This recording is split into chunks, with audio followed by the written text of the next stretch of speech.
look great too. It's working. Welcome. right. Okay, I'll come back This later. is going to be an experience. I just want to hear Emily right now. Fun. It Hey, actually Emily? will work. So, good. Emily, it should be set for you. Yeah, Emily just went. She once she figured it, found out it worked. She's going to come back later. Okay, is it working? It was We working are up before on the website. Okay, I see it now. All right, good. All right, so what I'm going to do here, before we get into too much more, I'm going to go make Hannah host. Hannah, you're going to go ahead and share your screen. And you're going to do your countdown from in 2 minutes. You can do your countdown starting with the slide with the 20-minute countdown. Okay. So you can go ahead and share your screen and do that now.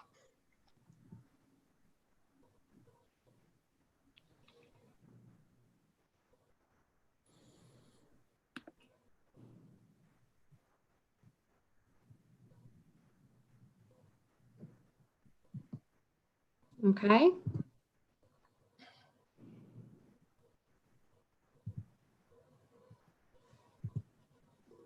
Yep. All right. Give me a moment.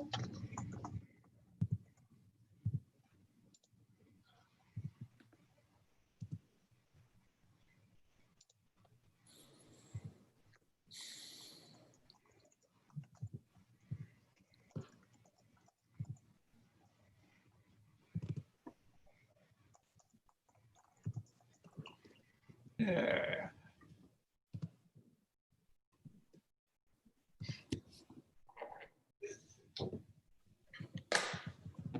Hang on, Hannah. Start on slide 3. One more. There you go. And then I'll let it run. Are we allowing Ira Weiss the Zoom link or live stream? You're on live stream right now, just so you know. We'll take this up. All right, Hannah, what we'll do is go ahead and set up a breakup room and put the faculty and everyone in the breakout room.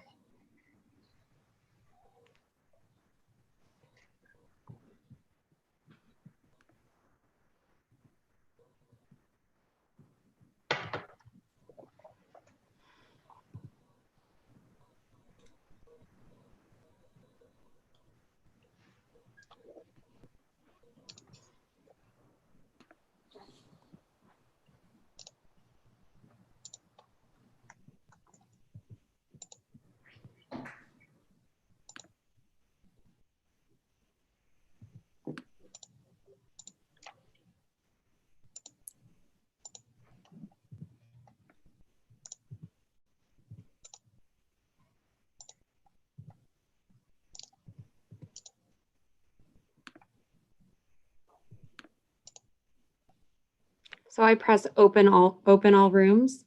Did you just set up one room? Yes.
No, because it's playing. Okay. No, because the music's playing on my side. Okay, you are not muted. I know. I just unmuted so you can make sure that you Okay. can hear me.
Okay, are we live? I think we are live, and I'm Steve Kaplan, and I want to welcome you to the 2020 NVC Finals. I want to welcome our distinguished judges, our finalist teams, our generous sponsors, alumni, and viewers who are tuning in on live stream from around the world. We know the last few days and weeks have been difficult and flooded with emotions, anger, fear, frustration, guilt, and many others. And it's important that we stand together against racism, violence, and hatred. And it is important that we support each other and build towards a better and brighter future. In that regard, we are celebrating our students and the culmination of months of hard work. That work has been incredibly challenging, even more so in the lights of the events of the last week. We are confident that their work and their companies will help build a better future. Usually, we can see you all in person, and sadly, COVID has made that impossible. It has also led to unprecedented changes in the New Venture Challenge program.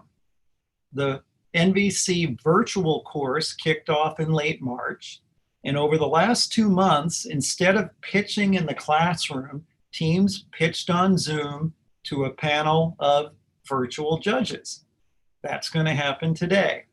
The teams also received coaching and mentorship as they hone their business models and continue to make progress.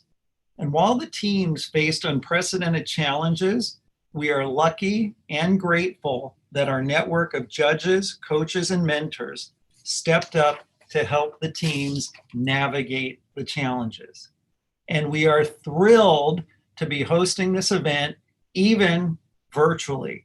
And we are excited to feature the 11 finalist teams today, which represent a wide variety of industries. And as I've said for the last few years, and it's still true, this is the strongest group of NVC teams we've ever had. And this speaks volumes for the students and what they've been able to accomplish in such unusual circumstances. Now, before we begin, I want to say a few words about the program you're about to see. This is the 24th year of the Edward L. Kaplan New Venture Challenge. And over those years, the NVC has been very successful. Over 300 businesses have been launched and are still operating. NVC teams have raised over $1 billion, and they've raised from top VC funds like Excel, Andreessen Horowitz, Benchmark, Index, Sequoia, and Hyde Park Angels. And to date, NVC teams, particularly Grubhub, Braintree, Venmo, and Simple Mills, have created more than $7.5 billion in exit value, and we're confident that value will grow. And that success has led to national recognition of the NVC, as well as the ecosystem in the city of Chicago. And the NVC is consistently rated one of the nation's top accelerators. So that's the history. Now back to this year's NVC. Winning teams will win at least $500,000 in cash due to the generous support of a variety of sponsors who we'll thank shortly. Most of the prize money is in the form of equity that will be priced in a future round. And I say at least $500,000 because last year's prize pool doubled during the judges' deliberation due to the strength of the finalist teams. And we're hoping that'll happen again this year. We are live streaming the day's events and have heard about viewing parties from alumni around the world. So for those of you who are tuning in, we hope you enjoy. And you probably have the link, but there's a link to the live stream on the Polsky Center website. So now I'm going to hand it over to our senior advisor on entrepreneurship and my wonderful colleague, Ellen Rudnick. Ellen. Thank you, Steve. I have the wonderful opportunity to thank the amazing people that have been involved in making this program successful this year and getting us to this point. I'd like to first start with our judges. Mark. Thank you. We have 28 distinguished judges that are with us today. These people have not only spending the day with us today, but also throughout the year reviewed feasibility summaries and business plans. Spent a lot of time committed to the New Venture Challenge, and we thank you. One of the reasons our students work so hard is to be able to present to you, get your feedback, and hopefully after the New Venture Challenge, get your help. I'm not going to read all the names, but you're going to be hearing from them throughout the day.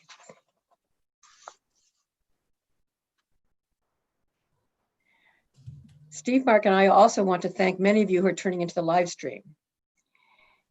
We have classroom judges and mentors, over 100 people who are involved in the program throughout the year, and we want to thank you for supporting the NVC.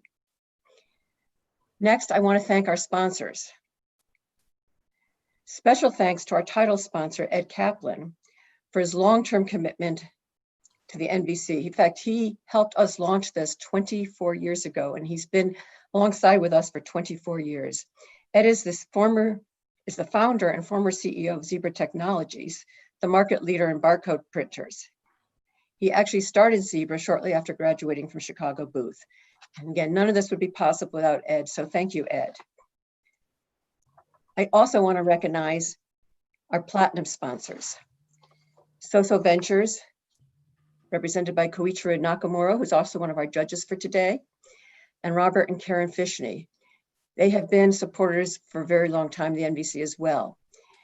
And you can see our silver sponsors and our bronze sponsors.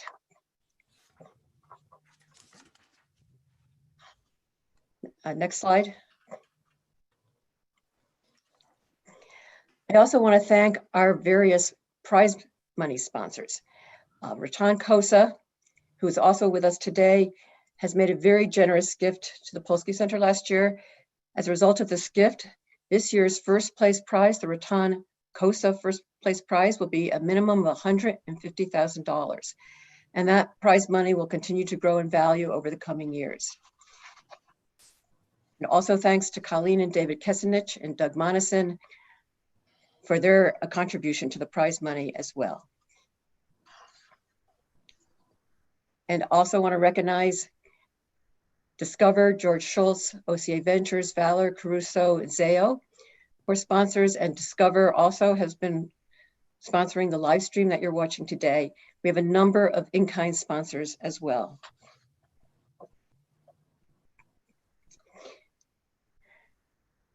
Lastly, we want to thank the entire Polsky staff, particularly Hannah Menino, who manages the NVC program at Polsky, and Megan Fox and Kyla Hill, who served as the TAs for this year's New Venture Challenge course.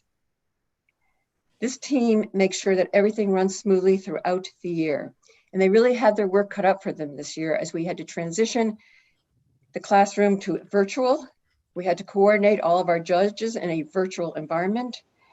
And they had to work on figuring out how the technology is going to work for today's finals. So thank you so much. They've been working as hard and as late as all of our New Venture Challenge teams, and I would ask that we give them a virtual round of applause for all the work they have done this year. Now I'd like to turn it over to Mark Tebe, my colleague and co-teacher, to tell you about the process the teams have gone through to reach the finals. Thanks, Ellen. Let me walk through the process that they students have had to go through. Hang on one sec here.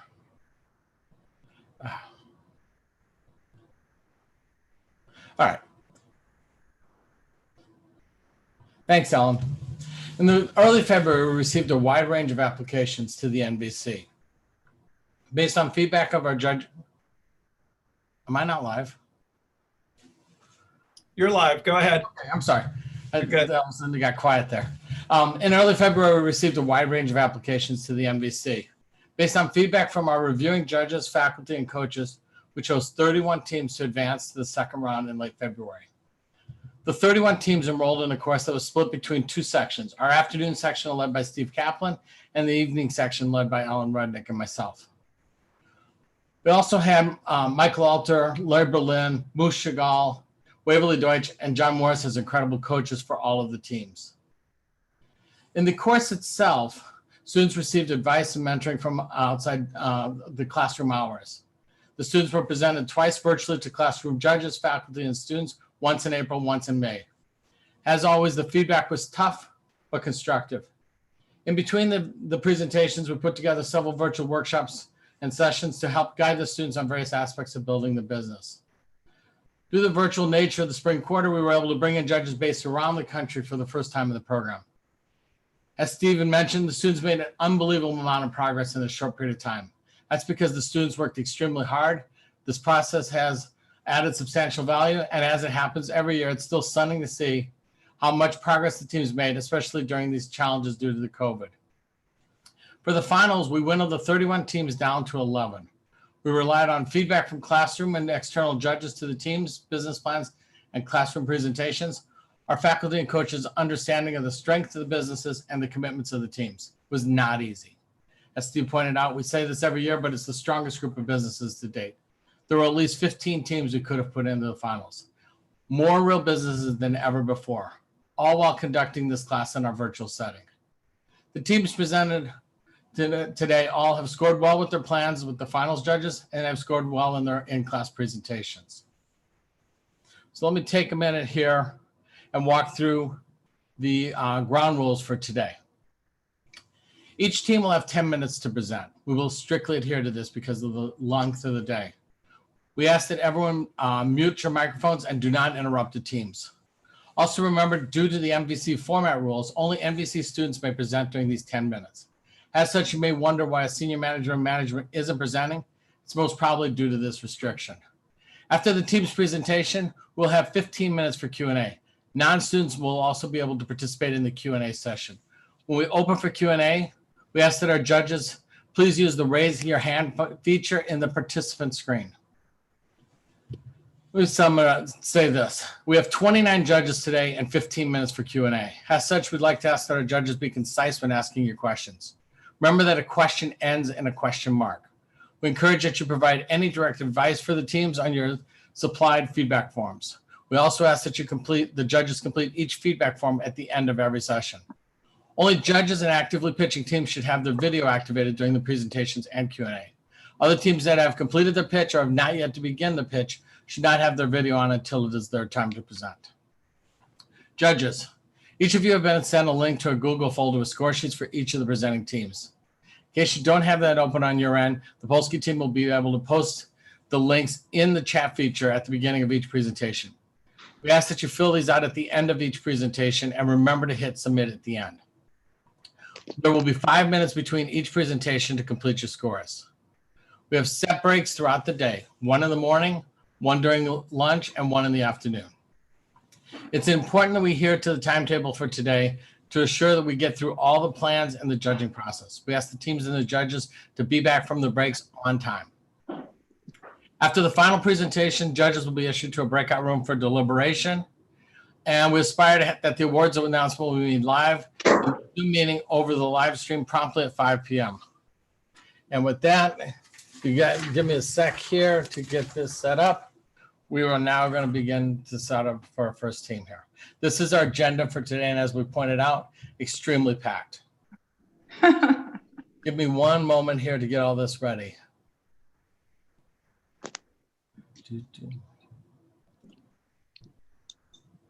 Hi there, Venetia. Hi, Steve. Oh, very good. Okay, so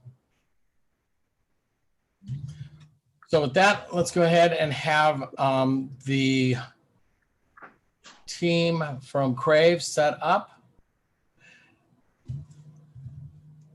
Anisha, you might want to go on mute. Okay.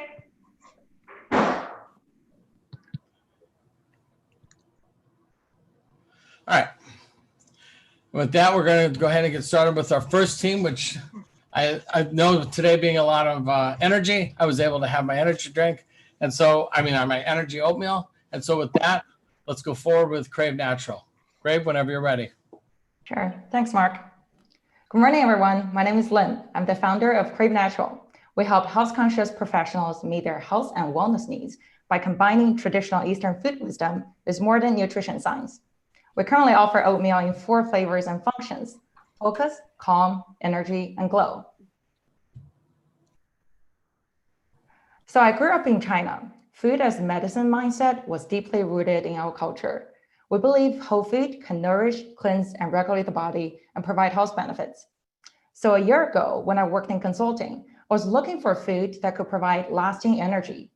I was so busy that I couldn't eat right, didn't have the energy to work out, and I constantly felt worn out. Then I remembered the sweet and nutty black sesame soup that my mom always made for me for breakfast when I was growing up. It was viewed as a symbol for mortality in China, and it always made me feel so energetic throughout the day. So I created my own black sesame oatmeal in my kitchen as an energy breakfast. I shared it with my coworkers, and they all loved how it boosted their energy and the unique flavor.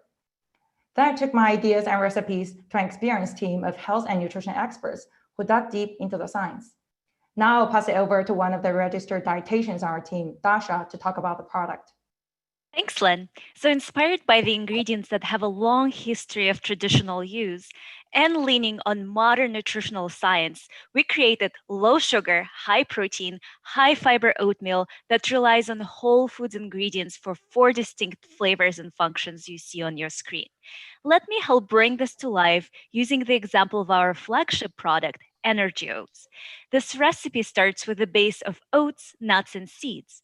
By adding even more chia, walnuts, and sesame seeds, we've increased the amount of fat and improved the protein to carbohydrate ratio, which helps you stay full longer.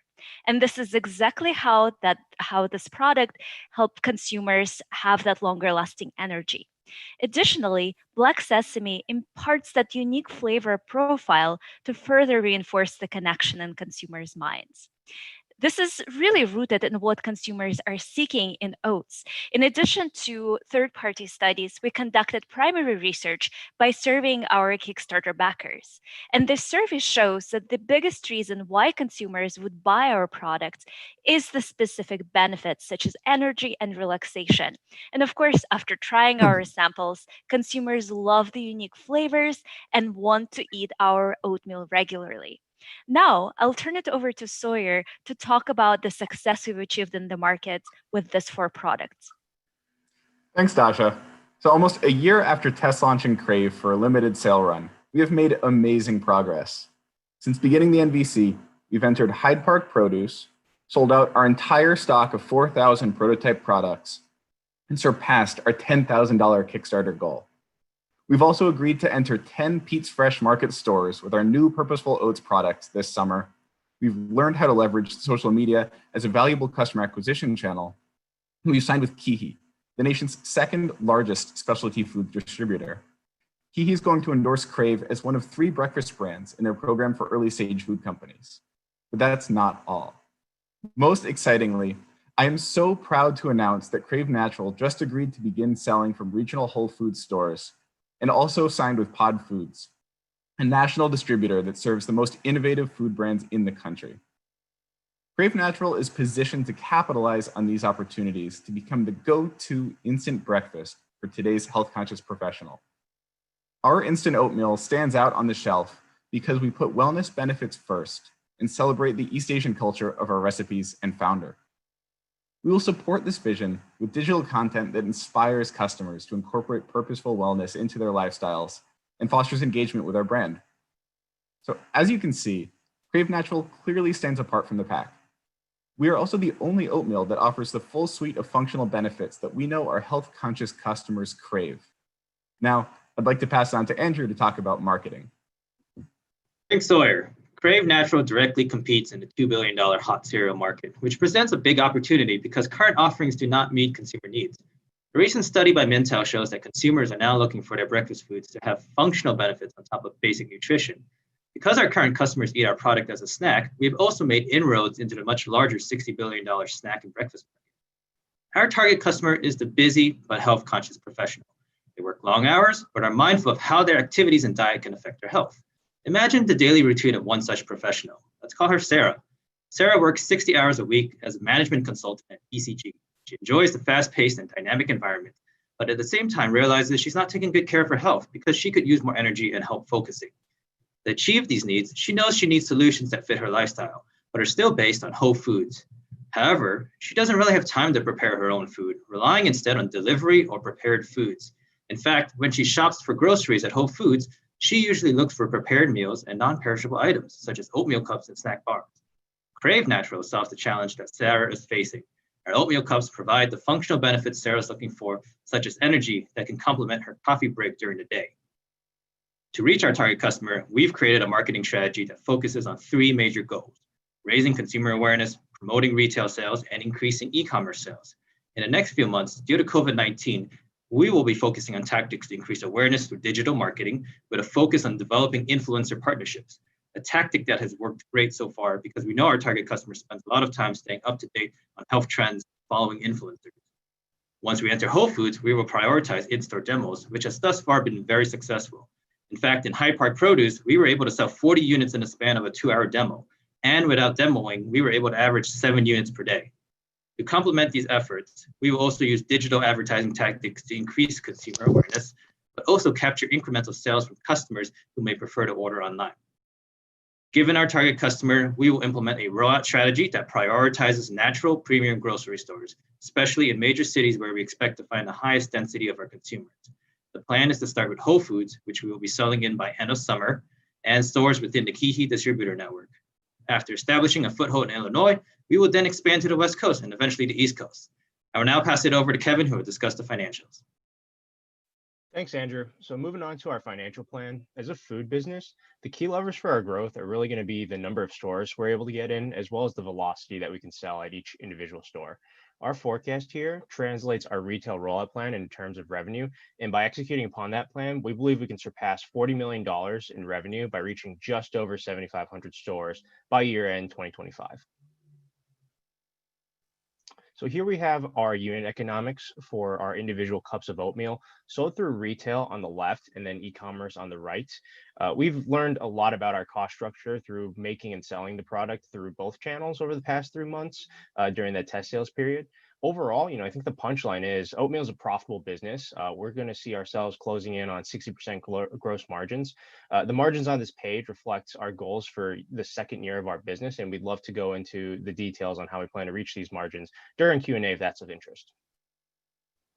So to wrap up finance, we have serious long-term plans to grow Crave Natural, both in terms of scale and profitability.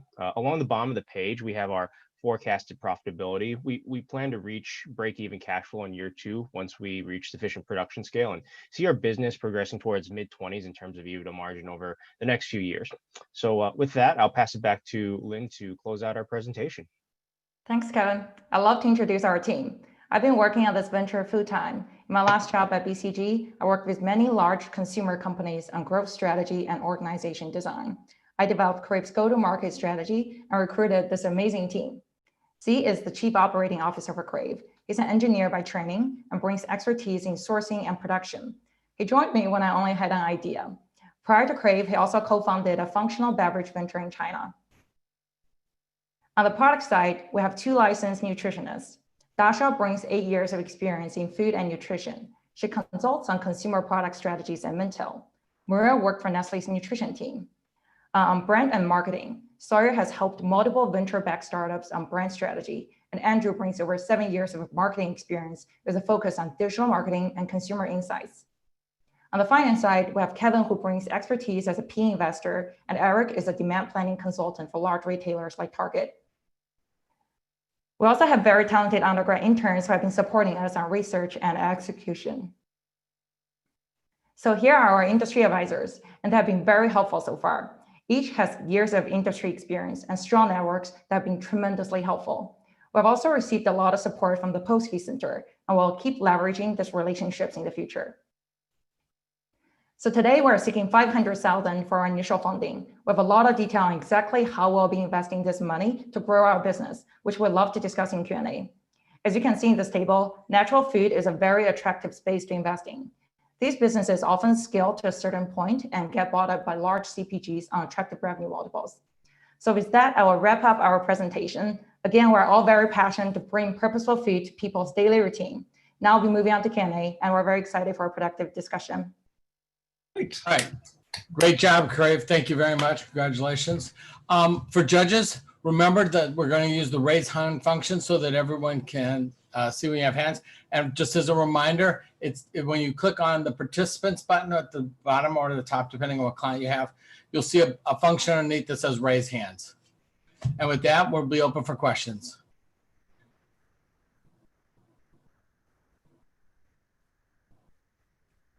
Go ahead, Crave.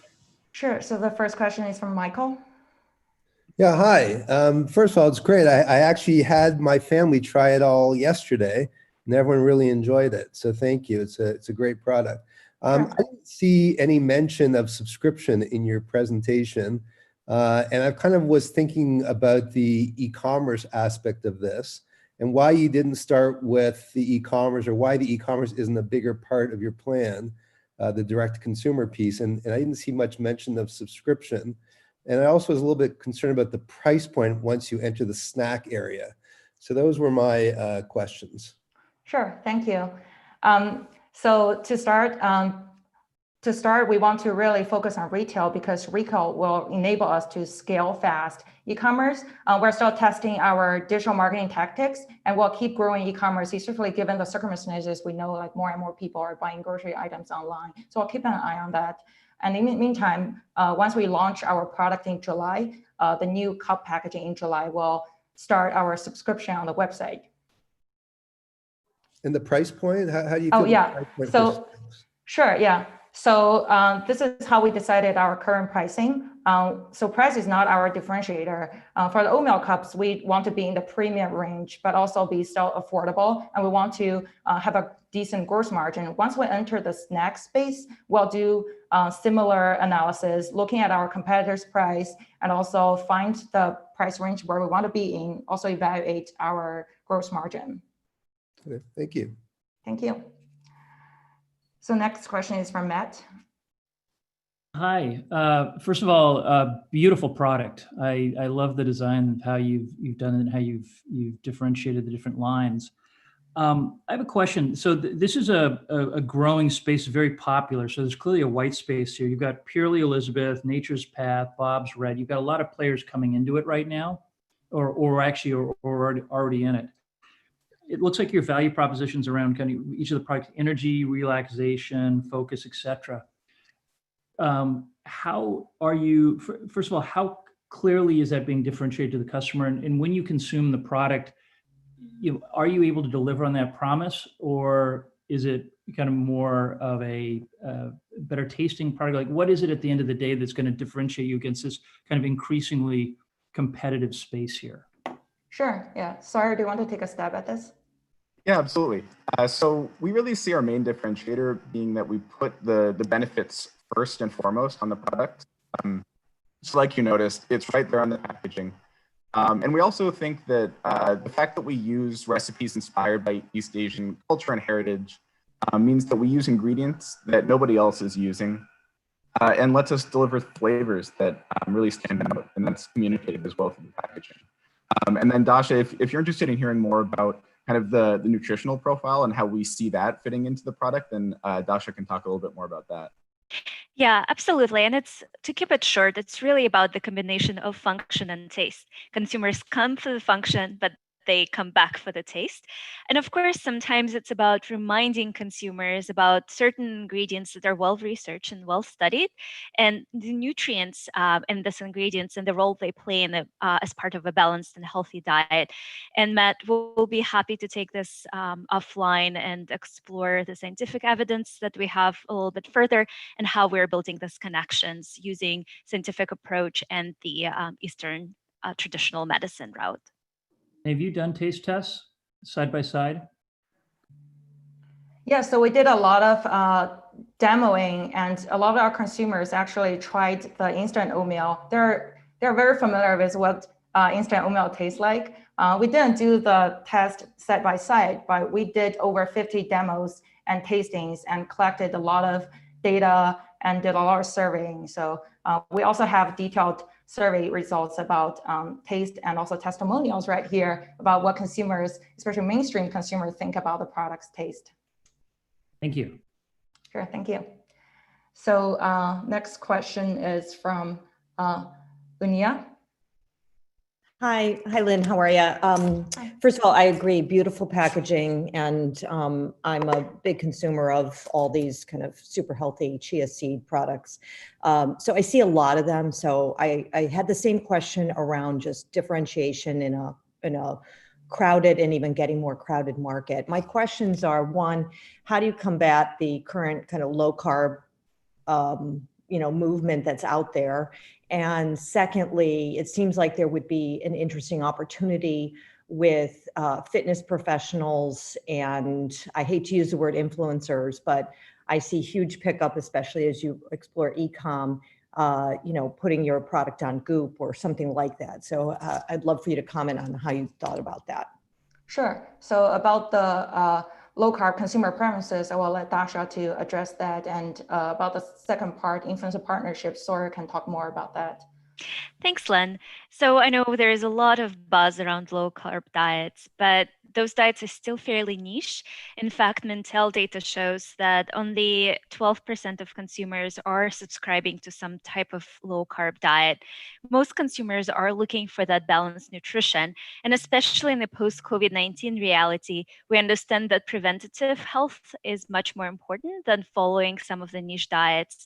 And we'll do a lot of nutrition education and communication with our fitness influencers about the importance of all of the macronutrients in a balanced diet.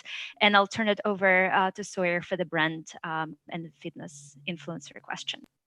Yeah, totally. So really, we've seen influencer partnerships as a really major driver for growth for us and growing consumer awareness for a long time. So right here, we have two profiles of influencers that we've already worked with. Done kind of informal partnerships with over 30 influencers that combined have about 400,000 followers. And we really see ourselves growing in this space. It's true, though, that some influencers really do pick up low carb diet as a trend, but we really found that a lot of people have resonated, especially influencers who have lifestyle brands, health brands, kind of yoga, fitness, and even young parents really love the brand and resonate with it. And we've gotten wonderful feedback from them and their followers. Thanks, Sawyer. So next question I see is from Mar Hershenson. Sorry, I was trying to unmute.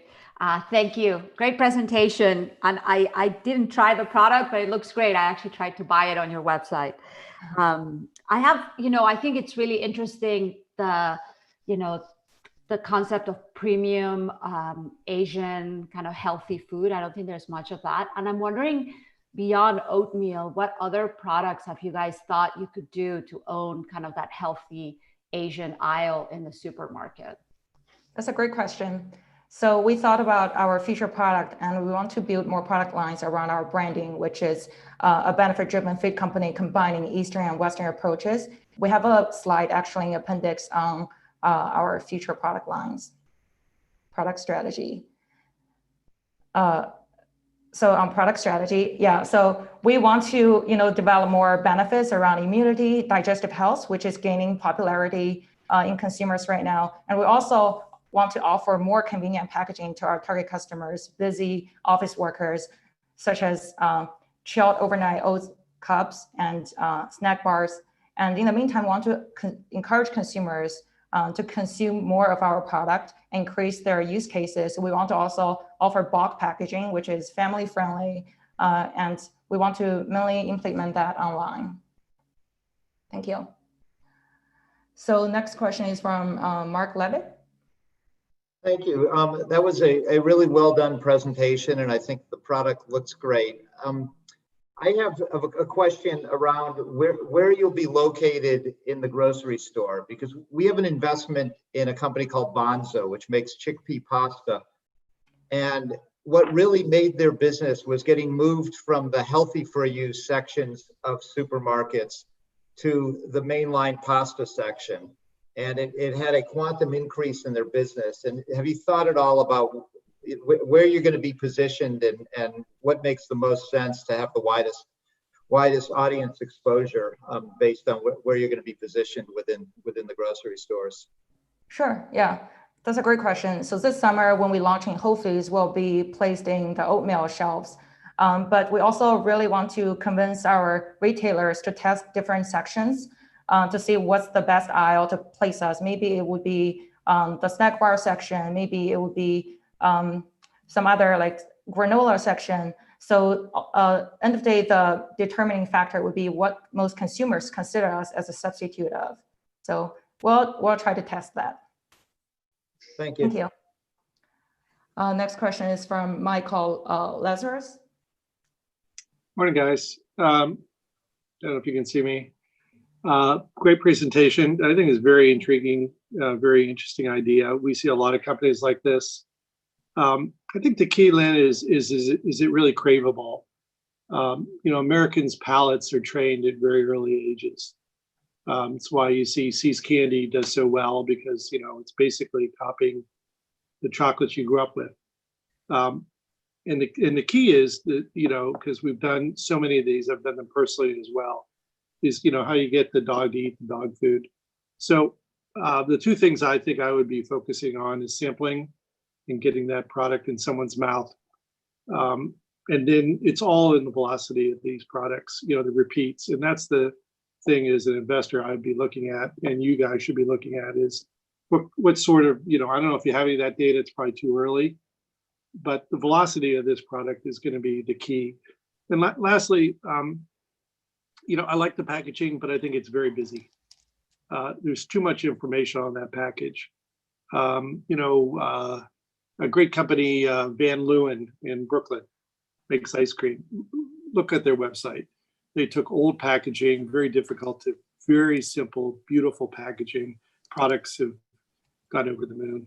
So I think for me, the questions really have to do with, any other thoughts on how you're going to sample this kind of a product? And then two, do you have any data yet on turn and velocity? Sure, yeah. Great, thank you. So we do have data, even though it's limited data from our test sales period about repeat customer purchases. So when we're, Z, if you can turn to the test sales results slide. So when we're selling at Hyde Park Produce, just because it's a local co-op, so they didn't really have the technology to track repeating customers in store, but we demo there almost every weekend, every 2 hours on Sundays. So we've seen a lot of familiar faces, and knowing appendix, there's a test sales results. And so online, we did track the data, and the returning customer rate is about 52%, and average order value is about $31. So just like down the road, we'll keep tracking this data. And later, if you're interested, I can have Dasha to connect with you offline to talk about consumers' attitudes to new flavors. Actually, most Americans are really adopting these new flavors and looking for global flavors. And about a second question, so how do we get the products into consumers' mouths? We actually have done a lot of sampling during COVID-19 even. We've been sending samples to influencers' houses, and we also send samples to our Kickstarter backers. That's how we got all this feedback. And we also surveyed there on the packaging, and we came up with different designs, different packaging format, and the ones that we're looking at actually won most votes is what most people like the most. In the future, when we produce more batches, we'll keep getting feedback and tweak the packaging if we need to. Thank you. So next question is from Ian. Hi, very interesting product. As a direct-to-consumer food business, building a brand is obviously going to be critical to your success. Can you make progress on that front, raising just $500K for 2020? Sure, that's a great question. Andrew, do you mind taking this? Sure. Yeah. So I think a lot of our efforts this year, given COVID-19, will be to invest that money into digital marketing to improve our brand awareness amongst consumers. I think we've already done a lot of testing around social media and have gotten a lot of good progress in terms of Facebook advertising and Instagram advertising. And I think as we learn more about what our consumers are looking for and who our target audience is, we're going to be able to optimize our spend there and get more ROI out of just the number of fans we can get to like our page, as well as the number of traffic we can drive to our website. I think from a digital front, I think the 500K can go very far. I think that as we get into retail stores, we are looking to figure out in-store demos and in-store displays and retail promotions and where to allocate our budget around that. I think we know that there will be a lot of a lot of spend going into that, and I think we're constantly testing what our marketing mix will be like. So to your point, I think we have a lot going into digital awareness right now, just given the situation, but we will also be looking at testing and potentially pivoting our budget into more that we build our brand on that front. Thank you. I think our time's up. I'd love to answer more questions offline. Thank you all for your attention and feedback. All right. Thank you very much, Lynn. Great job. So what we will have now is the judges, please go ahead and take a few minutes here with the score sheets. And we're going to go ahead and be switching teams at this particular point. So we'll go ahead and bring up our next team in a minute here. And I am going to put a video to the live stream for a minute. And we'll be right back with that. Hang on one sec.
Give about one more minute, judges, then we'll be starting with the next team.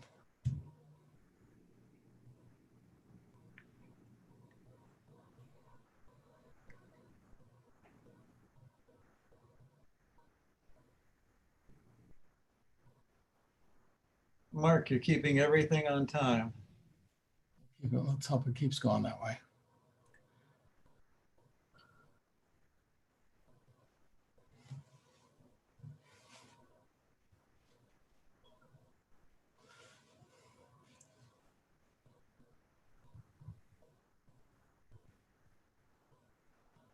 Looks like we have a few more judges still making some comments. We'll give it another minute or so.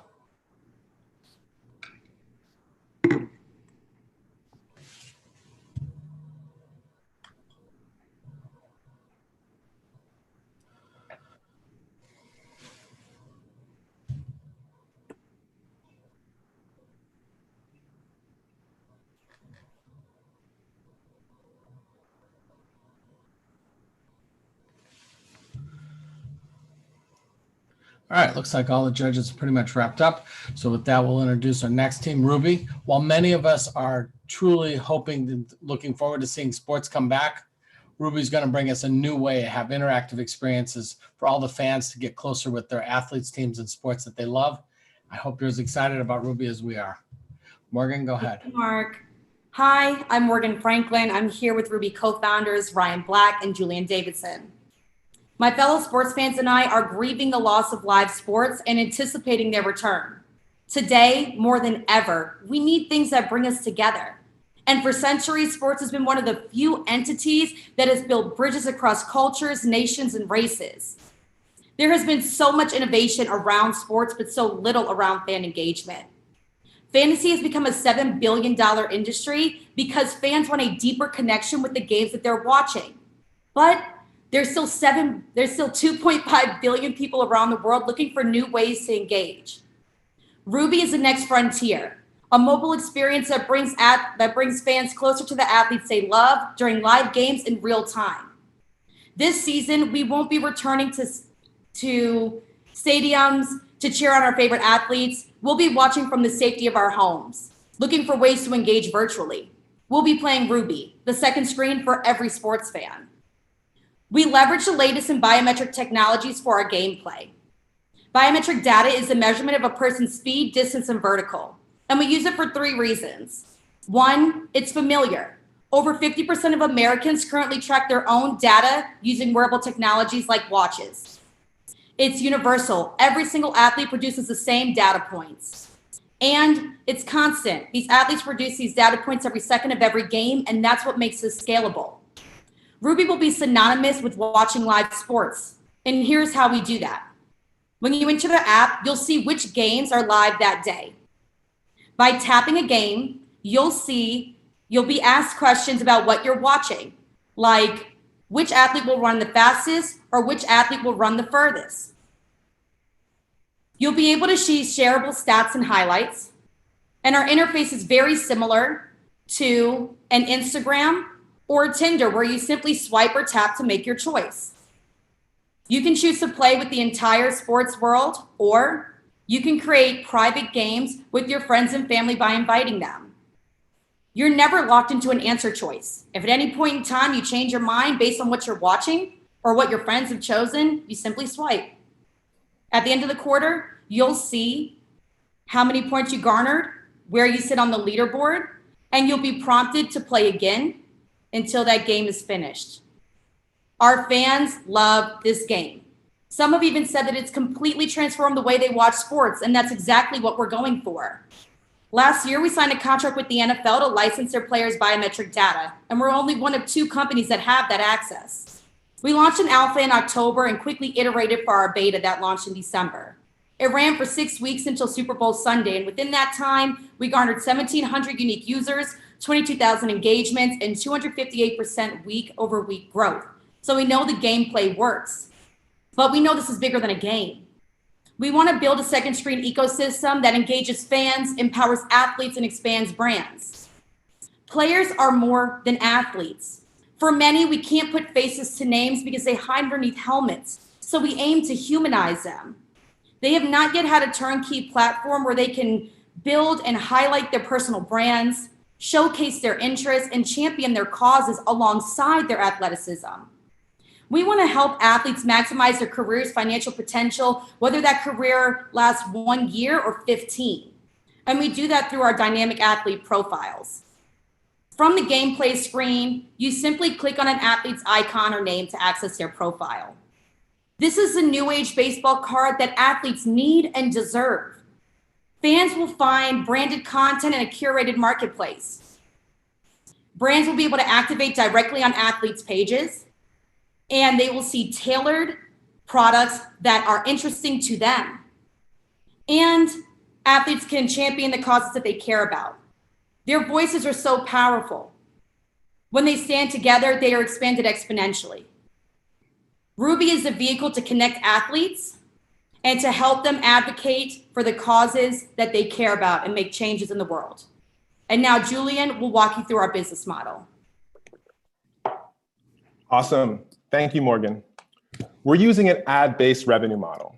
We have 2 ways we activate brands. The first is selling digital real estate on athlete profile pages. The second is sponsored activations. The revenue generated from selling digital real estate will be split with athletes 70-30, where athletes take the lion's share, creating an additional stream of revenue for them.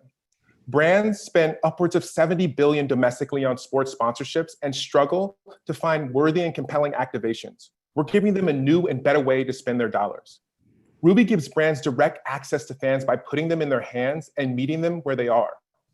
We streamline brands' access to athletes and give them countless sponsorship opportunities and the ability to build new relationships and quantify them. For the 2021 NFL season, we will activate 40% of the athletes in the league. The top tier athletes, roughly 5% of the NFL, have potential individual earnings of $84,000 for the season. The second tier athletes, roughly 35% of the league, can generate individual earnings of $42,000. Athletes' profiles will become a proxy for their social capital. As they generate more exposure and we scale our user base and add more leagues, athletes will be able to sell more digital real estate and charge more. With potential user growth ranging from 2 to 7x by 2022, we can expect to see athlete earnings and our own reflected with that growth. And the best part is that we don't take a commission from brand sales. Leagues care and want to partner with us because the athletes are their most valuable assets and we're driving fandom and viewership directly to them. We help athletes increase live viewership by creating engaging competitions that incentivize fans to watch and elevate league-wide initiatives.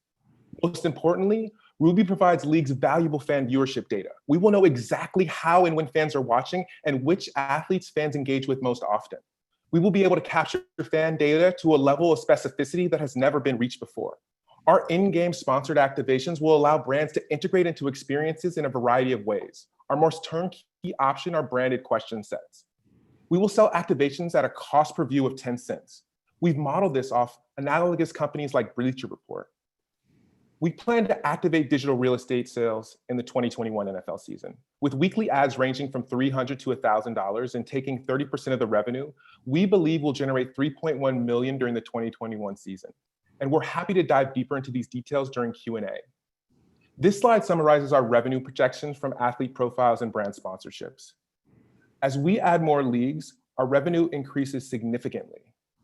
By 2024, we will have activated athlete profile sales for the NFL, MLB, NBA, and English Premier League alongside brand sponsorships. We'll surpass $58 million in revenue by then. Look, the sports entertainment market is massive. Of the 3.5 billion sports fans globally, our data shows that 73%, about 2.5 billion people, desire a second screen experience. In the US alone, there are 100 million sports fans looking for the same. We will drive organic and paid growth through our social channels, Instagram, Facebook, and Twitter, by utilizing our athlete partners, influencers, and ads. With billions of fans and 85,000 professional athletes worldwide, our possibilities are limitless. And we're the perfect team to do this. We're passionate and diverse in talent and expertise. My co-founder Ryan and I are full-time. We are all in. He's an ex-collegiate athlete and former CMO of Techstars startup Seed and Spark.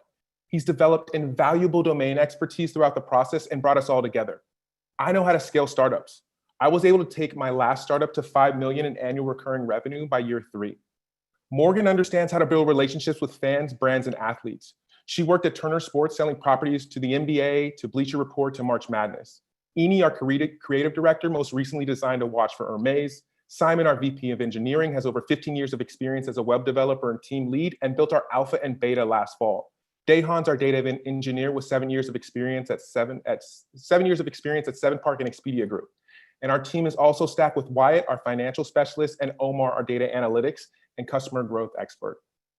Look, this team will win because we're providing a solution that fans want and desire. We will beat our competitors by creating an experience that matches modern consumption patterns. There is no one else in the space that is offering what we're offering. We want you to join us on our journey. Today, we're asking for $1.5 million in seed funding. The money will give us an 18-month runway to be used for product development, first hires, data fees, and testing user growth channels. With this money, we will reach the metrics we need to raise our Series A in the fall. 36,000 weekly active users, sign a contract with Major League Baseball, and develop an algorithm that allows us to quantify the value of every athlete's profile page. As sports slowly return, they will help to heal the wounds that our communities are suffering from. Though we won't be together in stadiums or in arenas, we'll feel we're together as we're experiencing sports in a new way on our second screens with Ruby. The timing is right. We understand the landscape, the customers, the technology, and have a head start on our competitors. We are ready and positioned to change the way fans experience live sports forever. So thank you. Now, my co-founder Ryan will join Morgan and I to answer your questions. Great job, Julian. All right, judges, I don't even have to tell you to raise hands because it's ready to go. Congratulations, Ruby. All right, Julian, you guys have questions? Morgan, go ahead. I'm Ryan, and I am the CEO of Ruby. And I just want to thank Julian and Morgan for doing such an excellent job presenting. It's been a challenging week and past 3 months, and you guys really stepped up to the challenge. So thank you. And Mar, I see that you have a question. Hi, great presentation. I have a couple of questions. One, can you give more info about that, getting that biometric data from the NFL, and is that, do you have access to it forever, and how else do you get data from other leagues as you grow? And the second, I think a lot of this relies on user acquisition. How do you acquire users to download this app and interact with them? So if you have any data on how you did that during your beta, that would be great. Sure. So you have a question about our data, how we capture data and user acquisition. And so the way that we capture data for the NFL, one, our contract is renewed annually, and the players currently have sensors in their shoulder pads. And so we plug into an API that allows us to parse through the data to populate our game with the data points that we deem necessary based on the competition. Our user acquisition, what we did during the spring and in the NFL playoffs was we really targeted fans of specific teams, and then we used other qualifiers like whether or not they like wearable technology, or also one thing that we found really unique was people that played FIFA or Madden, because biometrics are actually they're really involved in creating the player profiles in that game. So those are the things that we found to be really effective. So for instance, Mar, I know you're a Barcelona fan. And so if we were doing a game for Barcelona, we could target fans that liked Messi, but also were Barcelona fans, but then also wore Fitbits. And that was really effective for us for growth. Matt McCall. Yeah, hi. A couple things. One, blown away by your presentation, just really well done. You're definitely jumping into the Shark Tank here with the NFL and these folks. If you haven't already, maybe talking to Hank and Mike at Sport Vision can definitely give you in terms of like data deals with these leagues, because we were invested in the company for, I don't know, 15 years, something like that. So one thing we took away was, between that and our experience at Tickets Now, was one is I'd like to know the terms of your deal with the NFL. And then two is, how do you deal with these behemoths? Because, for example, ML BAM very quickly moved to trying to do it themselves against us when we were at Sport Vision. And so how do you prevent the not invented here issues? And then what does your deal with the NFL look like? It's a great idea, by the way. Well, thank you. So our deal with the NFL is, again, it's annual. The players they're contractually, through the CBA, they license their data to be used for engagement. And we, like as Morgan said in the presentation, are one of two companies that are allowed to use the live biometric data. And then we really think that what we're doing is a great benefit to the leagues. It's a great benefit to the leagues because, due to the biometric data being agnostic, we have an opportunity to really introduce fans of other sports or athletes to fans of other sports. And so there are some things that we have planned in our product roadmap that we're really excited to share with you on how we can do that more. And we're happy to chat more about that offline if you like. And you have to hunt each of the players, or like, how do you get them on board and then insert ads and kind of do the mechanics? Yeah, that's a great question, and Morgan can answer that. Absolutely. So we'll be working with the athletes directly and their teams, their management teams, just to get approval for the endorsement opportunities. So every athlete will automatically have a profile, and whether they will be populated with an actual marketplace will be with terms with the athletes. And our goal is to be able to help athletes build new brand relationships and endorsements via this platform. Right. Emily? You're on mute.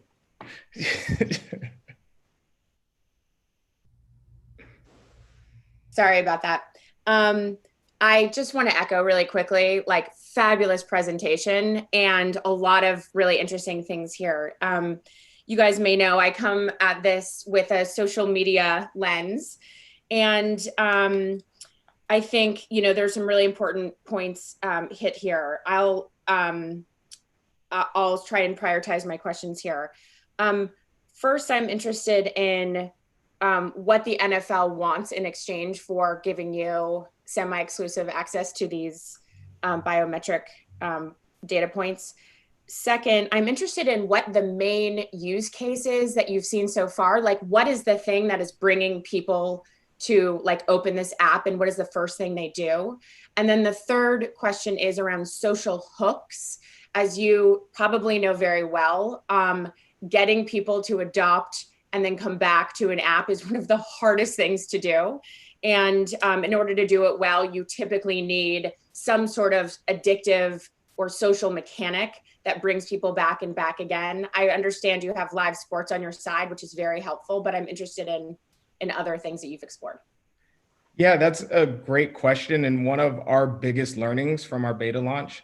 So we are transitioning to a native app experience in the fall. In this previous year, our experience was web-based. And so the thing that we found to be really successful in bringing users back into the experience was text messages.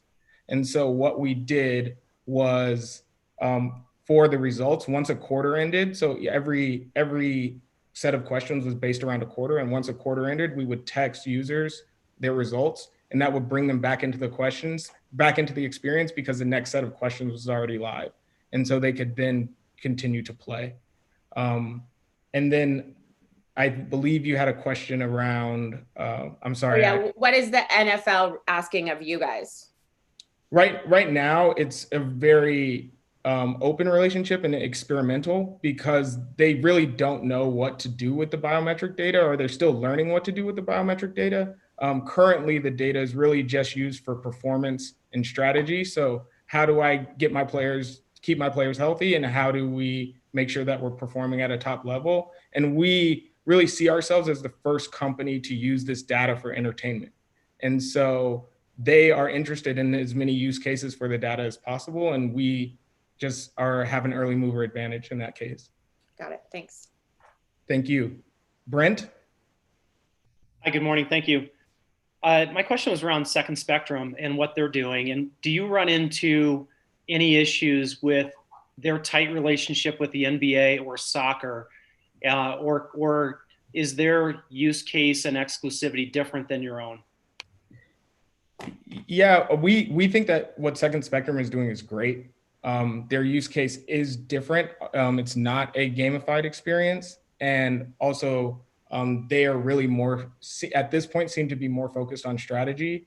We have not yet moved into the NBA or soccer, but we're really excited to do so. And as you can see in our plan, that happens in year 2 and year 3.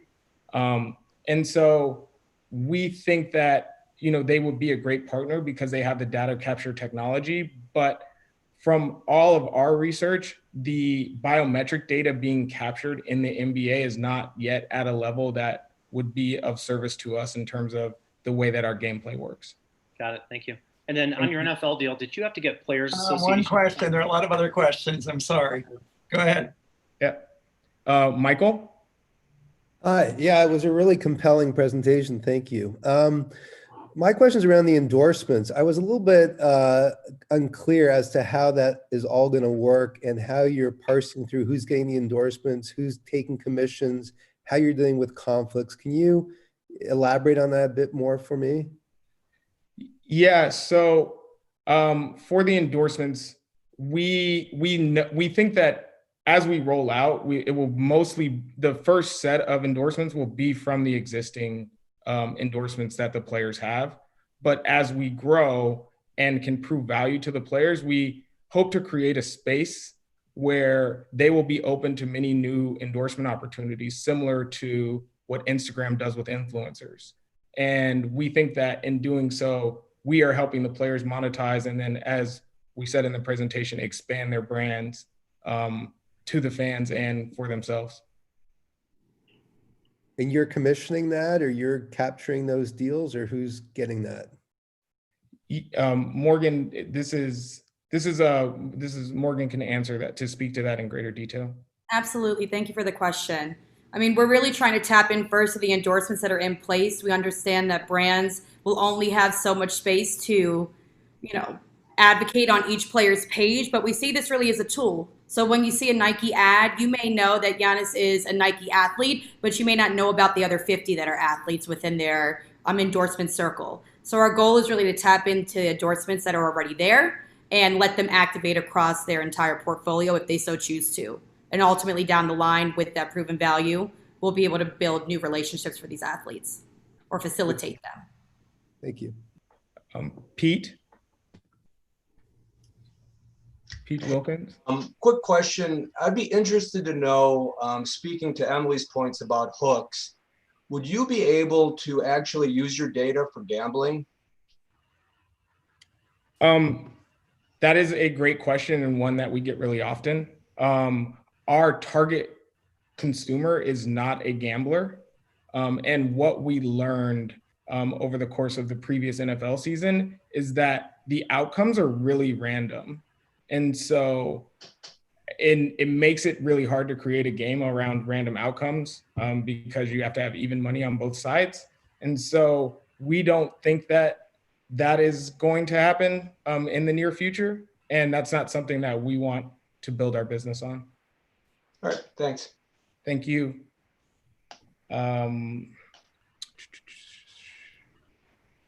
Adit. Hi, Ryan. This is Adit from NeoTribe. Thanks for a wonderful presentation. Would love to know more about the execution, the founding story, your execution history since the company's been around for 4 or 5 years, and what's gone well, what's not gone well, and why do you think the world is ready for you now? Yeah, I started this many years ago, as you noted, by wondering whether or not it was possible to quantify athleticism. And in doing so, began to develop a concept around a game that looked really similar to fantasy football, and had my friends play it via paper prototype, and they hated it, and it was really impossible to play. And I continued to iterate on the concept. And also one of the things that Julian and I started talking about was, how can we bridge this gap between me, who is a fanatic, and Julian, who is a more casual fan, but really interested in certain sports and players, and develop this game that we believe would allow us to do that, because people want something that is doesn't require the commitment or the financial risk of fantasy or gambling, but allows them to engage with the members of their community and create their own community around sports. Because as we noted in the presentation, sports is one of the few things that brings everyone together. It's the only event. The Olympics and the World Cup bring 3.5 billion people together every 2 years. And we think that that's powerful. And in a digital world, we want to do that every single day. Laura Desmond. Hi there. Hey, thank you. Great presentation. I did have a question about sports betting, but I'll put that to the side. Although I do think that the leagues and the owners think that is a major area to drive engagement. So it might be something you have to come back to at some point. My next question, though, is about the alliance between the leagues, the networks, and the platform players. Obviously, they need each other, and they're willing to spend a ton of money, not only buying the rights, but obviously the amplification of those rights to drive viewers. My question is, how are you thinking about a network strategy on top of a league and a player strategy, especially as it relates to the social and the commerce aspect with with featuring the brand or the athlete as the brand? Yeah, I apologize. I've been talking a lot. Julian, do you want to jump in here and answer that? You're on mute. Yes, in terms of how we're thinking about the network between the brands. Can you repeat the question? The networks and the leagues. How do you envision working with the networks and the platform players? So the Warner Medias, the CBSs, Google's, Facebooks, etc. Right. So we believe, as we collect this data, we'll be able to have valuable data about fan viewership that's not only going to be valuable to brands, but also to the networks. And once we kind of implement what we're talking about as being Q scores, where we develop, how often fans are actually engaging with athletes and how often they're actually on the screen, what we can do is then provide this valuable data to not only those leagues and to not only those networks, but to those brands as well too. And that will allow us to have this incredible relationship with those networks and allow them to more actively target and understand their actual users and their viewers more greatly. And just to tack on to that really quick, having worked at Turner Sports. Time's up, so we're going to cut you off. Sorry about that. Thank you. That's very good. Now, Mark. Okay, what we're going to do on this particular one is first we're going to go ahead and put a screen up for the live stream. Judges, we ask that you take a minute and to fill out the judging form. And students who are on the thing, while we've asked you in class to fill out the forms, today is just for the students. I'm sorry, today is just for the judges. We don't need students' feedback on this. And so with that, we're going to go ahead and start doing the switch while the live stream has the main video out there. Live stream's jumping all over the place. That's it right there. Okay. And we'll listen to the music while it's doing. But go ahead and judges, take the form. Please go ahead and get ready.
About 2 more minutes for the judges to fill out the forms. And just a reminder for the judges to go ahead and remember to leave your video on so that the team has the ability to see the interaction with you. And then also remember to mute yourself. And then also for the team, remember to mute yourself until you're speaking. We got about 1 more minute for the judges to fill out the forms.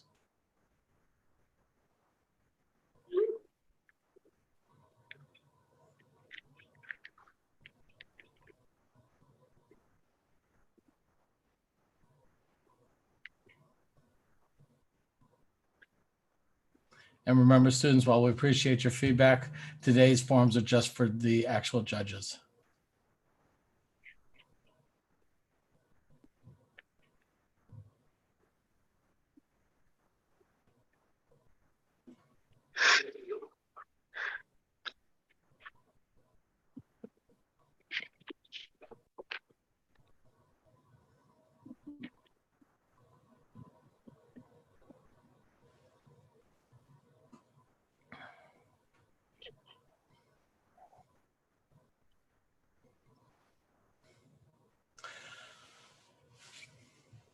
Okay, I'm going to go ahead and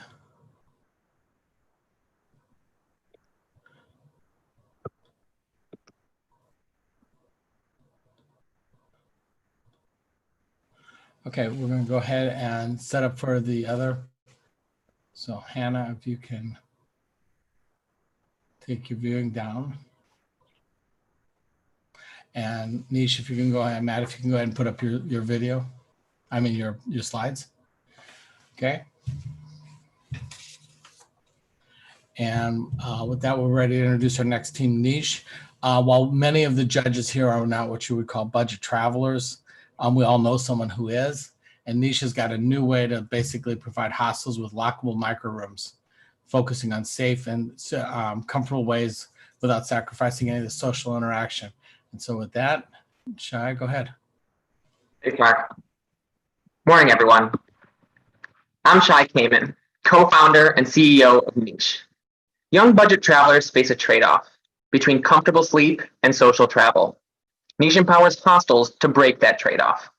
We partner with them to provide private, lockable micro rooms, enabling travelers to sleep safely and comfortably without sacrificing fun, exciting social travel. I faced this trade-off myself and came to Booth to found Niche. A few years ago, I toured Europe with my girlfriend. We were 25, had a little money in the bank and a lot of Marriott points. And we thought we'd stay in hotels and Airbnbs while having a classic Euro trip. But after just a few nights, we were miserable. Sure, our rooms were comfortable, but we were walled off from the energy and excitement of being young travelers. So we started staying in hostels, sacrificing that comfort to tap into something else, a fun community where we met travelers from all over the world. We aren't alone. Millennials have fueled a revolution in alternative travel. We spend almost 50% more on leisure travel than previous generations.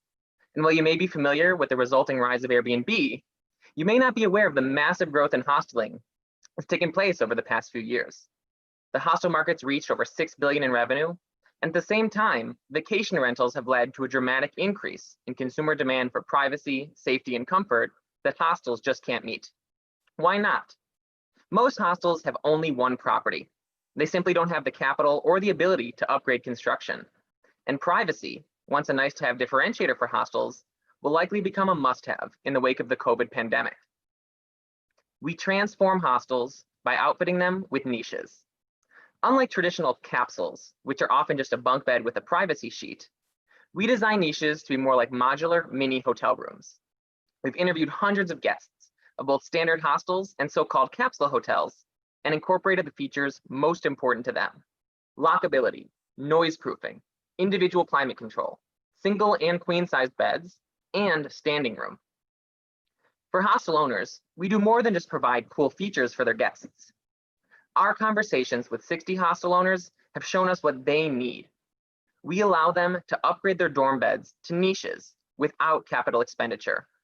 We deliver and install the units for free and retain ownership. We take a revenue share when guests actually book a stay in niches, which means that hostels aren't penalized for the seasonal nature of their business by paying a fixed lease. Hostels just integrate the units into daily operations like cleaning and check-in. So let's take a look at our first customer, Beetlebox.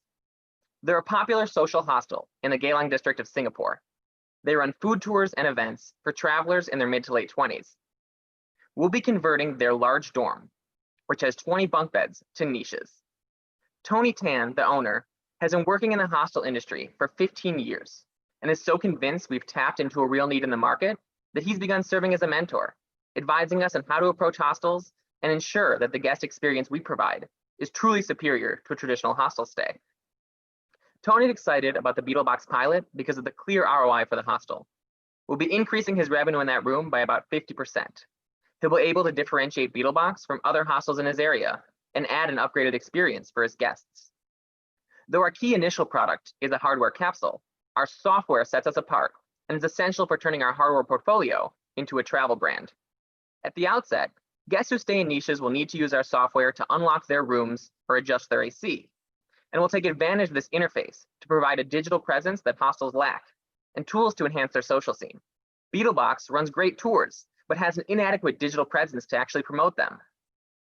Our software features include guest messaging, access to deals from local vendors, and our Hostel Captains program, where guests can get discounts on their stay if they organize social activities.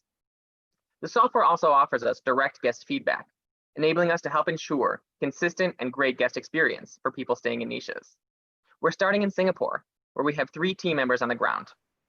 There are many reasons why it's a great market to start in, like its high ease of doing business, fast-growing hostel sector, proximity to our manufacturer in China, and familiarity with capsule accommodation. But what ultimately sold us is this. If you're a budget traveler in Singapore, you pretty much have two options and Airbnb is illegal. $15 to $30 a night for a bunk in a dorm room, or $150 a night for a budget hotel outside popular tourist areas. We offer a middle option, and that wide gap gives us an opportunity to test our pricing model. Now I'll pass to Madhav to talk about our market. Thanks, Shai.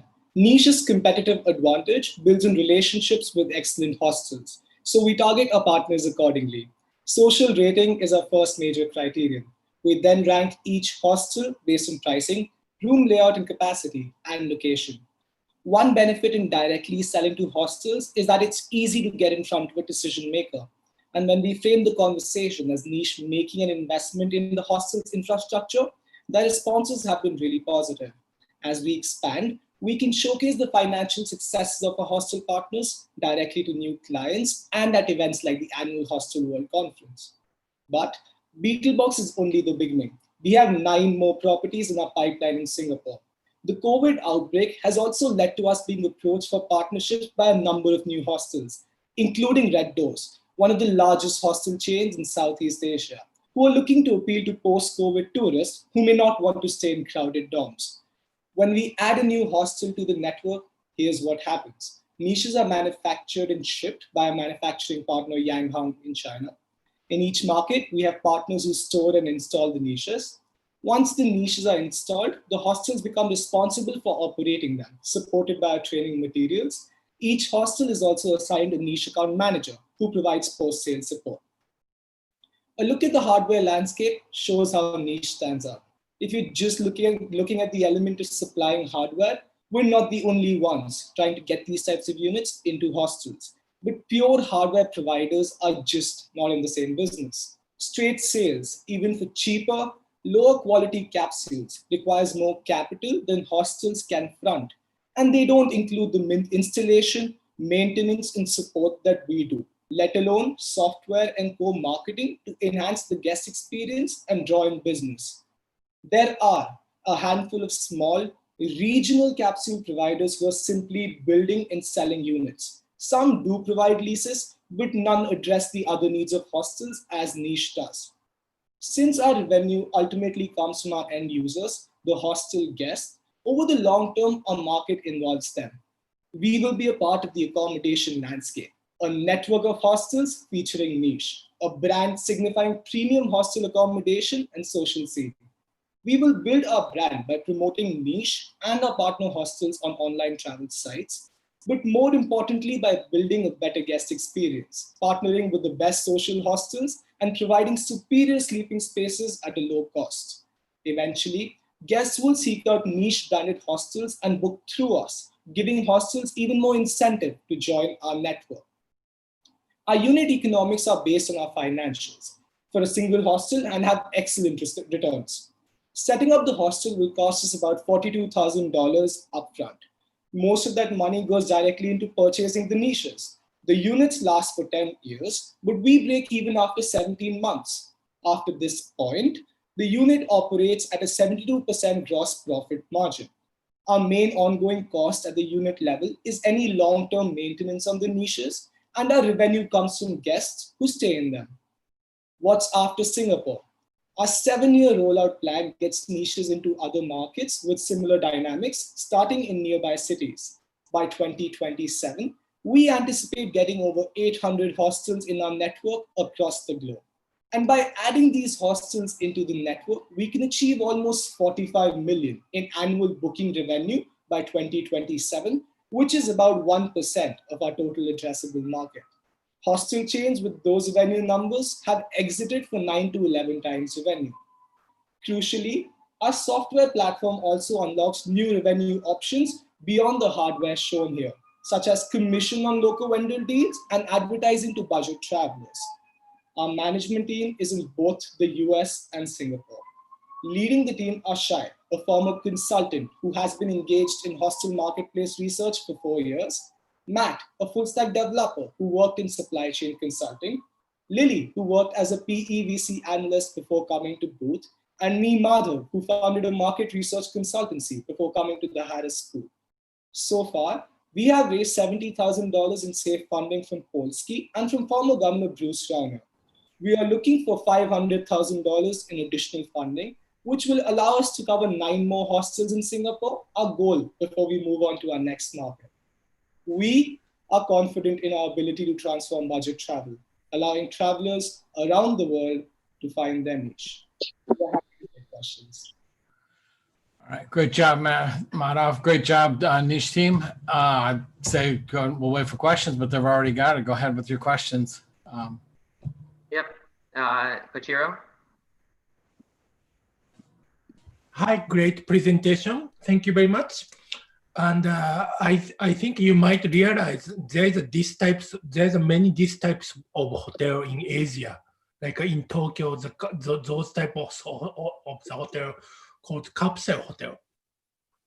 But those types of hotel has a lot of the issue, security and the co-used facilities such as bathroom, they have an issue.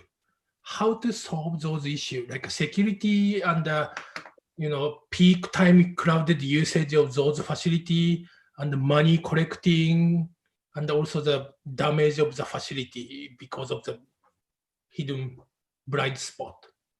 Yep, I can take that question. So we've actually done a lot of research on the ground in Japan and other East Asian markets. And there are a couple of things that we think are different, both just about our capsule design and then also about our relationship with hostels. So first of all, our capsule design, unlike in Japan, has a lockable door, and we're able to sort of control the incoming and outgoing guests inside the capsule, unlike sort of a privacy sheet or traditional style capsule, which really helps in terms of the guest safety issue. And then on top of that, you asked about in terms of consistency of experience, and that's really about selecting excellent hostels. And unlike in Japan, we're looking for hostels that are focused on the social experience, and that's really the differentiator. In traditional capsule hotels, that's not really a consideration. Emily? Yeah, another great presentation. I'm curious about the global nature of your strategy. Obviously, people traveled in hostels all over the world, but based on the community aspect of your offering, it strikes me that it would be really important to actually get a lot of density in one country. Can you just talk through that, how you're thinking about rollout? Yep, I'll pass to Matt to talk about that a little bit. So we are planning on expanding regionally. You can see our next immediate markets after Singapore are going to be others in the area where our supplier can easily ship. Also, certainly with similar dynamics, all of these are chosen based on the price gap, hostel growth generally. And we do plan to reach a certain saturation point in Singapore before we move on to the next one. 10 is our goal before starting in our next market after that, but that doesn't mean we're going to stop in Singapore at that point. We aim to reach around 35 hostels potentially in Singapore, 35 to 40% of the market. And that's probably the target point that we'll aim for in each market we go to. Got it, thanks. Mar? Hi. Oh, Mar, sorry, go ahead. No, sorry, go ahead, Mark. Okay, I'll ask the question. I think this is really interesting. Interesting to hear that they have these in other parts of Asia. I have not seen those myself. I was curious with the form factor, do you need certain types of hostels to be able to fit these? I mean, I would think one of the big limiting things now with this is you can't fit it in any type of space. It feels like more of a warehouse or a hall, open hallway type of space, something that's not already built out. And I'm wondering if that's true, number one, if so, how much that limits the space available for you to be able to install these. Yep, I'll pass to Matt to talk about this. So certainly not all spaces are equally well suited. One consideration is just room size.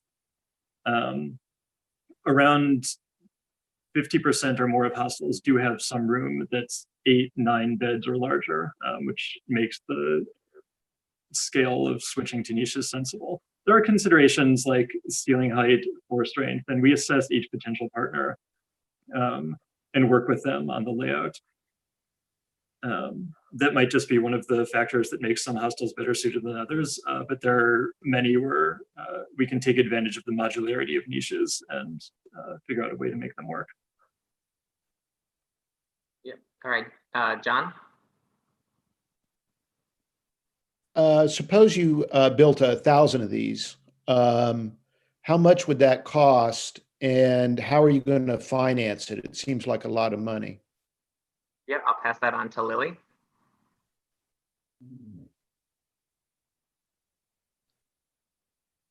You might be on mute, Lily. I can't hear you. Sorry about that.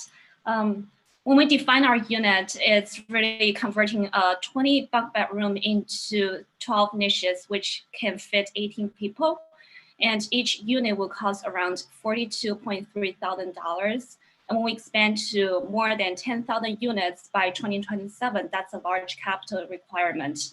What we could do is to raise equity money early on to establish our presence. But once we scale, we can actually seek debt financing, which we had already had a conversation with debt providers and get the interest rate quotes.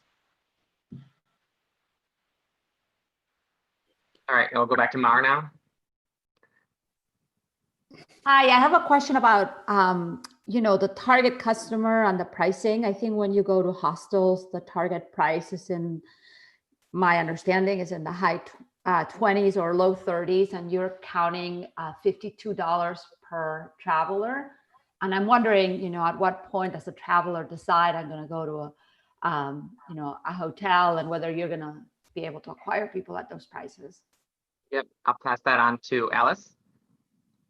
Yeah, so that's a great question. So first of all, regarding the willingness to pay, although some of the customers are looking for the lowest price, there's plenty of evidence that hostel guests are willing to pay for the social experience with an upgraded sleeping experience for a higher price. And secondly, from our market research, how we came to our price is really thinking about our pricing comparing to the other offerings in Singapore, which is shown on the left. And on the right is a median willingness to pay with hostel guests based on their country of origin, which we see our price being very acceptable. And last but not least, currently there are some of the capsule style hotels in Singapore that are charging $60 or more without air conditioning, without private lockable rooms, which we see that our pricing is very competitive in that sense. Thank you. Deborah.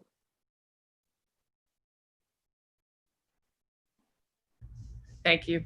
Without air conditioning part sounds scary. I just wanted to come back a little bit on the COVID risk. I can see how your model could be, in the long run, be viewed as a COVID advantage because it's distinctively different. But your model was based on 81% occupancy. Singapore is obviously one of the most stringent countries in the world in terms of lockdown on COVID, and still is very locked down. How deferred is your business going to be because of what's happening? It just feels to me like, and I run events as sort of a hobby, and we're feeling a deferral way into 2021. What do you, how do you all think about that? How do you address it, COVID broadly and all that sort of thing? For sure. I'll pass it on to who's in Singapore right now to address this question. Thanks, Shay. Yeah, great question. As you said, COVID has been a major hurdle for the overall hospitality industry currently. And we also feel that its impact is going to be felt for a little bit more time to come. We already see that budget travel is going down by at least 20% this year. But what we feel is it also presents a huge opportunity for us. Here in Singapore, the lockdown has just been lifted this week. So activities are resuming, things are coming back to normal. And being present on the ground here is allowing us to monitor the situation very closely. And as Madhav also mentioned, we've actually been approached by a number of hostels proactively during the pandemic who want to get niches in place for when the tourism comes back because they're more private and safer than open domes. it's also But occupancy won't be 81%, right? Yes, it's about that's just a second. Yeah, so Yeah, it's by law. I guess that's what what I we meant. also saw in our analysis was that recession and budget travel in general is counter-cyclical. Basically, we see there coming a big peak after we feel the immediate effects of this. And as an example, Airbnb was actually a product of the last recession. They had immense growth owing to the recession that we had, and we're hoping that we can sort of ride that wave this time. Yeah, let me jump on the occupancy question. Matt, if you open up the tornado chart. So one other thing it's important to note in terms of our unit model is that occupancy actually has not a huge impact on our overall financials. And there we go. And there are a lot of other factors that have a much bigger impact on our overall returns than occupancy. And this is pretty wide. This is 25% difference in occupancy and very little impact on our overall financials. Thank you. All right, Michael Lazarus.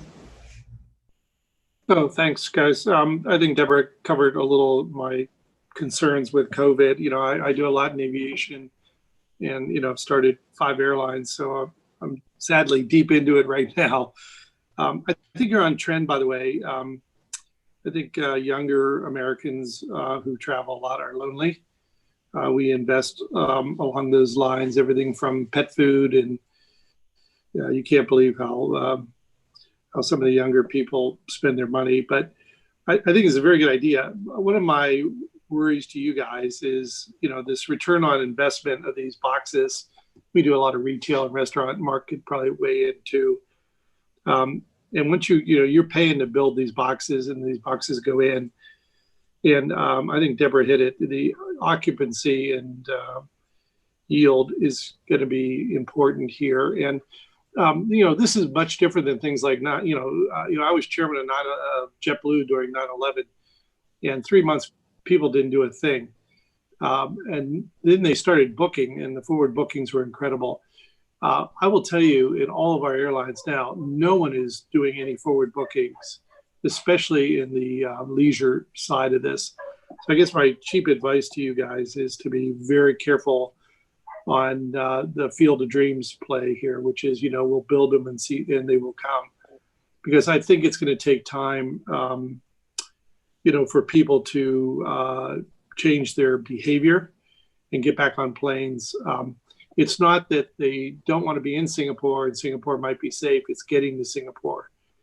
And even though the planes are as safe as an ICU, it's getting to that aircraft is the issue. So I guess finally, it's not really a question, it's just some advice is that, I would build this out a little slower than you probably want to, given that I think it's going to take time before travelers really embrace and get, and start doing a lot of leisure travel. Yeah, I think, originally we were planning to go live early this year. Obviously, that didn't happen because of COVID, both for our factory in China and our presence in Singapore. And so we've delayed this by a few months, and we're planning to go live with our first hostel by the end of this year. But definitely we're build to order. So we're not going to go live with future hostels until we're sure that tourism is coming back. Yeah. By the way, I could help you guys with a lot of partnerships that a lot of the airlines do. They bundle products like this, and we do it at Azul in Brazil and TAP in Portugal, and JetBlue does it as well. So anyway, I'll follow up with you guys. Yeah, man, amazing. Let's talk after. All right, Cindy.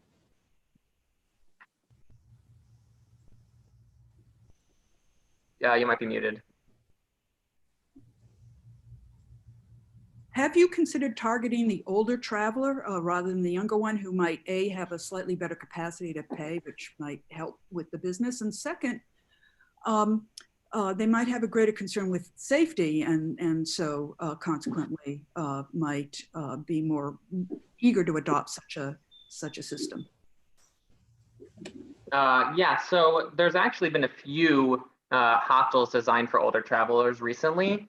But part of the model here is to piggyback off of existing hostels. And so we're not setting up hostels de novo, and so we really have to rely on the existing infrastructure of hostels.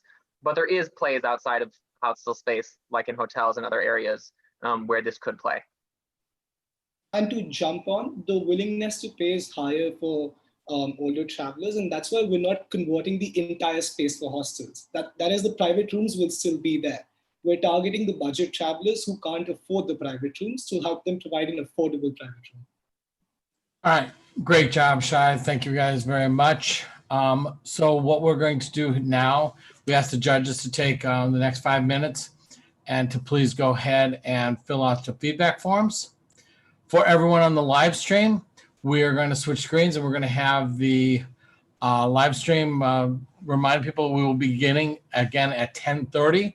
And for the judges, we will break into a smaller breakout room for you so that basically we can have a conversation and discussion during break if you want, but you're not obligated to, but just as a change of pace. So with that, we will reconvene at 10:30 Central Time.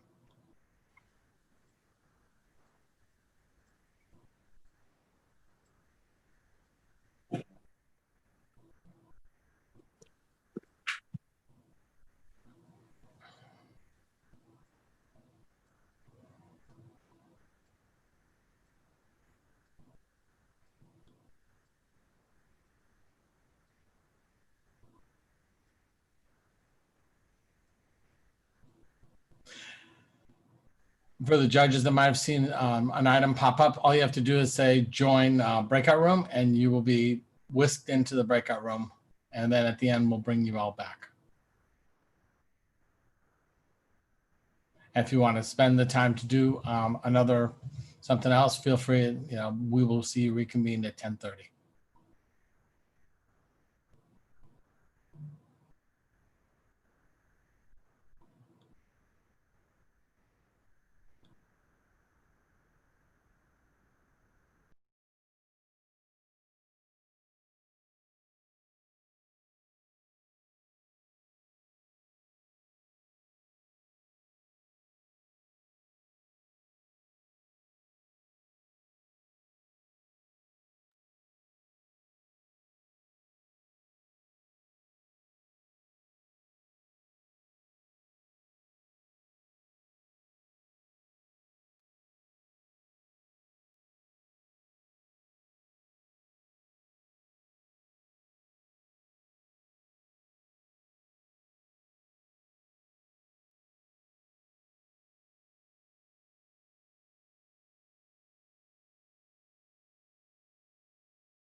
Okay.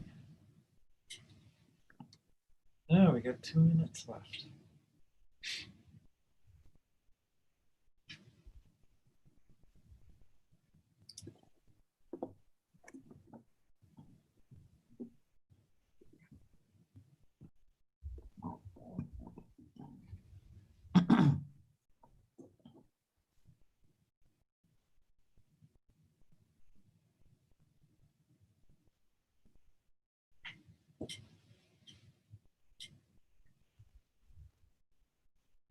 You're still on mute, Mark. Mark, you're on mute. All right, thank you. The judges are getting reassembled here. And we want to remind the judges if they had turned it off during the break to go ahead and turn their video back on. We also ask that Italic go ahead and turn their video back on. We're going to start here in about 1 minute. So let's see how we're doing. Got a lot more judges that need to turn their videos on. That way the students can see and interact with you. And for the ease of the students, what you may want to do is right before we go to your slides and presentation, turn your video off, turn it back on, and that'll put you collectively in one spot for ease of the judges, as well as put all the judges in one spot for the ease of you. So we'll give them about another. Okay, why don't we go ahead and do that real quick? Switch it off, switch it back on. You'll come right back into it. 1, 2, and one more. Okay, we'll have some judges that will join along the way here. But we're going to go ahead and get started. All right, so the judges have finished scoring niche. We've had a break. We'll be bringing up our next team here called Italic. And while COVID hasn't allowed a lot of people to be driving recently, and if you have been driving, you find the roads pretty wide open. It's not a very distant memory from when we've seen traffic taking place. And so what we have here is a very innovative cloud-based and intelligent traffic management software solution. And as soon as they share their slides, we'll be ready to roll.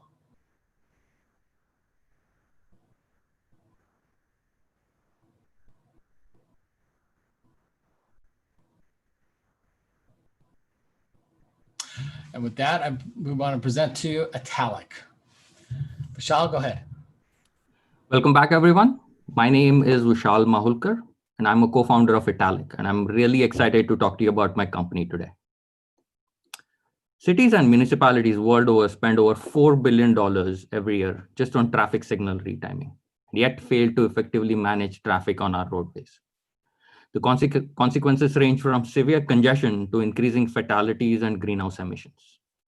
Italic solves this problem by providing a web-based solution powered by algorithms developed by one of the world's leading transportation researchers. But before I get into the technology, I want to show you where those $4 billion go. Meet Ahmed. He's a signal operations manager in the city of Seattle. Seattle is one of the cities in our pipeline, and we've had extensive conversations with him. And here's what he has to say. He has a $9 million budget for traffic signals, but only 5 engineers managing over 1,000 signals distributed over 100 corridors. When it comes to retiming signals to alleviate congestion, he has a real problem. He has no good way of prioritizing, so he follows a set schedule, often falling years behind. And this is because retiming today is a very manual and time-consuming process. It starts with manual data collection. The people you sometimes see by the side of the road are counting cars manually in 2020. Once this data is collected, it's then analyzed, again manually, to generate timing plans, which are then implemented on controllers by the side of the road. The result is every corridor gets looked at once only every 5 to 10 years. It's just too long of a time. Chair. Thank you very much. Just too long of a time to be retiming traffic signals. The consequences are complaints from voters, mayor's office is not happy, city council is continuously putting pressure to make things better. Ahmed thus has the money and the motivation, but lacks the proper tools to help him. Italic provides the perfect solution for his problems. We automate the data collection from a variety of sources: sensors on the road, cameras, GPS from connected vehicles, traffic and signal information to continuously monitor the traffic demands and patterns. Next, Richard will tell you about how our proprietary AI algorithms use this data to help solve problems in cities today. Thanks, Vishal. So I wanted to show a specific use case of what we accomplished in Salt Lake City, which is one of the cities that we're currently piloting our solution today. We fed the city's historical traffic data into our software, and it's able to visualize the delay statuses of every single corridor in the city. And on this specific day, you see that there were heavy delays on the main roads. To inspect this, our software looked at daily travel rates and intelligently identified an anomaly on Foothill Drive. Now, visually, you can see it connects to two large highways and ends suspiciously close to the University of Utah's football stadium. So as you might have guessed, like our software did, the cause of this anomaly was the start of a game. Our software is constantly learning, picking up on trends within the data. And in this case, it was able to correlate a spike in westbound traffic from 9 to 3 p.m. with the problem. And this is very, very important because as our algorithm picks up on these insights, it adapts for future such games or events, giving us predictive identification. That is, we can predict sources of congestion even before they occur. So once we've identified the problem, how do we solve it? Well, the second feature we offer is that our software can automatically calculate and automatically generate optimal timing plans that city traffic managers can deploy with a click of a button. And what this really means is if real-time data is available, our software can make adjustments in real time as well, which is something that they just can't achieve with current manual calculations. So Salt Lake was really impressed with what our models promised, which is that we could help reduce urban delays by 22%. Very importantly, increase traveler safety by 25% and reduce emissions by 7%. All of our features are bundled into a web application that's very easy to use for city traffic managers like Ahmed, so that he can really better understand and better report those new benefits and changes to the mayor's office. So the great thing is also our software sits on top of and easily integrates with their existing solutions. So our customers love our product. And to speak a little bit more on customer traction, I want to hand it back to Vishal. Thanks, Richard. We have generated over 500,000 in revenue over the past 2 years. Our solution is deployed at 5 Midwestern states in the US, a contract that we won beating Microsoft. We've signed contract with Atlanta DOT, winning competition against T-Mobile and HAL 24K. We've also signed a contract with Kansas DOT by partnering with a system integrator called Olson. We have active pilots in city of Dubuque, Salt Lake City, and Lisbon. In fact, we're going to partner with Siemens to go after an RFP that is going to come out in Dubuque in the coming months. We also have a healthy and exciting pipeline of cities wanting to do projects with us. We built an incredible team to bring this product to market. Italic is led by Dr. Anuj Sharma, a leading expert in intelligent transportation systems. Anuj has over 11 years experience in smart traffic operations and is currently an endowed professor at Iowa State University. He's also a member of National Signal Systems Committee, which has only 12 members nationwide. His research is widely cited both in industry and academia. I have a background in new product development and commercialization. Richard leads our product development activities and Chris the finances. Additionally, we've also built an amazing team of advisors with deep industry, business, as well as technical expertise. So how big is this market? The intelligent transportation systems market is valued at $25 billion worldwide, growing at over 10% year over year. Within that, we are interested in the advanced traffic management market, which is worth $8 billion today. And we are starting with the signal retiming market, which is worth $4 billion annually. Our target within the signal retiming market are cities with population greater than 50,000. This is the size at which cities start to face congestion problems during peak commute times, as well as special events such as football games. But more importantly, they have the infrastructure available to implement Italic's solution. Within this market, we've started in the region shown in the map, mainly because of Anuj's deep industry connections, as well as with more forward-thinking cities such as Salt Lake City, because they are known to be open to implementing innovative solutions. We reach our customers through two main channels. In direct sales, we often do pilots in advance of RFPs because that makes cities aware of Italic's capabilities and also enhances our chances of winning an RFP. This helps us build credibility, which in turn helps us establish partnerships with other big players in the market. For example, both Olsen and Siemens approached Italic based on recommendations from our existing customers in Missouri DOT and City of Dubuque. Currently, 100% of our revenue is direct sales, but with partners having a combined portfolio of over 500 cities, we anticipate we'll get to a 40-60 ratio in the coming years. With that, I'd like to hand over to Chris to talk about our unit economics and finances. Thanks, Vishal. So we price our product at a little over $2,500 per intersection per year. Now, we found that this price point corresponds to the typical amount in city operating budgets for traffic retiming. Now, we show here what a small, medium, and large-sized city look like to give you some context. So a medium-sized city like Salt Lake has over 1,100 intersections. Now, not all of these are going to need to be equipped with our solution, and cities generally don't offer out all of their intersections to one provider. So we might acquire 30%, which would result in $850,000 of annual revenue. Now, here we show what an actual customer contract looks like. Contracts are multi-year in nature, so we have 120 intersections for 3 years. Now, gross margins are going to vary slightly depending on the existing data infrastructure, but generally we're looking at about 90% gross margins, giving us over $800,000 in total gross profit. Now, a majority of the cost of acquisition is in the pilot programs and personnel, resulting in an LTV to CAC ratio of about 10-1. Now, given the current momentum we have, we anticipate acquiring over 20 customers in the next 3 years, at which point we break even. We're looking at sustainable operating margins approaching 40% on almost $50 million in revenue in year 5. Now, we have confidence in these projections given our competitive position. It's a fragmented industry with high barriers to entry. We segment the competition to 3 buckets. Number 1 is the system integrators with their manual solutions. Now, as Vishal mentioned earlier, these act as our channel partners.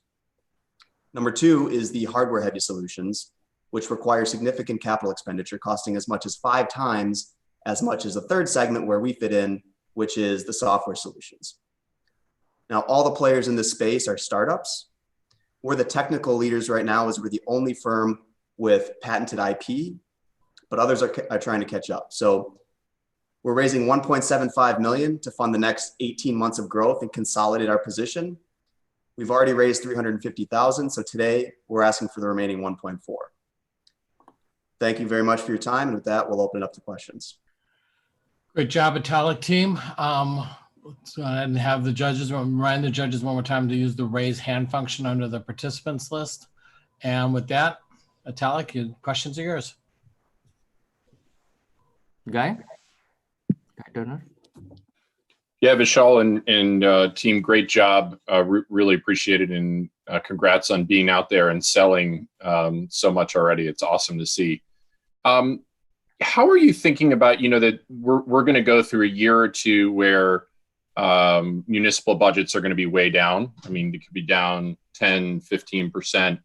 How do you sell through that, given all the other needs that they may have?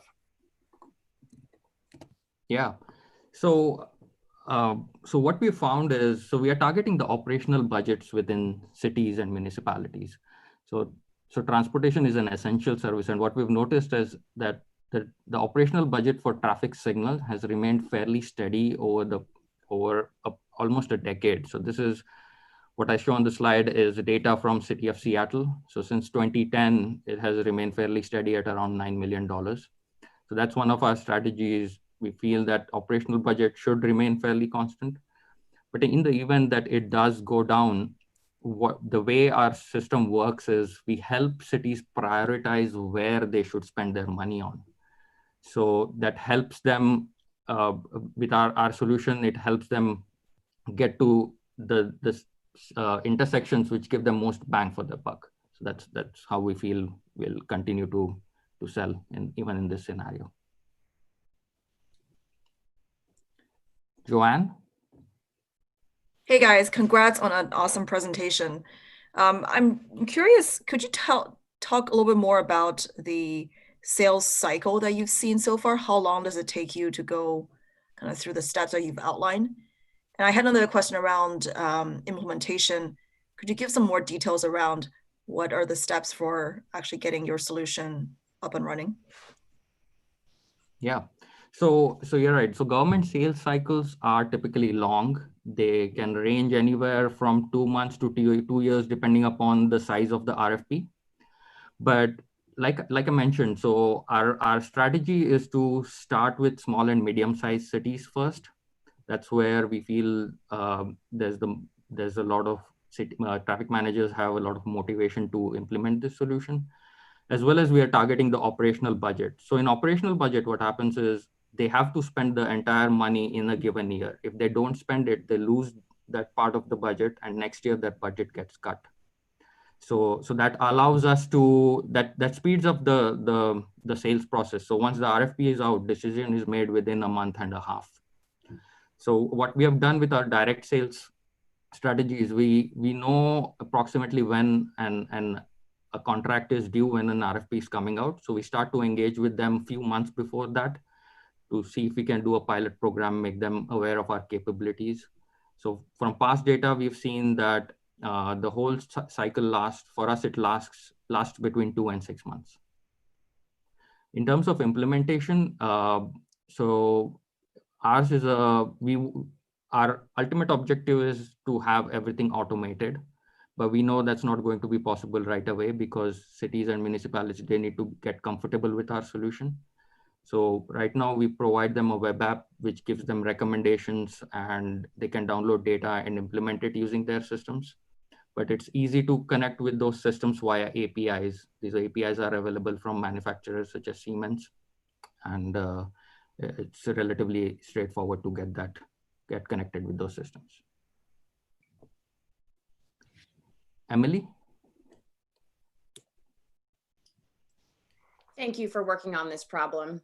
For the last 20 years, ever since I got in tech, I thought that this problem should be solved with intelligent systems. I'm excited you should come to Santa Monica, please.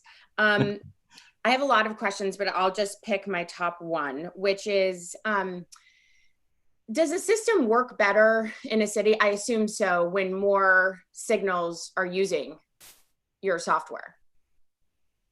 Yes. Okay.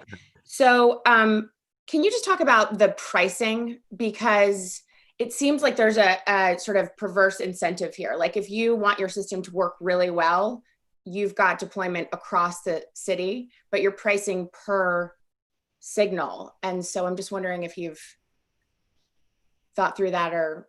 Yeah. So currently we are pricing at close to $2,500 per intersection per year.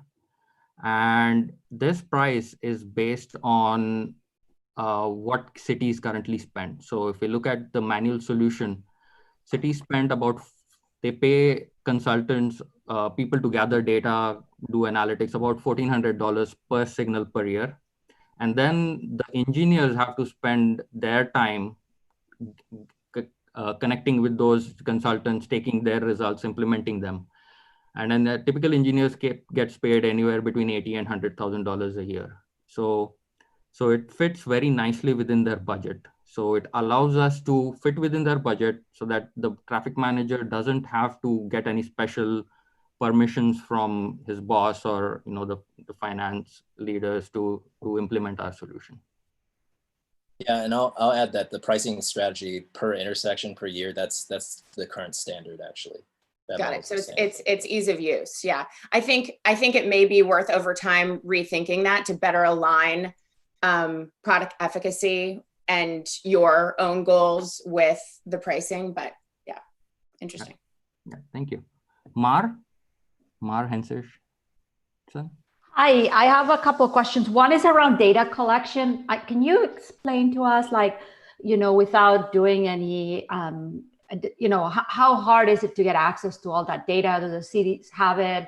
Is it, anyways, anything related to that part? And the second, is there some version of a consumer application where you can offer help to the consumer around the data, all the stuff that you're collecting. Anuj, do you want to take the first question and then I can take the second one? Sure. The data is coming from multiple sources. We have data partners. Some of the data is coming directly from the cities itself, which is open source data. And then some data we procure from our partners, which can be cell phone based data or signal data itself. And we have already established those connections. Yeah. And then can you repeat your second question, Mar? Actually, I'll skip because there's so many hands raised. Okay. All right. John? Yeah, I want to just echo everybody. I think it was a good idea and a great presentation and super progress. I guess my concern, having been in similar businesses, is that if you're going to go after the salary of the traffic engineers, that you're going to create huge friction, and the city manager is going to have to get rid of some of his best people in order to find the budget for you. So I would encourage you to think of pricing and strategies so that people don't lose their union jobs. Yeah, absolutely. So our objective is not to cut jobs. So today what we've observed is engineers are spending a lot of non-productive time. So because of complaints that they are getting, like Ahmed has to manage expectations from mayor's office, from voters, city council, a lot of different. So he's spending time which he should really be spending on improving traffic within cities, making things better. So that's what our tool enables. So for example, for Seattle, there are only 5 engineers for over 1,000 signals. So we are just improving the effectiveness of the engineer, improving efficiency with which they work. So just a quick point to add as well is City of Omaha had posted a job to hire a traffic engineer for last 2 years, and it has not been filled just because there are not enough people to support them. So they have budget to have additional guy, but they are just not able to recruit. So this just enables them to have a single person do a lot more, just they don't have to do the mundane work. Pete Wilkins. Thanks.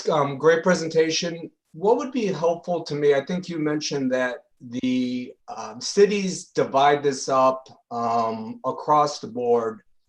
Did I understand that accurately? So they don't have a single source supplier. So they'll segment their city into quadrants or whichever way they want to, and then have RFPs out for them. And what would you need to demonstrate with your solution to become the industry leader? Anuj, I'll let you take that question.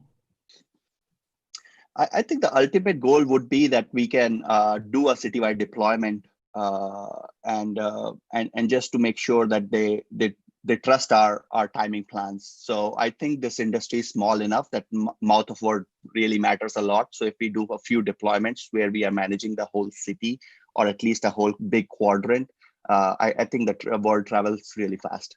Would you be able to demonstrate that more lights controlled with your software actually creates a better solution for management, and to be able to differentiate that? Yes, we would be able to do that. All right, thanks. Yeah.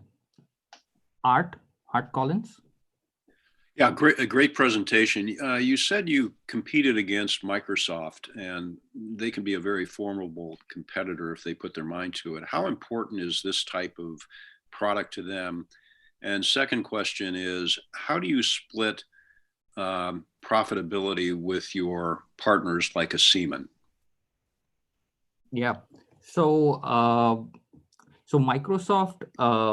So the contract that we won against Microsoft, they part of that had a data warehousing component to it. So Microsoft thought, I think they're probably thinking that since they have Azure backbone, they can probably win that contract. But what we found is that in this scenario, in addition to having the IT capability, you need deep domain expertise. So that's what Anuj brings in with his years of experience as one of the leading researchers in this area. So that was the main reason why we won against Microsoft and even T-Mobile. How do you split the profitability with your partners like Siemens? Yeah. So far, we have used the same pricing strategy in both channels, direct as well as through partnerships. The reason is when we are going with a system integrator partner, we are going after a much bigger, different kind of contract, which includes signal timing. So they are doing signal timing as a part of a much bigger work. When we are approaching directly, we are targeting specifically just the traffic signal timing. So far, we haven't received any pushback from our system integrator partners in terms of pricing. So we plan to approach it, have the same pricings on both channels. And the benefit is they use us as a differentiator because they are competing against other system integrator, and bringing AI into their solution differentiates them. Thank you. Eric? Thank you. Thank you very much. Very good presentation. I'm from Mexico City, so as you can imagine, traffic is an important problem for me. So a question I have is, in the long term, I have been involved in the smart city initiatives, both in Mexico and in other Latin American countries. And my take was that big software companies such as Microsoft, actually I think even Cisco and others, are selling, integrating smart city solutions. I remember specifically for traffic, we even talked with Google, Waze was part of the equation. So how do you use CLSS long term? Will you remain an independent traffic company, or will you become part of one of these smart city solutions that are being sold to cities? Anuj, I'll let you take that question as well. So I think we will become a part of those solutions as well, because Cisco, when it comes to a city, it doesn't sell, it sells a package of solution which has multiple components, and it integrates subcontracts under that package. So we will be part of that solution. And we have already had ongoing partnership with NVIDIA, especially since we are using some GPU-based technologies. So those are the connections there that once we prove our value, we'll be going with these big integrators to cities like Mexico City. Ian? Thank you. Quick question here, regarding your go-to-market approach and kind of mix of direct sales and channel partners. What gives you the confidence you can get to more than 20 million in revenue in 3 years? So that's basically 40x where you are today. Yeah. So the size of, like I said, the size of a typical contract is we see by year 3, size of typical contract we'll get is around $800,000. And if you look at the size of the market, so just looking at cities with population 50,000 to 1 million, just in the US, there are 850 cities. So feel realistically, it's we can get to that capturing 82. We are just capturing 82 cities in the next 5 years out of those 800. That's reasonably realistic. The other part is we're starting to build credibility by doing pilot programs, and that helps tremendously. As you see, two system integrators approached us independently to partner with them. All right, great job. Great job, Michelle. We're out of time for questions. Let's go ahead and ask the judges to please fill out your forms. Remember to hit submit at the end. We're going to take a few-minute break here for the judges to have some time to fill it up, and then we'll go with our next team in a couple minutes here.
end of the day, this song will be buried in the back of your head like It's a Small World at Disney World.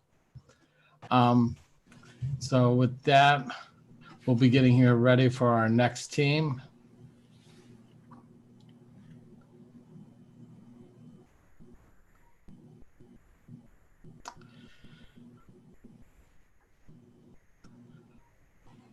All right, it looks like we're set for that. So while COVID has caused a lot of us to learn how to eat at home again, if we were in India, we would find ourselves with a very innovative solution for home-cooked meals for young professionals in India. With that, we present you the Swadesh. Sanjay? Thank you, Mark. Good morning, everyone. I'm Sanjay, the founder of Swadesh, which is an Indian company that's redefining home-cooked food for a modern India. Over 90% of young professionals in India want home-cooked food, but none of the hassles that go with it. At Swadesh, we're a one-stop solution that handles all the logistics of getting such meals on the table, which means the 200 million urban millennials in India are able to eat home-cooked food at the touch of a single button. Now, millennials in India have never learned to cook growing up, and they work long hours in high-pressure jobs, leaving little time or patience to actually prepare a meal. Our target customers are also in the top income decile, which means they're willing to pay for convenience. One way they do that is by hiring domestic help. In fact, 86% of our target customers have employed a home cook. I'll put that in perspective for you. That's 400,000 households collectively employing 100,000 cooks just in the one city of Bangalore. These cooks tend to be part-timers who work 3 to 4 households a day with limited training or organizational support, which is why, despite the luxury of having a cook, our customers still face a lot of problems. They still spend 20 to 60 minutes a week planning and buying groceries, 10 to 15 minutes a day simply following up with their cook. They also have a challenge in controlling their meal contents because cooks rarely follow recipes, and they have a lot of repetition of meals and a lack of variety because cooks have a limited repertoire. Swadesh is trying to deliver improved value by equipping our cooks with ingredient kits. These ingredient kits, a pilot version of which you see on the right, are self-contained, standardized, and pre-portioned, enabling our cooks to deliver a typical 3-dish meal in under 30 minutes. We bring the entire experience together using an app that enables seamless communication between our customers, our cooks, and our backend systems. That's why our customers no longer have to worry about the mundane things like shopping for groceries or following up with their cooks. Because everything is pre-portioned in Swadesh kits, they're able to control every single content of their meal. And lastly, because our cooks are equipped with Swadesh kits, they're able to deliver a wider variety of dishes to our customers. Now, it's not just us saying that. Alongside the core team, I spent my MBA summer conducting 50 detailed customer and cook interviews to come up with the concept, and then carried out a 5-household pilot that delivered meals to customers 127 times using our kits. And we saw tremendous acceptance, not only from our pilot customers, but from our partner cooks as well. And we learned 2 important things. That our cooks double in productivity when we task them to prepare a 3-dish meal using our kits, and that there's a greater than 90% compliance on their very first attempt using these kits. However, we have had to take into account the impact COVID-19 has had on the Indian economy and adjust accordingly. We've seen that the informal sector is the hardest hit, and customers are unsure whether their cooks will return after the lockdown. On the flip side, we've seen a dramatic surge in hyperlocal delivery volumes. At Swadesh, we're going to double our spends on hygiene, sanitization, and PPEs to be ready for the post-COVID environment, while also quickly expanding to fill the gap that's left by our customer uncertainty, and lastly, being flexible to operate both within and outside of future lockdowns so we can ensure continuity of service. That's why Swadesh is the only solution out there that ticks off all the 4 tasks that are involved in getting home-cooked food every day, and why we're the only solution out there that does not force our customers to make trade-offs in the 4 values they hold dear for everyday meals. Hence, we're well poised to tackle a huge market about which Gayatri will now speak. Thank you, Sanjay. Having talked about the product and the market, I'll now walk you through our go-to-market strategy. India has 200 million urban millennials. And guess how much they spend on food and domestic help? It's $11 billion a month. Now you must be wondering, how do we tackle this huge opportunity, right?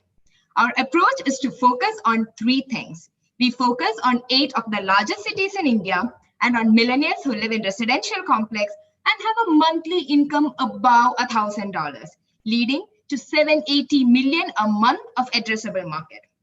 Now, how do we focus in these cities? We focus by acquiring customers by residential complex. Why residential complex? Because residential complex acts as natural aggregation points for both our customers and our cooks.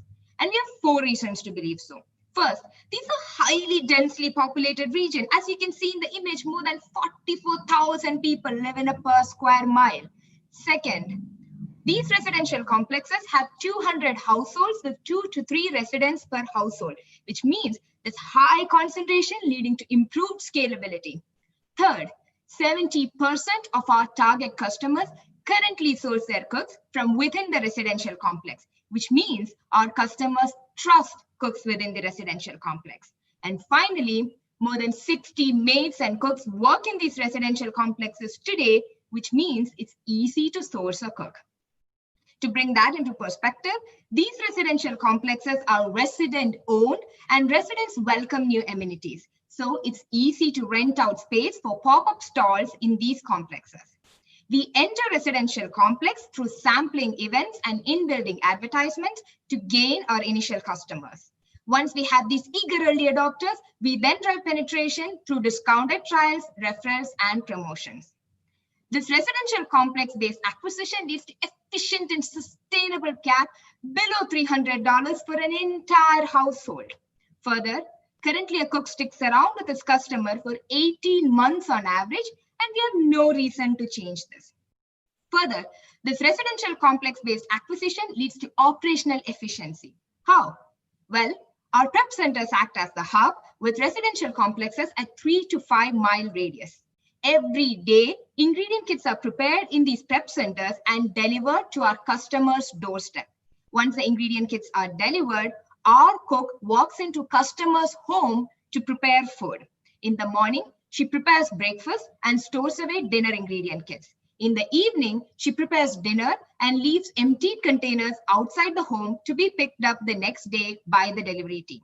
Having talked about go-to-market strategy and our operational efficiency, I now hand it over to Sophia to walk you through the financials. Thanks, Gayatri. I'm Sophia, and I'll walk us through the financials. Spanish will generate $209 per month per household. Through the research conducted last summer, we learned that our target segment wants to eat 100 meals a month at home, and we'll price ourselves competitively against other premium Indian services at just above $2 per meal.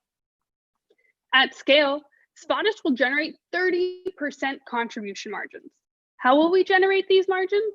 Well, through reduced ingredient costs, since we'll be purchasing in bulk and leverage economies of scale, low delivery costs, since we'll outsource to hyper-local last mile firms, increased productivity of the cook by giving them prepped ingredient kits and concentrating cooks to specific apartment complexes, and finally, reduced operating expenses of our prep centers, since we will only prepare the food and not cook it at these locations. This allows us to have an LTV to CAC ratio of above 4.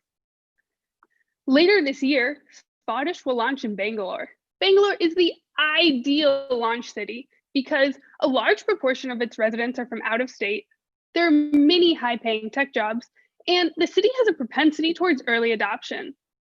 Spanish will take a multi-city approach, expanding to Chennai in 2022 and Mumbai in 2023, reaching over 32,000 households by 2026. Based on our growth strategy, we'll reach EBITDA break-even in 2024 and generate revenues of $78.5 million on EBITDA of $8.3 million in 2026. Having talked about the financials, I'll now pass it to Raul, who will walk us through the team and our ask. Well, thanks, Sophia. Now that you know that we would get to 78 million in revenue by year 6, I'll explain why we are the right team and our ask that we need to get there. Swadesh at its heart is a consumer-focused service company, and we have the perfect team with Sanjay, who brings 6 years of experience in setting up supply chain for new products, joined by Karthikeya, who brings deep understanding of direct-to-consumer marketing and CPG product development. They're both joined by Anamika, who has launched and scaled the daily delivery service for India's largest e-grocer. We are supported by both students who bring experiences across critical functions such as marketing, finance, and operations. And we are guided by two great domain expert advisors with Vijay Menon, who brings 22 years of experience on food safety and operations, and Prateek Pujari, the COO of Let's Transports, a last mile logistics startup in India. He has been actively involved in early stage fundraising and expanding it. He's helping us on hyperlocal logistics and raising funds. Speaking of funds, we are seeking $400,000 in seed funding for carrying out three major activities. First, building out the customer-facing UI and order management systems. Second, establishing and scaling our first 2 prep center. And lastly, acquiring more than 77 residential complexes and capturing nearly 323 households. That's us at Swadesh. We'd be happy to take your questions. Great job, Swadesh. What we'll now do is open the floor up to judges. Remember, judges, to use the raise hand function under the participants list for your questions. And whenever you're ready, Swadesh. Ian? Just a question regarding the cooks. So does Swadesh, does it replace the current cooks, or do you provide meal kits to the current cooks that they may have in their household? Yeah, we'll actually be employing the cooks as well. So we'll be a one-stop solution and take away all the hassles. So we'll be supplying both the ingredient kits as well as the cooks. Okay, very good. Thank you. Deborah? Yeah, I actually wanted to ask about the raise size. I appreciate that India can be a low-cost environment to operate in, but 400,000 seems like a low number to be raising for kind of a initial plan of this size. Can you talk about use of proceeds and how it splits up and what you plan to do with the 400? Yep, sure. If you could go to the low cash needs slide, Ganesh. Yeah, the reason why we need $400,000 is driven by 3 drivers. One part, as you mentioned, Deborah, is the fact that India is comparatively lower cost. So we will have lower overheads for things like product development. The other 2 big drivers are, one, we have a much more efficient customer acquisition strategy and cook acquisition strategy than any other food platform out there, because we're focusing on that apartment oriented strategy. It provides us both a concentration of customers and operational efficiency.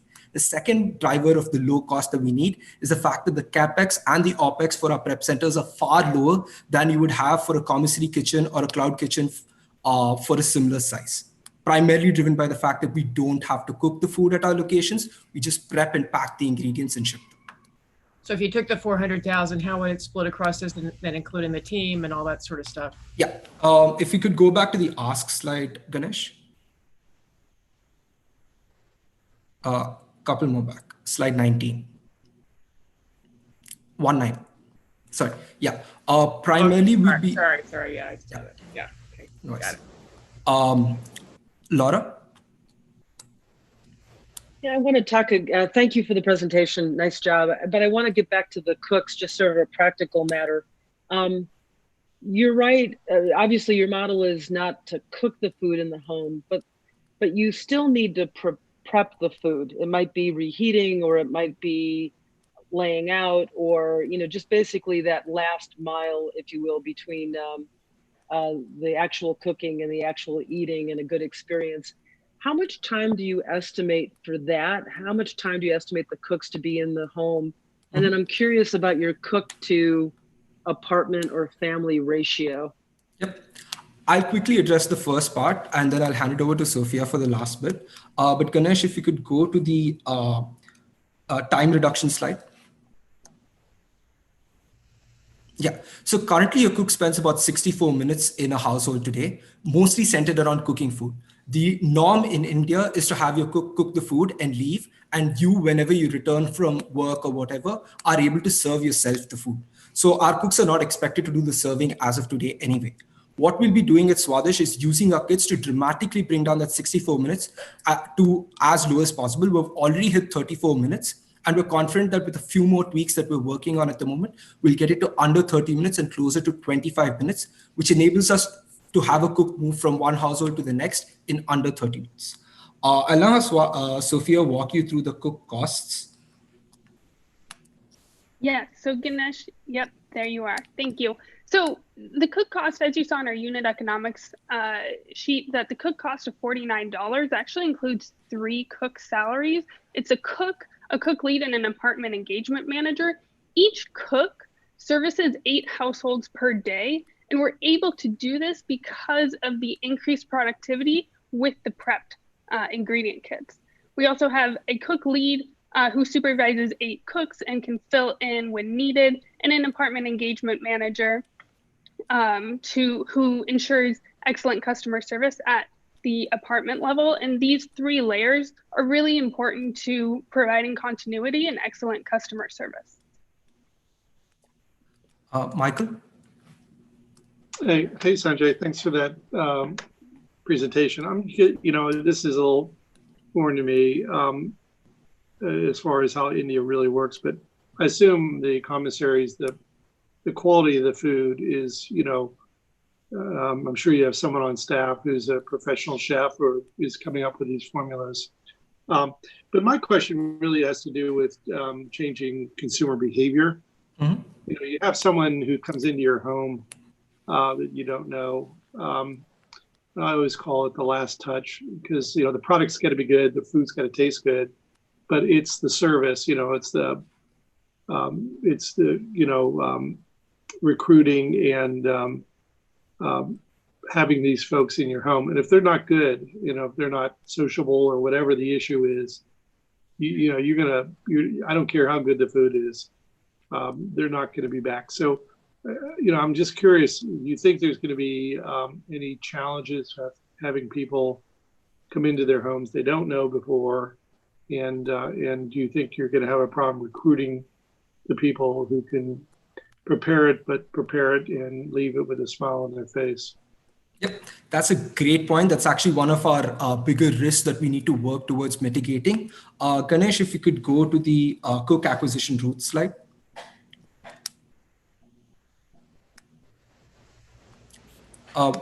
So one of the focus is to get cooks who have a strong social reputation within our apartment complexes that we're targeting.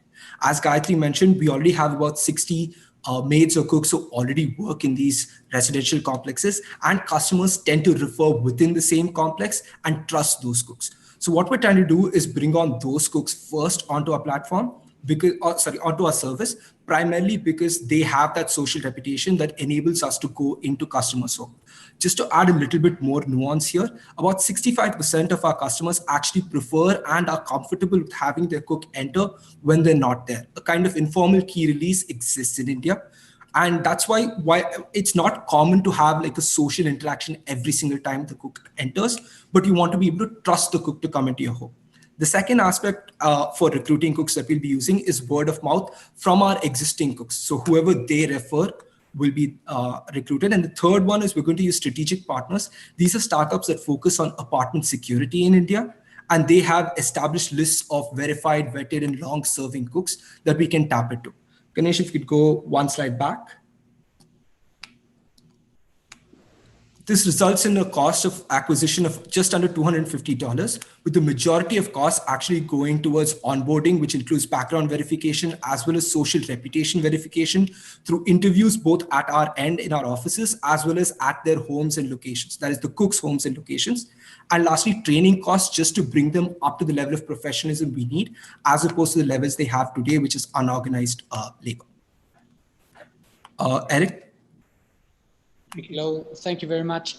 So I'm curious how much thought you have put into the post-COVID competitive environment. And the reason I ask is, at least here in Mexico City, the offer of good food has significantly improved, because since all restaurants are closed, literally all restaurants from very top to medium are offering some kind of home service in all variety.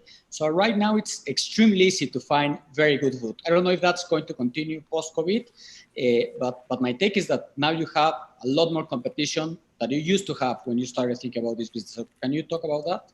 Yeah, sure. I'll actually have Gayatri talk about why customers don't accept restaurants and cloud kitchens. So Ganesh, if you could go to that slide. Slide 63, thank you. So there are three major reasons why the model you mentioned about restaurants and cloud kitchens would not work in India. The first is that there is very low standards for food safety, and customers hence perceive that food cooked outside their homes are unhygienic and do not trust the food quality. Hence, we have to cook the food at home. Second, the food people order outside in general is very different from the food they cook at home. Food ordered outside would be in general more rich and more oily and hence perceived unhealthy. Third,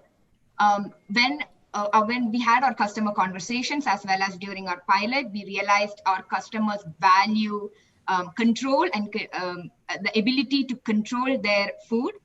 And when food is prepared in bulk, this would not be possible. Hence, restaurant and cloud kitchens where food is produced in mass would not satisfy our customers.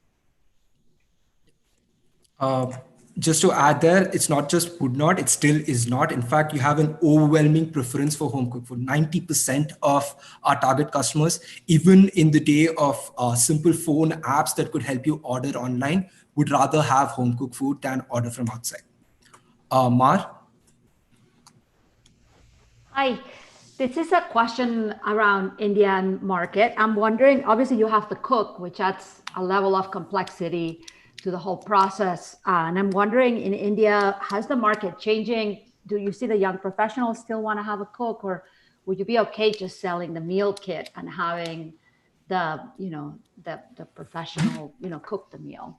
Yeah, great question. I'll just answer it with a couple of points and then hand it over to, and walk you through why we're different from a meal kit. So primarily, Mark, as I mentioned, 90% of our customers do not identify with ordering out or anything like that as a substitute for everyday home cooked meals. It's something we've grown up with. It's something that we identify with as something that acts as an emotional barrier, an emotional touch point that you expect every day. The only reason why a millennial tends to move towards ordering out is convenience, right? And so the moment we make home cooked food as convenient as ordering out, they're going to switch to home cooked food.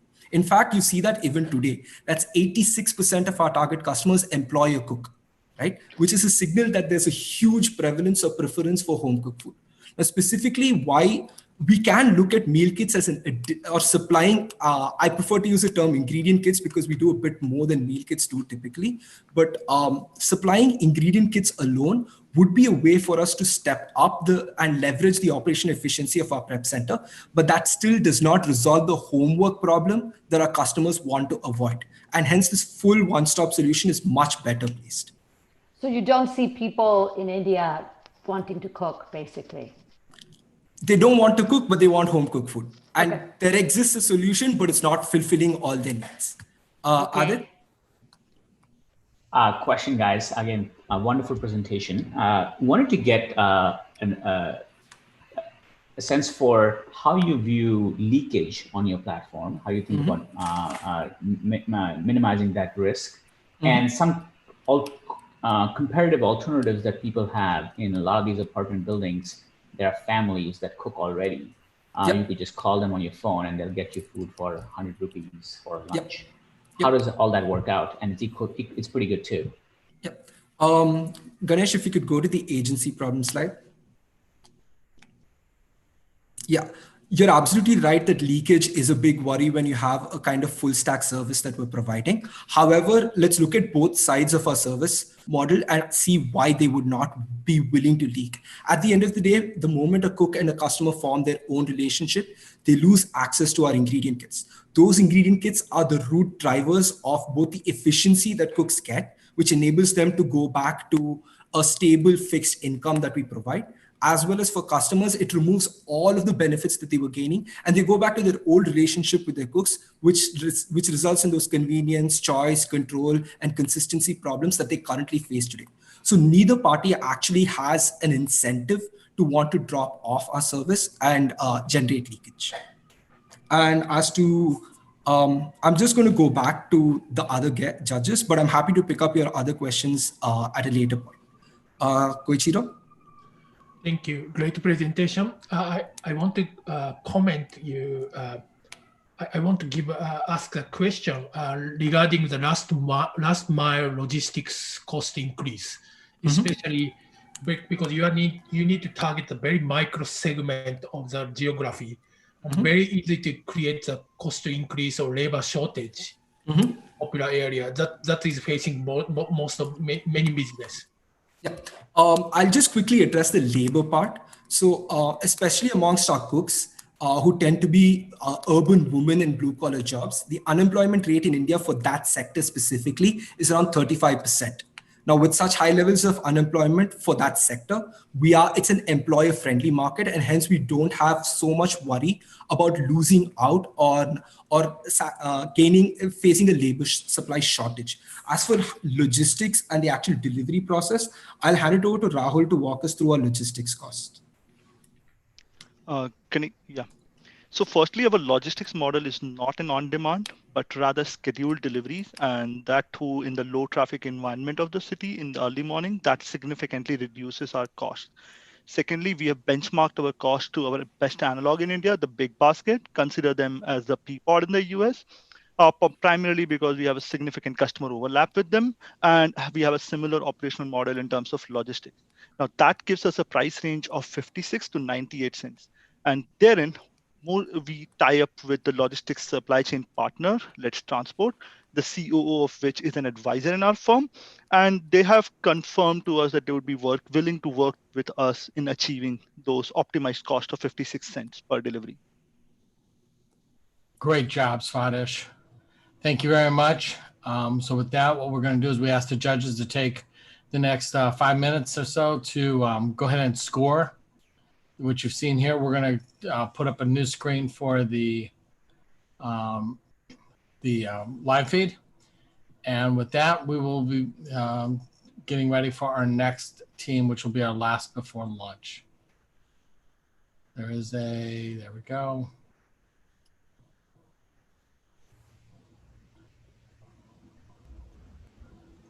So take a few minutes here, judges, and go ahead and score for the Scottish team that we just watched. Remember to hit submit at the end of the scoring.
Okay, we're going to start getting ready for the next team now. So we can go ahead and have them get ready to share the slides. Great. We'll give the judges, looks like a few judges are still working. We'll give the judges another minute or so to score. I know to the folks on the live stream, it seems like an eternity while we're just sitting here, but to the judges that are scoring and writing furiously, we want to make sure they have ample time to give their feedback. And the judges have been doing a terrific job. So we are actually in excellent shape on the judging. So thank you to the judges.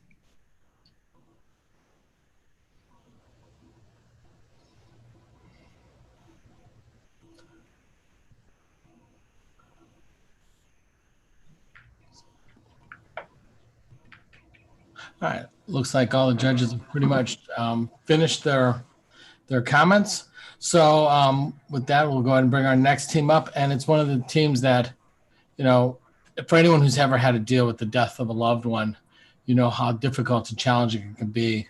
What we have here is a new business that basically is looking at an entirely new way to rethink this. And so with that, we'd like to introduce you to Lighten. Thanks, Professor Tevi. Can you hear me okay? Yes. Go ahead. I'm Alexandra Coys, and I am the founder and CEO of Lighten. We remake the funeral into a personalized celebration of life, and we make the planning process easier. I hope none of you here today have ever had to plan a funeral, but if you have, you know that it can be miserable. My first experience was about 3 years ago when my uncle passed away. He was my mom's brother, but because she was too grief-stricken to make the arrangements, I took on the planning. This was my uncle. And yes, those are blueberries in his nose. As you can tell from this photo, he was not the most serious person, but he had this way of making everyone around him feel like they were having a good time. And that's what I wanted to remember about him. But when I walked into the funeral home, it looked something like this, not something that felt right for him. So instead, I planned something different, a personalized celebration of life in his favorite place, with his favorite people toasting his name and the photos and items from his life that reminded us of him. And I planned something that he would have loved. But in order to do that, I had to take on all of the planning and coordination to make that happen, which felt like hundreds of steps over the course of just a few days, when all I wanted to do was be able to grieve and spend time with my family. Afterwards, I found out that my family and I were not alone in moving away from the typical funeral traditions. 60% of all deaths are now cremations. They're exceeding casket burials. People are less religious. We often don't live in the same communities where we grew up or where our loved ones are, and we're more comfortable with online solutions. And in this new world, the local community funeral home is losing its place because more and more families are taking on the planning burden to do something different and opting out. That's why Lighten is developing a new solution. We're an end-to-end planning service to arrange cremations and celebrations of life outside of a funeral home. And we deliver a streamlined guided process, a highly personalized experience, and a more uplifting feel. And now I'm going to turn it over to our head of customer experience, Amita, to tell you more about how we do that. Thanks, Alex. Our platform walks customers step by step through the process of making arrangements for their loved one, including all the legal and paperwork associated with arranging a cremation, planning a unique celebration of life event outside of the funeral home, ordering flowers, cards, and other personal touches. We've used human-centered design methodology to build this platform and regularly test our processes with users to make sure they're intuitive and natural for our grieving customers. We are committed to helping our customers plan celebrations of life with a fundamentally different feel than those offered by the funeral home. Our offerings are prepackaged around either the personality elements of their loved one they want to come through or the atmosphere that they want to create. To deliver this, Lighten has curated a unique pool of vendors to provide these services to our customers, including ash scattering services, unique event venues, florists, and stationery designers. We prioritize personalization throughout the memorial planning process in two main ways. First, as we intake new customers, we give them an opportunity to record memories about their loved one, which then allows our platform to personalize recommendations for packages that best represent that personality. Next, we personalize our customer service approach to meet every customer's unique needs. Once an order is made, Lighten provides a single customer service touchpoint, which allows our team to coordinate with vendors behind the scenes to make sure everything is going smoothly for them. And now I'll pass it off to our head of consumer insights, Teresa, to tell you more about what we've already delivered. Thanks, Amita. We've already started serving customers. Before COVID, we'd held 2 in-person celebrations of life, and we'd started building out our Chicago area vendor database. Then shelter in place happened, which created new needs for our customers. People are still passing away, but now their families can't gather and mourn them the way they might normally expect to. So we prioritized an early launch of our digital memorial tools, and we've had 8 digital customers since the beginning of NVC. All of our customers, both digital and in person, have expressed gratitude that we've taken a big burden off their plates during a challenging time and made something meaningful out of what could have been just a very somber experience. The service has been so relevant that in April, Alex was featured on the WGN Morning News Show. This spot has led to new customers, new channel partnerships, even new publicity. Now I'm going to hand it over to Sarah, our head of marketing, who's going to talk about our market opportunity. Thanks, Teresa. We have a significant market opportunity in a large and highly fragmented industry. Funeral services is a $17 billion industry. Within that, we will target those looking for cremation services, where there's really no need for a funeral home. And initially, we'll focus on those who are already opting out of a funeral home by choosing direct cremation, which is an industry term for cremation conducted with no ceremony or services at a funeral home. This is a $2.6 billion segment and growing. As people are already opting out, it's clear that Lighten has the opportunity to deliver a fundamentally better customer experience. Compared to funeral homes, our offering is digital first with a variety of locations for an uplifting celebration. Our online competitors offer simply direct cremation like Tulip, or they aggregate educational resources and information on vendors, but they're ultimately referring people back to funeral homes for the actual arrangements. No one else owns the end-to-end customer experience in a digital and scalable way. Now, we must ensure that we're in the right place to find these customers at their exact time of need. So first, brand building. People don't love to talk about death, and when they have to, we want Lighten to be part of that conversation. And we aspire to make those conversations easier to have in the future. Each event we do serves as a marketing opportunity for us with attendees, and our customers become our advocates in an industry where advice from family and friends plays a large role. We've also seen a large boost in traffic to our site from customers sharing our digital memorial pages and videos on their personal Facebook pages. Next, we know digital marketing is effective in this space and people are looking online for help. We are driving customers to our site via Google Ads and Pinterest ads. In the last 2 weeks, 4 of our 5 customers have found us through Google Ads. So we will invest heavily in digital marketing as we scale. Finally, the majority of deaths in the US occur in end-of-life care facilities like hospice centers and nursing homes. And we know that in these places, families are actively seeking out recommendations on what to do from grief specialists and other staff. We have 3 ongoing referral relationships with end-of-life care providers and are in active discussion with a number of others. We will build out our team in each region we enter to conduct continued outreach to staff and ensure that Lighten becomes the go-to recommendation for people seeking modern memorial services. And now Carly, our head of finance, will speak about Lighten's financials. Thanks, Sarah. So how do we make money? We provide different packages of services at different price points to cater to a variety of customer needs. As an example, here's our midpoint price Lighten package. At $6,000, we provide a full service solution from cremation to a celebration of life event. This price is on par with what people are paying for a full service cremation at a funeral home today. To deliver our services, we'll pass on around $3,000 to our vendors, and it costs us another $555 to acquire and service our customers. We're therefore gaining more than $2,500 or 42% contribution margin. We'll drive our revenue growth through aggressive geographical expansion. Our digital-only service is already available nationwide, and we will launch our in-person full-service platform in Chicago in December this year. We'll then start our phase 1 expansion to New York City and Los Angeles in the summer of 2021, and aiming at reaching 16 major markets in 5 years. We'll prioritize cities with high volumes of cremation, high population density, and presence of channel partners and vendors that we've already established relationship with.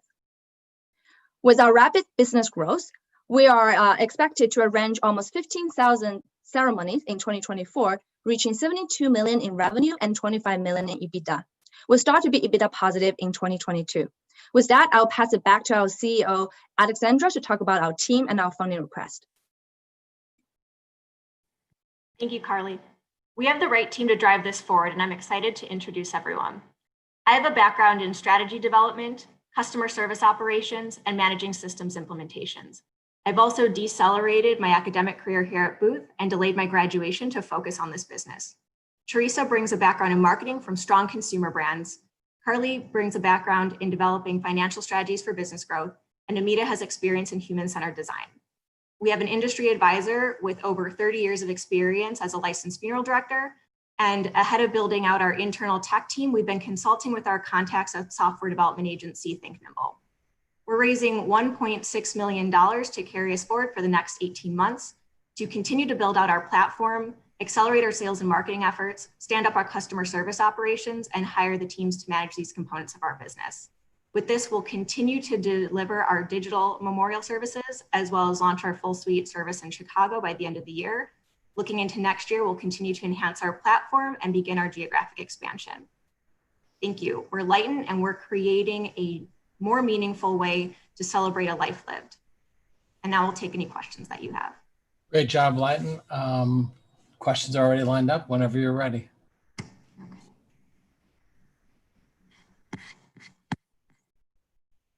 All right, Linnea? Hi, everyone. Great job.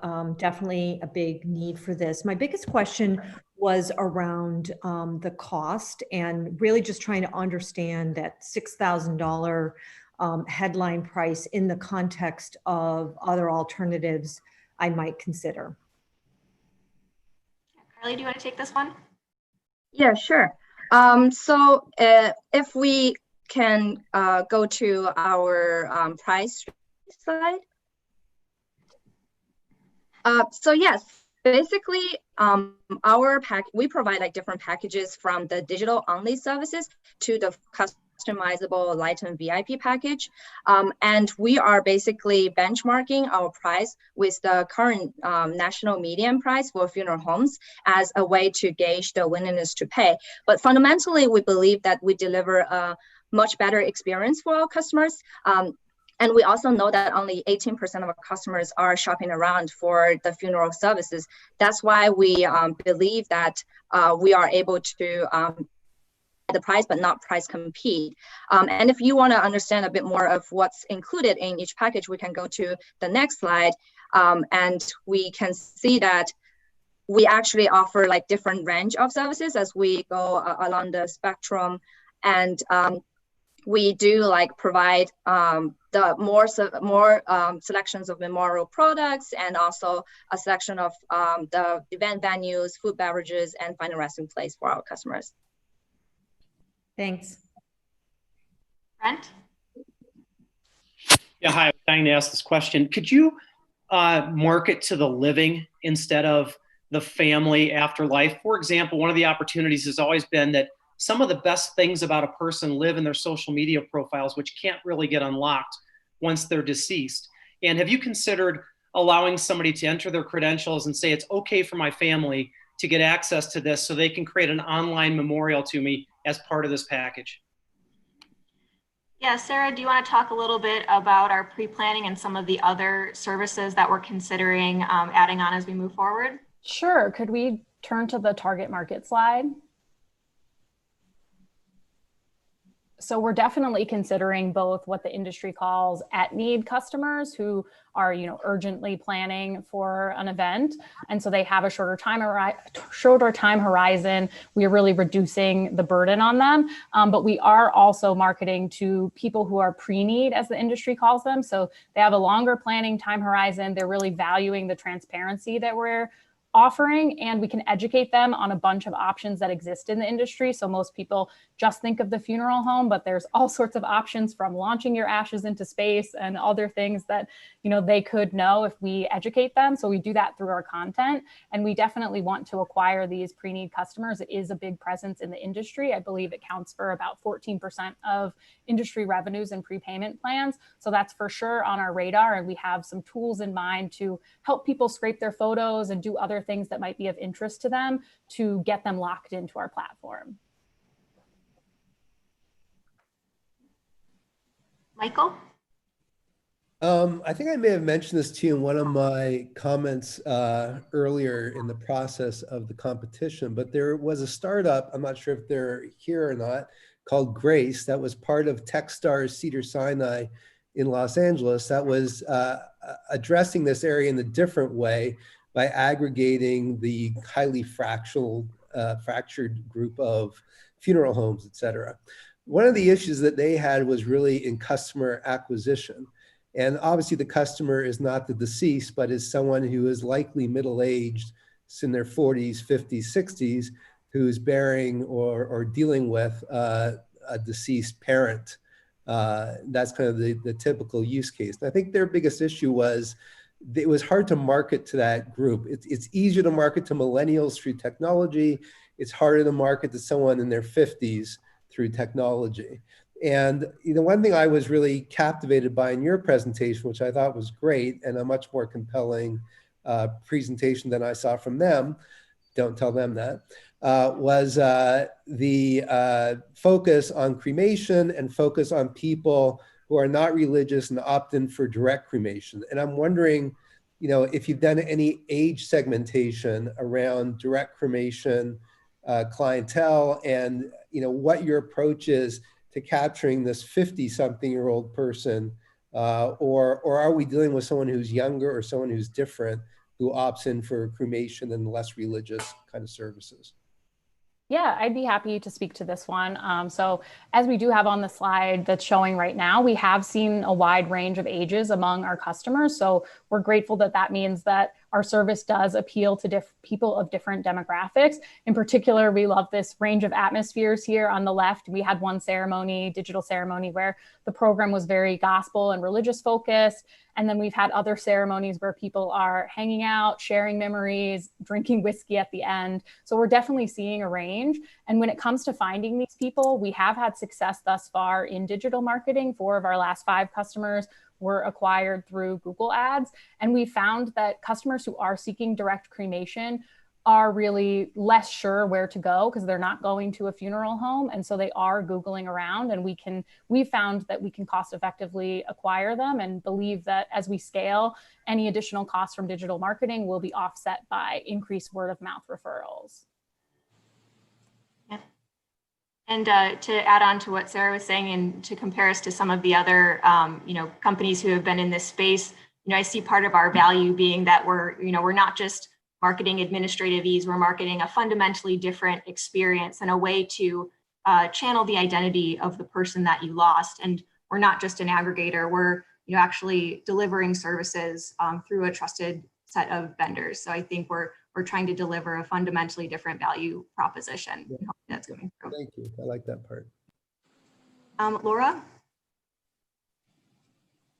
Thanks. Really nice presentation, and I agree. It really does address a need and I think a growing opportunity out there. I actually went through this for my dad about 18 months ago, and we did a very bespoke thing that we really wanted. In your channel partner slide, I was wondering about how you might be thinking about hospice as a channel partner.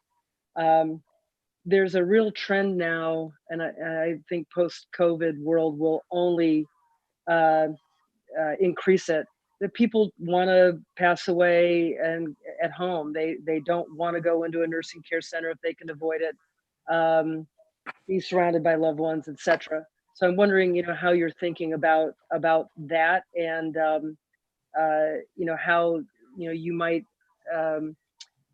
help with additional services, bridging the gap between people not knowing about hospice and then moving people into post-need after they pass away. Sure, I'd be happy to talk to that. And actually, could we switch to the marketing channel partner slide? Thank you. Yeah. So we are on referral lists for a number of hospitals and hospice care organizations. We found that a lot of these organizations, the larger ones that are strategic for us to partner with, are offering nursing homes, separate hospice care, in the home, out of the home. So we do think that partnering with some of these larger players helps us address that whole market and get on their referral lists and continue to strengthen these relationships.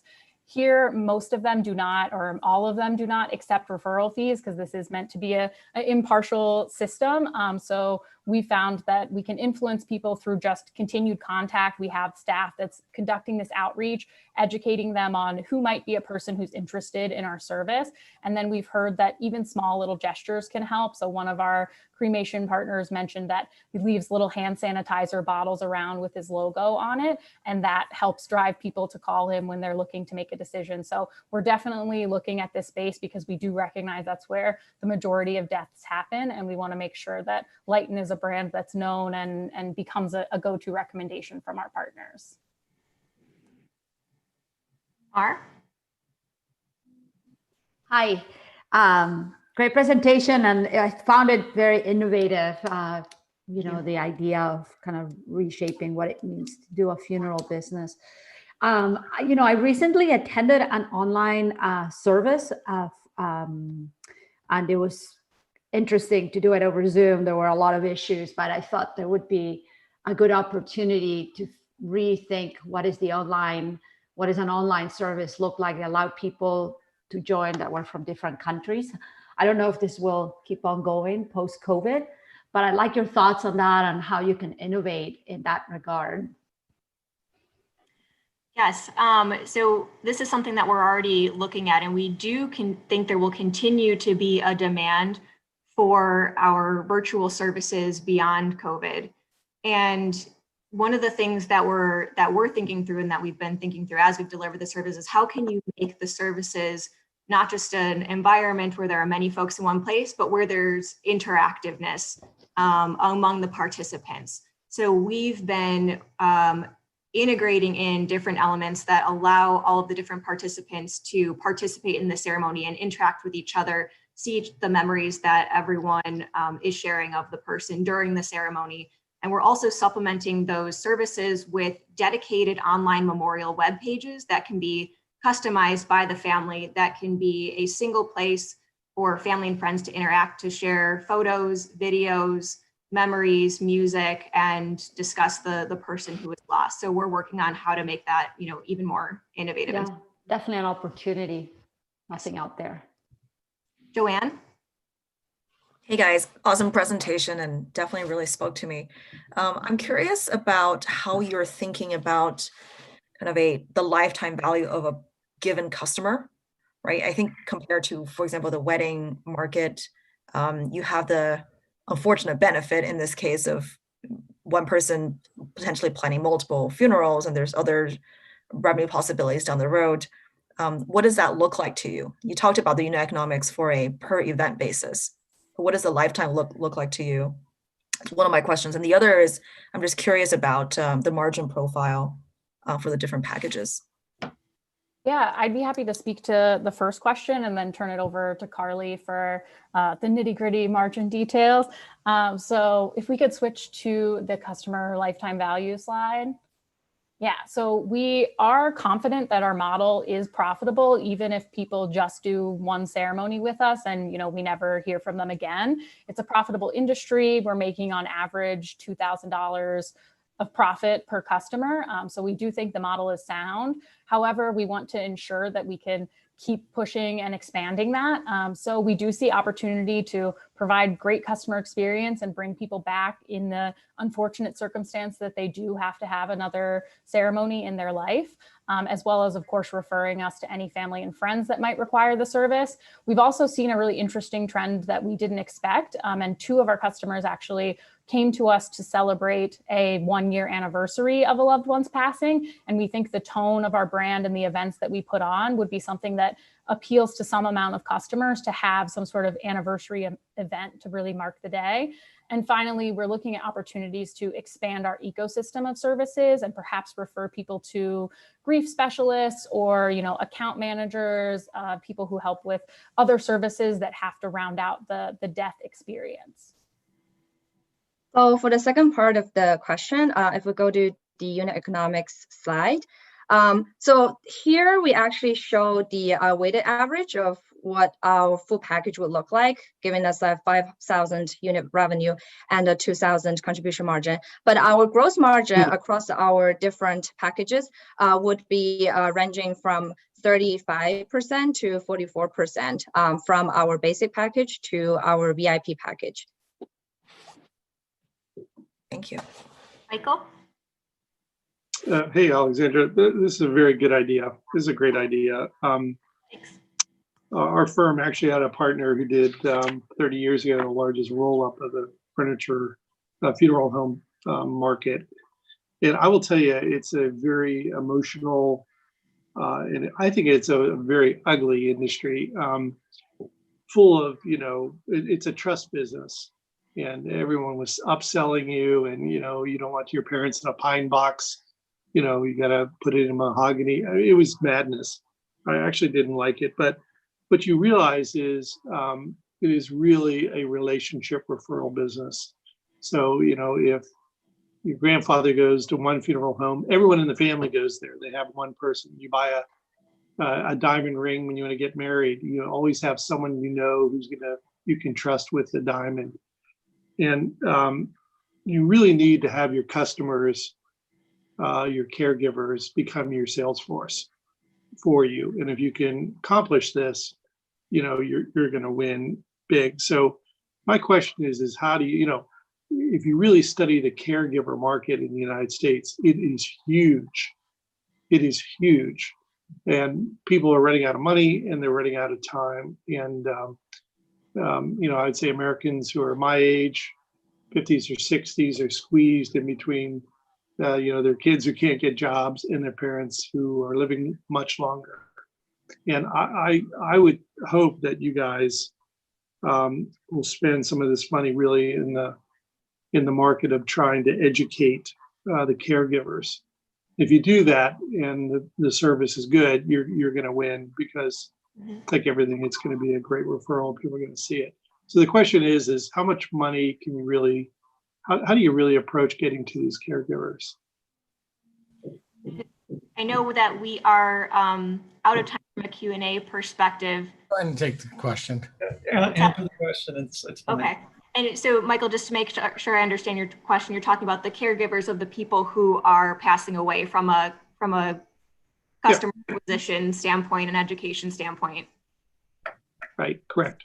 Yeah. And Sarah, do you want to talk a little bit about that? Sure. If we could flip to the Lighten brand slide, and I'll just talk quickly about generally referrals. So we have had 3 of our 10 customers thus far come from referrals, and we see a really strong opportunity to market to event attendees and bring people back. I think a unique advantage that Lighten will have over a traditional funeral home is that we can capitalize on people's interest in sharing their digital memories. And I think caregivers are really going to resonate with this opportunity. People have really loved our videos and our photo sharing tools. We think that would be a great way to onboard them onto the platform. And just as this is becoming viral and sharing around Facebook, I think that's a great way for people to find our brand. Okay, well, very good. Thank you. Good job. And let me congratulate the first 6 teams for doing a great job. And you heard from the judges that they thought they were good. And let me thank the judges who have been terrific. And I am really happy you're here. And thank you for giving us the time.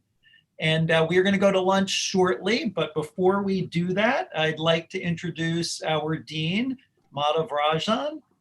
Dean Rajan has been doing a very, very good job in light of very tough circumstances. And he has also been a big supporter of entrepreneurship and the Polsky Center. And I will give Madhav the floor to say a few words. Madhav. Thank you. Thanks, Steve. And as some of you might know, having a faculty member say nice things about a dean is as unexpected as it is welcome. So thank you, Steve. Good morning, everyone. I'm thrilled to be here for the 24th annual NVC finals. I'm grateful that so many were able to join today. And I know that there's a whole bunch of people, including Booth alums, who are watching from around the world too. So it's great to have so many people here on this very, very special day for the school. Just looking back, I wanted to thank Michael Polsky first for his longtime support and for creating the Polsky Center, or for supporting it right from the beginning. And Ed Kaplan for his support of the now named after him, the Ed Kaplan New Venture Challenge.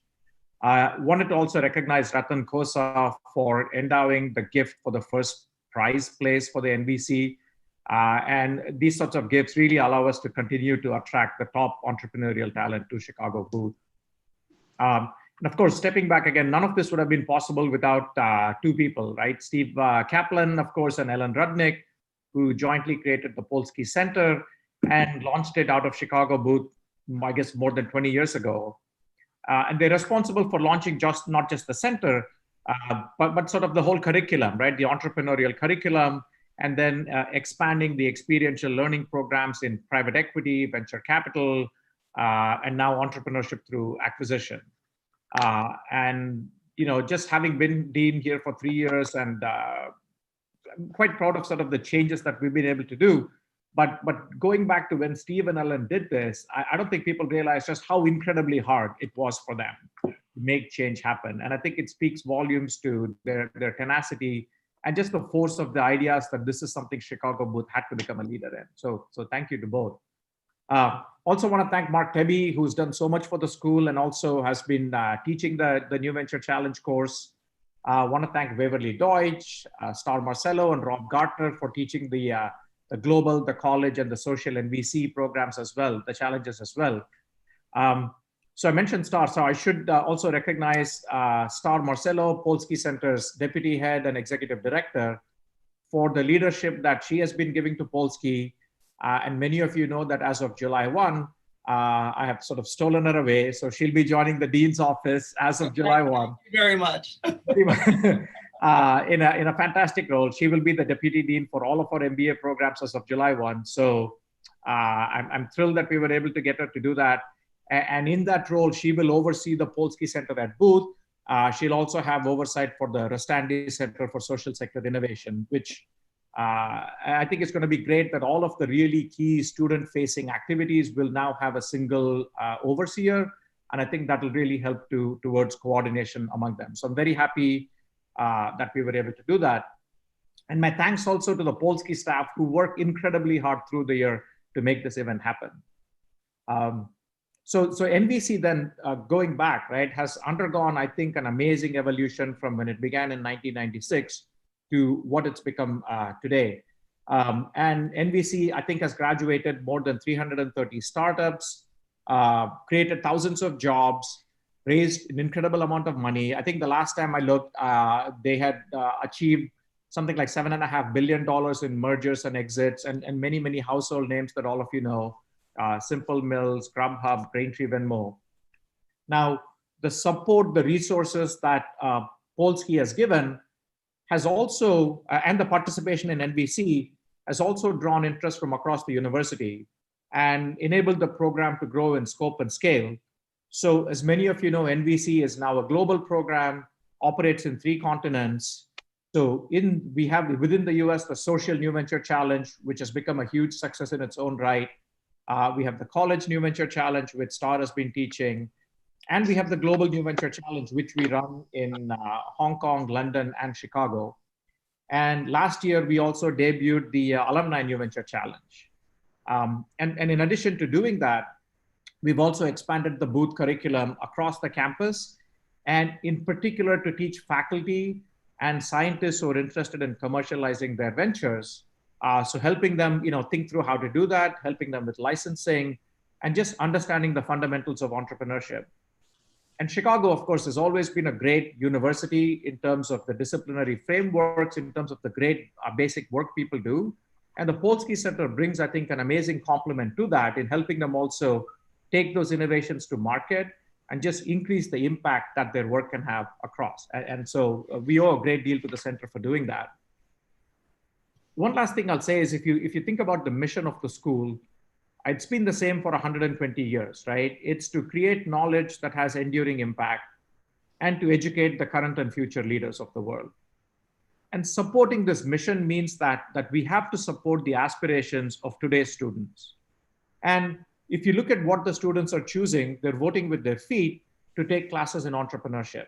You may have heard that entrepreneurship is the most popular concentration in Chicago Booth. And NVC is now recognized as a top-ranked university accelerator program for startups. And it continues to support and show the strength of entrepreneurship at the school. So to all the alumni across the world watching, thank you for your support. Thank you for staying connected. And thanks again to everyone for being here today at the NVC finals as we celebrate 24 years of startup success. Thanks a lot, Steve. Great. Thank you, Madhav, for that. Those are very kind words.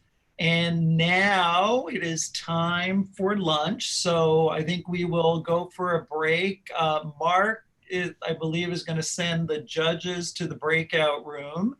And the rest of us will be on a break. And we will start back here with Modern Reliance at 1 p.m. sharp. And I look forward to seeing everybody back here at 1. Thanks. All right, I'm going to go ahead and start sending people to the breakout room. Again, please try to be back in our seats by 5 to 1 so that we can start precisely at time. Done a great job this morning being on time. And again, thank you for the commitment of time to all of our judges. So with that, we're going to put a video up on the live stream that says we're coming back. We're going to send the judges to the breakout room. And for everyone else, have an enjoyable lunch. Here we go. And for the judges, remember to accept the invitation to the breakout room.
And Brent, we're going to send you an invitation too, so just hang tight. That's what I figured. Thank you.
Hey, quick question. I'm still doing share screens.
All right, we are going to be restarting here in just a couple minutes with a new team. And so just everyone start gathering up. We'll be ready in about 2 minutes. Are you going to move everyone over, Mark, from the other room? On their way. Okay, good.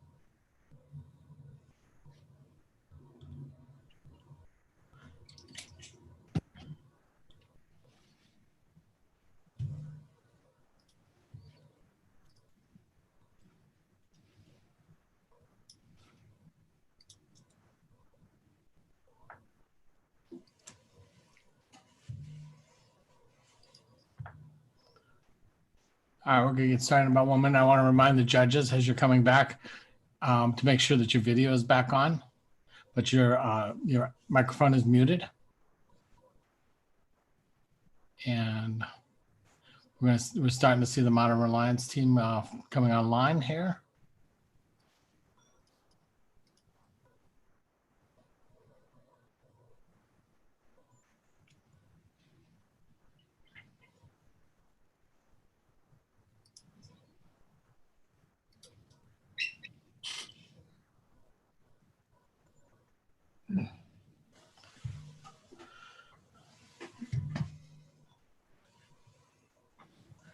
All right, we want to go ahead and welcome everyone back from the lunch break to the afternoon session of the 24th Annual Chicago New Venture Challenge.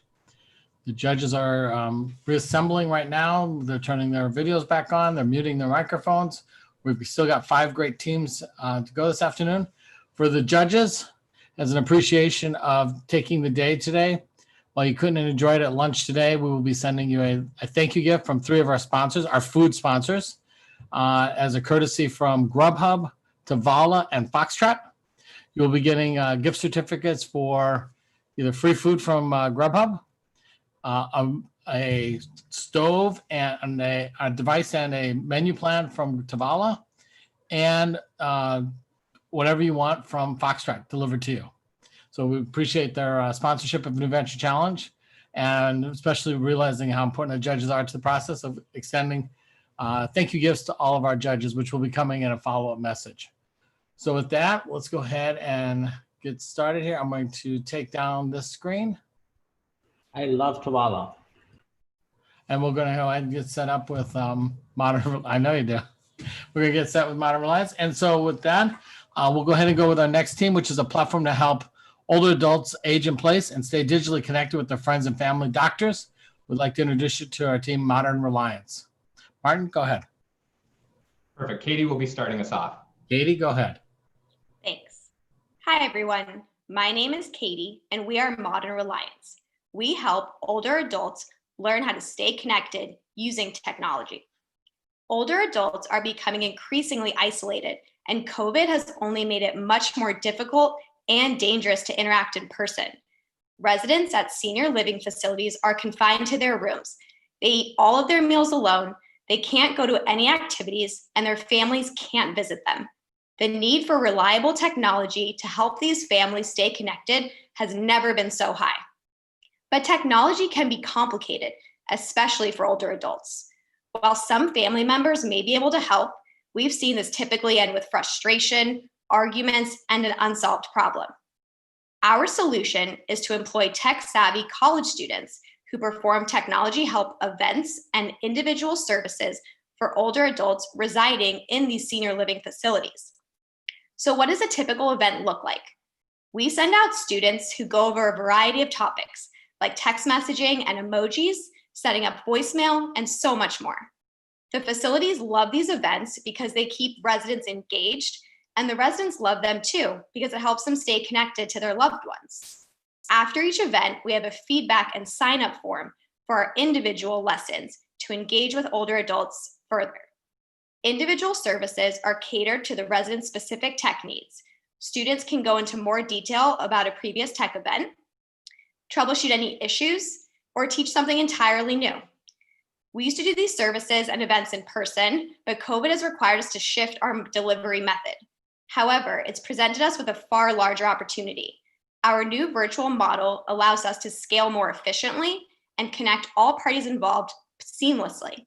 To facilitate this virtual model, we've created a tech platform that Martin will discuss further.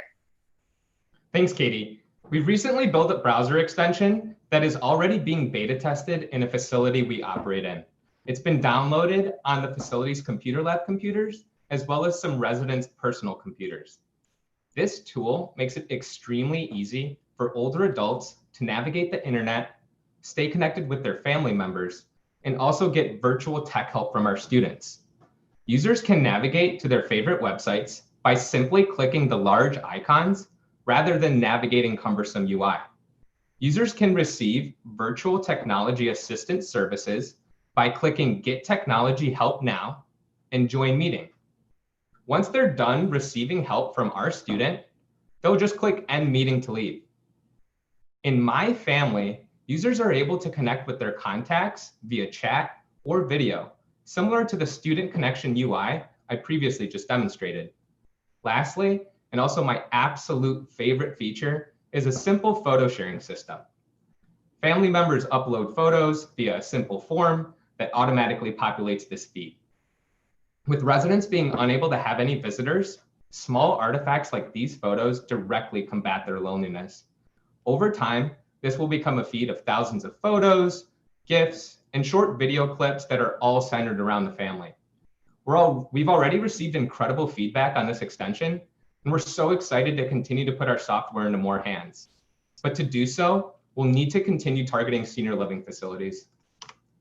We're already in 5 senior living facilities, and 3 of those are with Brookdale Senior Living. We also have 10 ongoing conversations with other facilities in the Chicagoland area and have completed over 45 technology events, including 2 virtual events. Our customers love our service and have given us 25 referrals and over 15 heartfelt testimonials. I mean, look at the smile on Clara's face. She's 92 years old and had just sent a few texts to her grandkids. With that kind of joy, you can truly see the impact of our services. And that feeling of joy is also felt by our fantastic student workers who we've successfully recruited using the online platforms Handshake and Indeed. We already have been successful in recruiting, vetting, and training 25 students. COVID has also made scaling our workforce far easier. We need fewer students to provide the same level of service, and we're no longer limited by geographic restraints. With our tech platform, students are able to be located anywhere and perform services from the comfort of their own home, making it far easier for us to go after our market. The opportunity we have in front of us is best illustrated through the various markets that we will tap into. The assisted living market size is enormous at $73 billion and will only get larger with an aging demographic. There are approximately 29,000 facilities with over 1 million residents, which allows us to tap into this market easily and efficiently by reaching a large number of seniors through these aggregation centers. It's also estimated that adults over the age of 50 will spend more than $84 billion on technology by 2030, reinforcing our marketplace approach of focusing on technology support and services. And our strategy to capture this market can best be illustrated by Ryan, the activities director at Brookdale Northbrook. He was eager to engage with us because his facility does not have the staff, resources, or expertise to handle technology needs for his residents. After partnering with us, we ran a successful pilot tech event followed by regularly scheduled events. At the conclusion of our events, residents sign up for one-on-one services. Facility management also sends out a newsletter directly to the adult children with more info on our services. Targeting these aggregation centers keeps our customer acquisition costs extremely low, and we've seen this go-to-market strategy work in multiple facilities, including Brookdale Lakeshore Drive. In 4 months of operating at this facility, we have hosted 20 events, converted 25 regular customers, and received 10 compelling referrals. Facility executives and residents love our events and services, which makes their switching costs extremely high, putting us in a prime position to capture significant market share, which Kyler will now go more into. Thanks, Martin. We benefit from the first mover advantage as other players in the space don't directly target these aggregation points for seniors. Our customer experience and feedback have been overwhelmingly positive thus far. And given how frustrating technology can be, our ability to become a trusted resource with seniors and facilities alike will leave little to dispel our position. Technology services specifically also allow us to be uniquely positioned in the marketplace as it expands our customer and payer base, multiple parties benefit, and the costs are much easier to mentally account for. All of these factors converge to attractive unit economics. Senior living facilities present multiple revenue generating channels. Our technology events and individual services result in 67% and 50% operating margins respectively, generating a total of $4,200 in monthly recurring revenue at a steady state for each facility against variable costs of $2,050.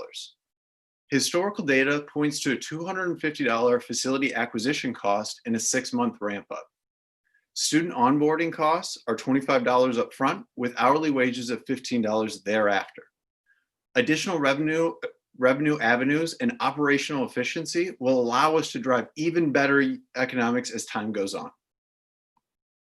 We are focused on proving our model at the facility level first, to then approach major chains like Brookdale and Sunrise about broad-based adoption for exponential growth and scale. We are already operating in 3 Brookdale facilities, and our long-term strategy is to let these partners drive what marketplaces we target. With respect to financials, a successful rollout will lead to over 1,000 acquired facilities by year 5. This will result in $45.4 million in revenue and an EBITDA of over $14.6 million. These projections do not include other monetization opportunities like potentially leasing hardware, monetizing our software, and partnerships with major insurance and healthcare plans through Medicare Advantage. I'll now hand things back to Martin, who will tell you about the team that will lead us to get to these milestones. Thanks, Kyler. So I've been operating this business for over a year and have been involved with the senior living industry for most of my life. Katie brings a wealth of HR knowledge and experience from her time at Citigroup and Google, and Kyler brings key financial experience and contacts from his work at Morgan Stanley. We've also focused on surrounding ourselves with key advisors in the industry, such as healthcare investor Scott Meadow, who invested in Sunrise Senior Living, Donna Zarcone, who sits on the board of Cigna, and Walter Rosenberg, who is the Director of Social Work and Community Health at Rush University Medical Center. Our team has discovered a huge problem, developed a compelling solution, and has a playbook in place to scale. Now, the only thing that's missing is you. And so today we're asking for $500,000 in seed funding, which will give us 18 months of runway for product development and other expenses. We'll use this funding to acquire 100 facilities around the Chicagoland area and over 6,000 individual paying customers, while committing to fully building out our tech platform. So COVID has shown us all how critical modern technology is to stay connected. Older adults need our services and software now more than ever, and we're excited to continue making it fun and easy for older adults to leverage technology and stay connected with those they cherish most. Thank you, and we'll now take your questions. All right, great job. Thank you very much, Modern Reliance. And judges, again, please remember to use the raise hand function under the participants. And Martin, you guys are ready to go whenever you want. Guy, would love to take your question. Yeah, very nice presentation and certainly real need. I witnessed one of my cousins the other day, cousins by marriage, on the phone with his grandfather for 3 hours trying to solve a problem. So it's real. I guess my question is a little bit about market size. So I believe the number of people live in assisted living is a couple million, 2, 3, 4 million, something like that. Is there a way to expand beyond that so that this is a bigger, more expansive opportunity?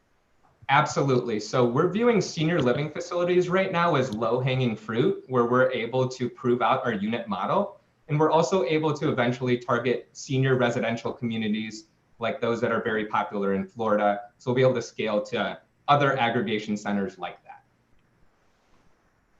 Kevin, you have a question? Yeah, to follow on to Guy's question there, have you thought about going beyond the home or the assisted living facilities and going into home healthcare, maybe with an agency partner like a Bayada or a Kindred or a Genesis? Absolutely. So just to give a little bit of backstory, we originally were operating in that sphere of going directly into the home. So we pivoted to focus more so on the senior living facilities in this immediate short term, since they are such low-hanging fruit. But we have already had conversations with companies like Live Home that are home health providers, and they're excited about rolling out our services to their specific clients, because they have caregivers who provide more traditional home care services, but what they want to do with us is partner with us to layer on our technology services. Ian, you have a question? Yeah, I do. Can you talk to me a little bit more about your recruiting and vetting process? Given you're recruiting college students to work, directly with older people, my concern is if they're unscrupulous people that are essentially using you guys as a channel to get to folks that they could take advantage of. Absolutely, that's a great question. I'm going to take care of that. Thanks, happy to answer your question. So we have a 3-step rigorous process when vetting and onboarding students. So first, we use our reliable platforms, Handshake and Indeed, as a first way to vet students. We then put candidates through a 45-minute behavioral interview. We then have them complete a training module and test to make sure they've retained that knowledge. And then lastly, if they successfully meet our standards, we require the completion of a background check using the reputable vendor Good Hire. Absolutely. And one quick add-on I'll add to that is that we're consistently receiving feedback from all of our customers, which includes ratings on our students, so that we can make sure that we're keeping the best talent on board and incentivizing those individuals with additional services and events. Cindy, you have a question? Yeah, Cindy, you have a question? Yes, more a suggestion. In addition to the other aggregation points you've mentioned, locally around here in the towns in Southeast Massachusetts, we have what they call aging centers or council on aging for the seniors that are yet to go into the kinds of residences you're already describing. And I think this is another potentially powerful way to reach, the challenged, if you will, technology, older person who might have more willingness to pay, and probably not a huge number of, as you pointed out, competing options. Absolutely, that's a great point. And right now we're focused on the senior living facilities first and foremost, but we will be addressing other aggregation points like those types of organizations and other nonprofits that we've already facilitated partnerships with as well. Emily, you have a question? Yeah, I'm just trying to square the sort of interview and screening process with some of the assumptions you made. I think, if I understand this correctly, it was $25 to acquire a student. That's right. Is that right? What is that assumption based on? So it's not an assumption, it's based on real data from already recruiting, vetting, and training 25 of our students. So the majority of the cost is the background check itself, which is about $19 per individual through a platform called Good Hire, which is what we use. The other costs mainly are related to the behavioral interview. And one thing I will say is that our mobile application facilitates most of that process. So it handles all of that for us. And so are you assuming that, like, how are you actually going to get the students originally into the pipeline? So Katie can address that. That goes back to our Handshake and Indeed, which we've already gotten a lot of traction with. Sure. So happy to build on that. So we use Handshake and Indeed, which are no cost for us as an employer to post a job posting. And so we've seen incredible traction with just 3 Chicagoland area job postings. We, like Martin said, have onboarded 25 students. But from those postings, we have about 100 students in our pipeline. Once a student sees that job posting on Indeed or Handshake, they can easily apply via the mobile application, to Martin's point, complete the first part of our application. We then, once we receive an application, make sure that it meets our sort of, I guess, baseline requirements. And then from there, we continue with our rigorous vetting and interviewing processes. Yeah, and one quick add-on to that point, just to build on that, is right now with everything going on with COVID, we've obviously seen, unemployment start to skyrocket. Students are more desperate than ever for opportunities. And given that we've shifted now to a virtual delivery method, that eliminates the vast majority of the burdens for our students. They're able to just do services easily from their own home. They don't have to commute, so on and so forth. Mark, you have a question? Hi, Martin. Great progress. Amazing. Yeah, I have a couple of questions. One is like, I think at the beginning of the presentation, you were talking about this application where they can share pictures with their loved ones. And I was wondering, how do you see that fitting with the, training how to use your iPhone? Is that like a separate product, more like connecting seniors to their families? Or is it part of the whole education? So it seems really powerful. Browser extension is just one piece of the tech stack in this entire ecosystem. So the browser extension is completely customized for the older adults specifically. And one thing I want to add with the services that are absolutely critical is we leverage our services to help get the older adults onto our platform.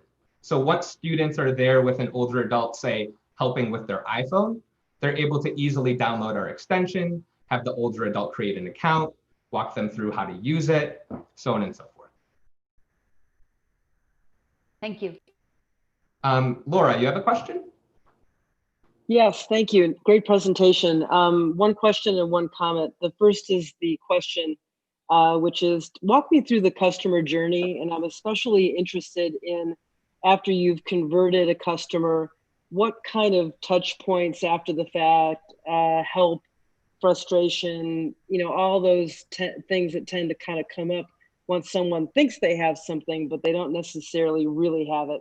And then the suggestion is, with telehealth now exploding, and I think unlike some things, probably telehealth is definitely here to stay, especially for visits that really don't require being at a doctor's office. Have you thought about them, telehealth companies, as a bit more of a channel partner, or how you're thinking about that? Absolutely. 2 incredible questions I'm happy to address. So on the customer journey experience side, our first major touch point is at our tech events that we have at these facilities. So we used to do them in person, but we've already successfully started to complete those virtually. At those events, that's how we engage with residents, and they're able to see our service firsthand, at which point then they convert to individual paying customers. On the front for the insurance play, so basically we see us being the central access point for older adults to get access to all of their healthcare needs, right? So one thing is we don't want to be the providers of telehealth, right? We just want to make it extremely easy and seamless for older adults to get connected with their healthcare providers. And one tangible example is, here you can see we have like My Family, Get Technology Help Now. We're also imagining one more section that says healthcare, for example, right? So they'll be able to directly connect with their healthcare providers in a one-click simple process and avoid all of those headaches and traditional challenges with connecting in telehealth.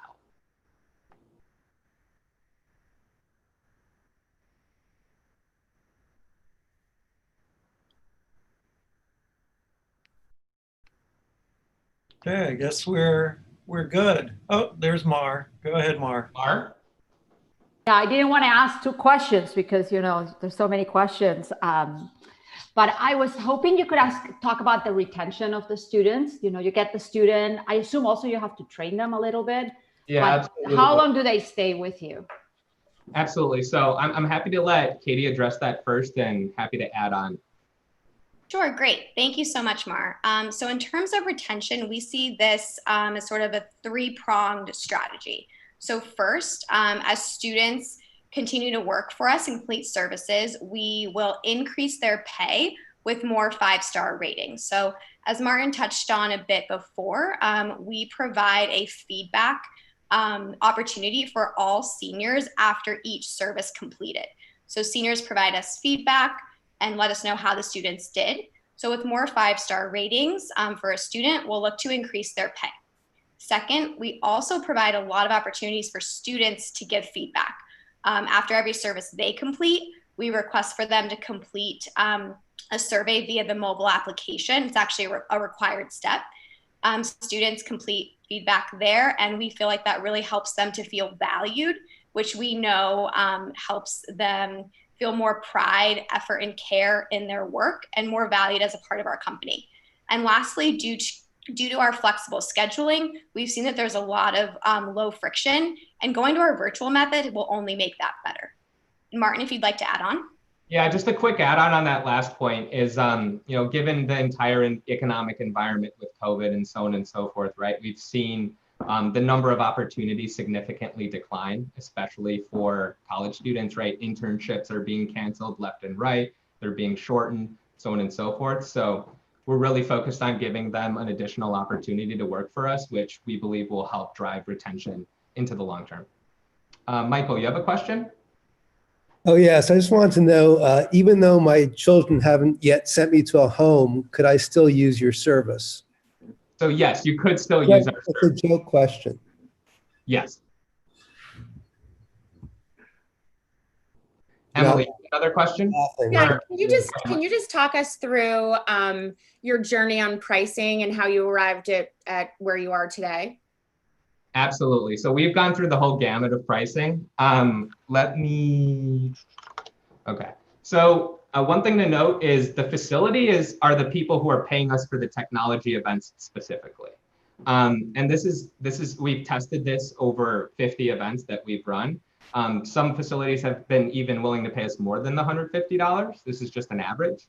On the virtual services specifically, we used to charge $40 per hour for the in-person services and saw consistent demand on that front. We intentionally dropped our pricing just because we want it to be more of a sticky service. And on the virtual side, have also dropped it down relative to the in-person, given the virtual format. So it's something that we figured out over a year of testing with all of our different customers and stakeholders. All right. Great job. Thank you very much, Modern Reliance. Thank you. Thank you. Judges, if we could go ahead and have you take a few minutes here and fill out the score forms and feedback forms, that would be great. We're going to put up a slide for the live stream to let them know that we're giving you guys 4 or 5 minutes to fill out your forms, and then we'll get going with our next team. So.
going to start in about, it looks like judges, a few more judges are still writing.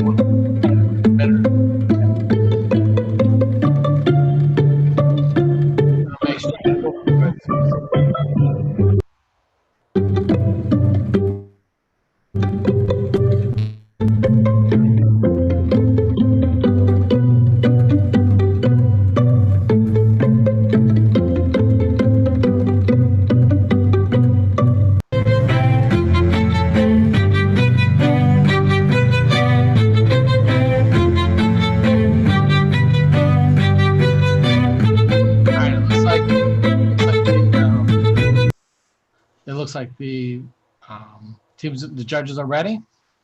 Teams, we're going to get the team ready here. And we'll be ready now to present our next team.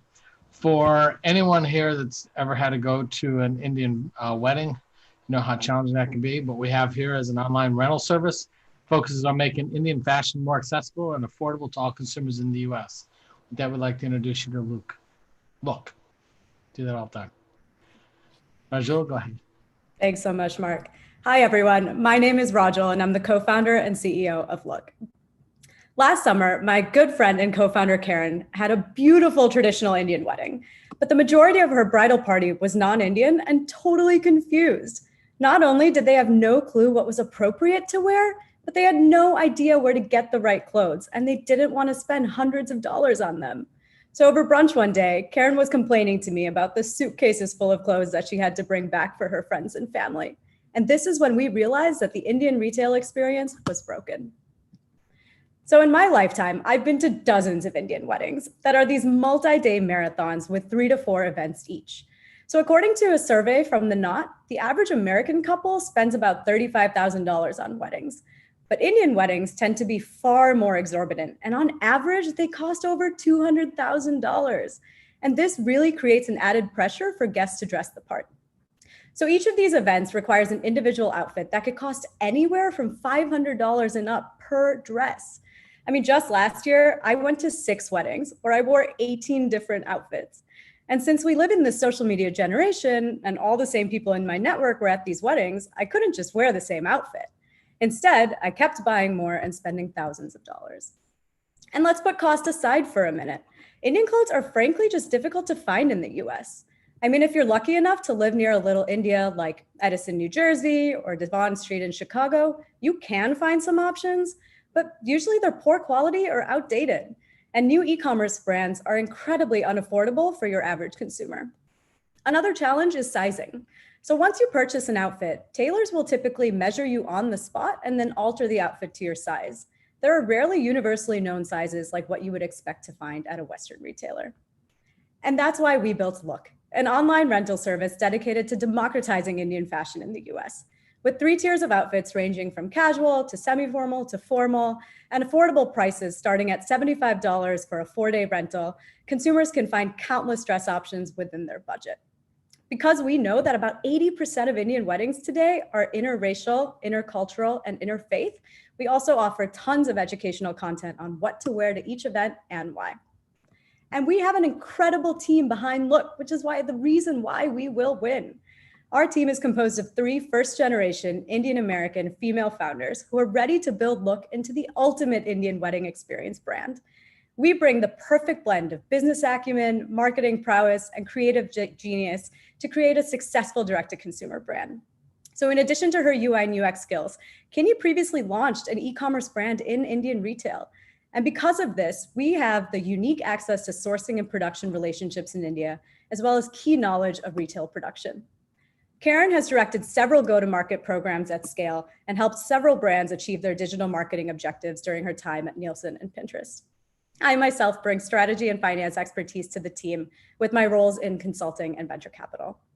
In addition to us co-founders, our NVC team has brought expertise in operations and finance, and we've already started to put together an advisory board of experts who can guide us along the way. So we soft launched in January and have had over 10,000 unique users visit our website. Our initial customers have spent an average of $146 on their orders, and we've generated over $3,500 in revenue so far. And this was just our first 2 months of progress, prior to even the start of wedding season. Since business has obviously slowed down since March with weddings being postponed because of COVID, we've refocused our short-term efforts on building our operational efficiencies as we prep for weddings to return in full force, and we've been testing several new marketing strategies to foster our community. So we've surveyed hundreds of people, and we've learned that less than 5% are brand conscious when it comes to Indian clothes. Instead, 60% of consumers say style is the biggest purchase driver, followed by cost and then fit. And that's why we've taken a private label approach to our merchandising strategy. So here's how we do it. Well, first, we use polls on social media as a focus group to learn specifically what our consumers want to see, and we pair that with data on the most recent trends. Then we bring this data to life by collaborating with our wholesale producers in India and selecting styles from their existing assortment. Our manufacturers work with us to modify their pieces based on our specifications. And this control has really enabled us to create a product that's specifically built for the Indian American consumer, while also allowing us to get inventory at a fraction of what our competitors pay. Most importantly, though, is our custom tailoring solution. And that's why we don't buy from designers. We know that if Indian clothes don't fit perfectly, then they just don't look good, which is why we're entirely rethinking how Indian clothes are made in the first place and redesigning them for rent. We've developed unique tailoring mechanisms that empower the end consumer to expand and tighten the outfit to their bodies without ever having to go see a tailor. And we know it works. One of our outfits fits a range of 3 to 4 sizes. You can see these 3 ladies of all different sizes fit perfectly into one of our styles without ever having to go see a tailor. Our manufacturers produce each outfit we select from their assortment with these specifications and adjustments. And frankly, our competitors just don't have the same control over the process as we do. They're left beholden to designers and have to take what they can get. But most importantly, they have to invest in significantly more inventory than us to ensure that they're size inclusive. And even then, the clothes really aren't guaranteed to fit perfectly. But that being said, we're at the cusp of a major shift in Indian fashion, and several new players have entered the sector over the past couple of years. So for example, Ria Collective was part of the most recent Y Combinator cohort, and they recently shared 3-month revenue growth of 80%. Rent the Runway also launched a test offering 3 South Asian styles for rent. Obviously, a player like Rent the Runway is only dipping their toe into this space because they know how big of an opportunity it is. And let's talk about that opportunity. So there are over 42,000 Indian weddings each year in the US, with an average of 300 guests per wedding, 3 to 4 days of events, and an average rental price point of $150. Just bringing look to the wedding industry is over a $5 billion opportunity at scale. And this is just the wedding market. We know that there's a much broader opportunity out there with galas, holiday events, dinner parties, and more. So we're executing a multi-channel go-to-market strategy with a focus on acquiring customers through word of mouth and referrals. We're targeting key markets with the most dense population of South Asians. First, over the past few months, we've quickly learned that the most powerful driver of referrals comes from brides, since they have access to hundreds of guests. And that's why we launched a bride ambassador program, where we offer styling guidance to bridal parties and create custom promo codes that are shared on wedding websites. Next, we plan to have several in-person events like bridal expos, trunk shows, and community events where consumers could actually see our modern styles, try on our unique fit, and feel the quality of our outfits. Today, we've put a pause on our in-person tactics because of COVID. But before the pandemic, we also saw how powerful our digital strategy was. And that's why we're doubling down on digital to engage our community and stay top of mind. Our strong brand presence and organic digital traction has led to over 3,000 Instagram followers already and over 750 email subscribers thanks to word of mouth. We're continuing to maximize our digital reach and engagement through PR and blog collaborations and influencer partnerships. Now I'll hand it off to Arjun, who'll talk through the numbers. Thanks, Rajal. We expect to make a 62% average margin on our outfits based on the different styles and the number of days an outfit is rented for. You can see in the top table what the unit economics look like for a 4-day semi-formal rental. Our variable costs are made up of shipping, dry cleaning, and packaging, with shipping currently being the largest due to our lower volumes. As we grow, we will be able to decrease our variable costs and increase margins. Given our current economics, it will only take us 1 rental to cover our fixed costs. In the bottom table, you can see the economics per outfit. We project the useful life of an outfit to be 5 rentals today and expect it to increase over time as we learn what materials are most sustainable for the rental process. we can expect to make at least $320 in profit over the life of an outfit.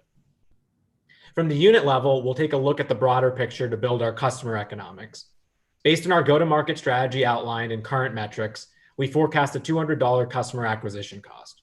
Our customer lifetime value takes assumptions from our research and market sizing, along with the projected 35% operating margin in 2024. Combined with the 3-year customer retention, we expect LTV to be $788. This creates a steady state LTV to CAC of 3.9. Our unit and customer economics build a foundation to reach over 21 million in top line revenue in 2024 with over 78,000 outfits rented. We expect our revenue and operating margins to continue to improve, especially as we expand into men's rentals, accessories, and international markets like Toronto and London, resulting in $7 million of operating income by 2024. We're currently raising a seed round of $500,000 to help scale operations through June of 2021. We have been accepted into Boots Polsky Accelerator and have successfully raised capital from the Dorm Room Fund within the last month. We'll use this additional funding to support our scaling of inventory, our rental management system, and enhanced marketing efforts. Thank you for your time. And with that, I'll pass it back to Rajal to open it up for Q&A. All right. Thank you very much for everything. Judges, remember, use the raise hand function in the bottom of the participants link. And whenever you're ready, Rajal. Great. Matt, McCall? Hi. So I spent quite a bit of time in this space with Vadaby Chic. We had a small seed check in it. And the thing that was clear was getting behavior change and evangelizing this was really difficult. How do you deal with those behavioral and attitudinal issues in terms of driving awareness? And then if they had kind of challenges scaling, how do you think about it given you're focused on a smaller subscale? Sure. Karen, do you want to take that one? Sure. So it seems like you're asking about awareness as well as the behavioral shift, correct? Okay. Correct. So from an awareness perspective, you're right in the sense that it is a more niche audience. So our primary target audience is the Indian American who is familiar with Indian styles, but finds it difficult to buy a variety of outfits due to the limited access and high costs. She does not want to rely on her mom anymore. She's, in her late 20s, early 30s, and her American clothes she purchases herself. So why would she rely on her mom for her Indian clothes? So from a behavioral perspective, this solution is something she's been seeking for, to have that independence to really be able to choose the trendy options for herself, right? Our goal also is to incentivize her to drive referral among her non-Indian friends, which is our secondary audience. They're the most unwilling to really spend large amounts on that one-time wear, nor can they easily access the attire. So they are really looking for more cultural guidance and what really is appropriate.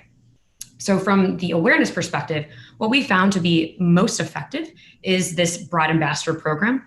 So over the first 2 months, like Rajal mentioned, we saw that being very successful, where we engage with brides and they're the ones who become that referral machine. So once they have our website and the promo code on their wedding website, they're quickly sharing that with 300 plus wedding guests, right? And so that has been a very organic way to drive awareness of our brand among our niche audience, but specifically with those with this need. Pete Wilkins? Thanks. It would be helpful to explain the lifetime value in a little more depth. I know you touched on it, but I don't think I fully understand what you had presented and the way you were showing it. So if you could provide some more details, I would appreciate that. Sure. Arjun, do you want to take that one?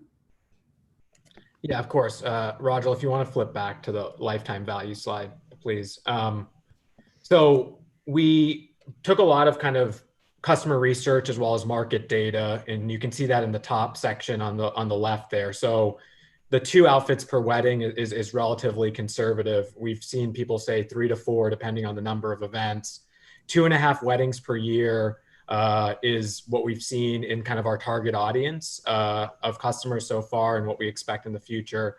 The 150 average order value is the rental cost, and the 3-year retention is largely an estimate, but based on people going to weddings kind of in a peak time of their life, we're estimating somewhere in the 25 to 40 year age range. There's probably a 3-year period where people are considering using this service. And the operating margin comes directly from our steady state model. And that's what we're using to get to the $788.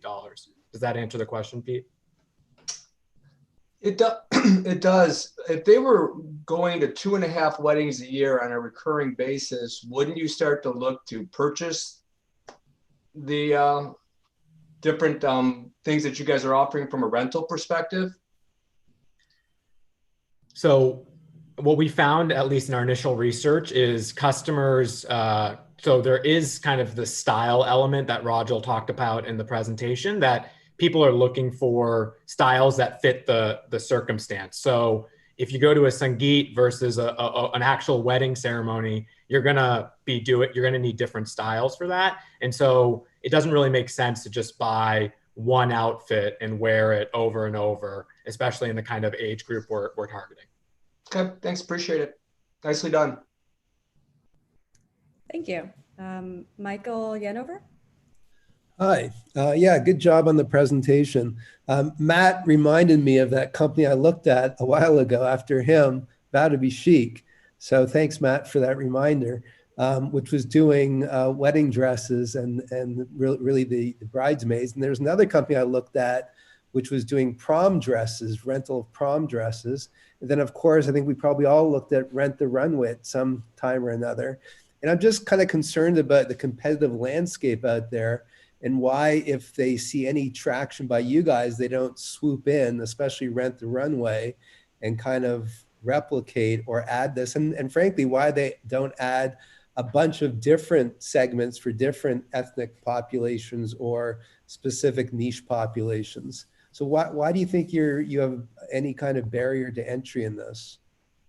Sure. Karen, do you want to take that one? Sure. So our hope is really to provide everyone an equal opportunity to experience the Indian culture through fashion. And really, we have core differentiators from those competitors that you mentioned to help us do that. And I believe that will prevent the barrier to entry. So first, it's cultural guidance. We provide a full service culture experience through this entire process. We educate our consumers on the various types of Indian events through the wedding guides and one-on-one engagements that we offer. And then we help them find that appropriate dress to ensure that they look and feel confident. And we really hope to be like their South Asian best friend through this entire process. The second is our data-driven styles. And what I mean by that is we regularly share Instagram style polls with our consumers and curate styles with our manufacturers based on that feedback. And this is something unlike any of our other competitors who are beholden to the styles and sizes from designers. And finally, our most unique piece is our unique tailoring mechanism that allows our dresses to tighten and to loosen to ensure size inclusivity. And as part of this, we offer how-to videos and one-on-ones along the way. And frankly, in relation to Rent the Runway, today they're just doing a test by offering 3 Indian dresses. At this point in time, due to COVID, we believe that the Indian fashion market is not top of mind for them when they're really focused on trying to recover their core business at this time. Ania? Hi there. Thanks. And I think like others, we've all sort of dabbled in either the specialty clothing rental space or rental space. And so interesting. My big question is around inventory because I've seen issues to get enough inventory to meet the many fashion desires of people like me. So I understand the reusability element of it, but as an investor also in a competitor to Vow called Union Station, we had to carry a lot of dresses to make that work. And so how are you thinking about managing your cash flow from an inventory standpoint? Sure. Arjun, do you want to take that one? Yeah, of course. That's a great question. So we recognize inventory is kind of a big upfront cost. What we've seen, at least early on, compared to competitors, is really since each of our styles can fit 3 to 4 sizes, we can hold less inventory, obviously, as a starting point. But to talk about cash flow, we are obviously investing. I think one thing to bring up here is our wholesale partnerships in India that Kinney actually has very strong connections with.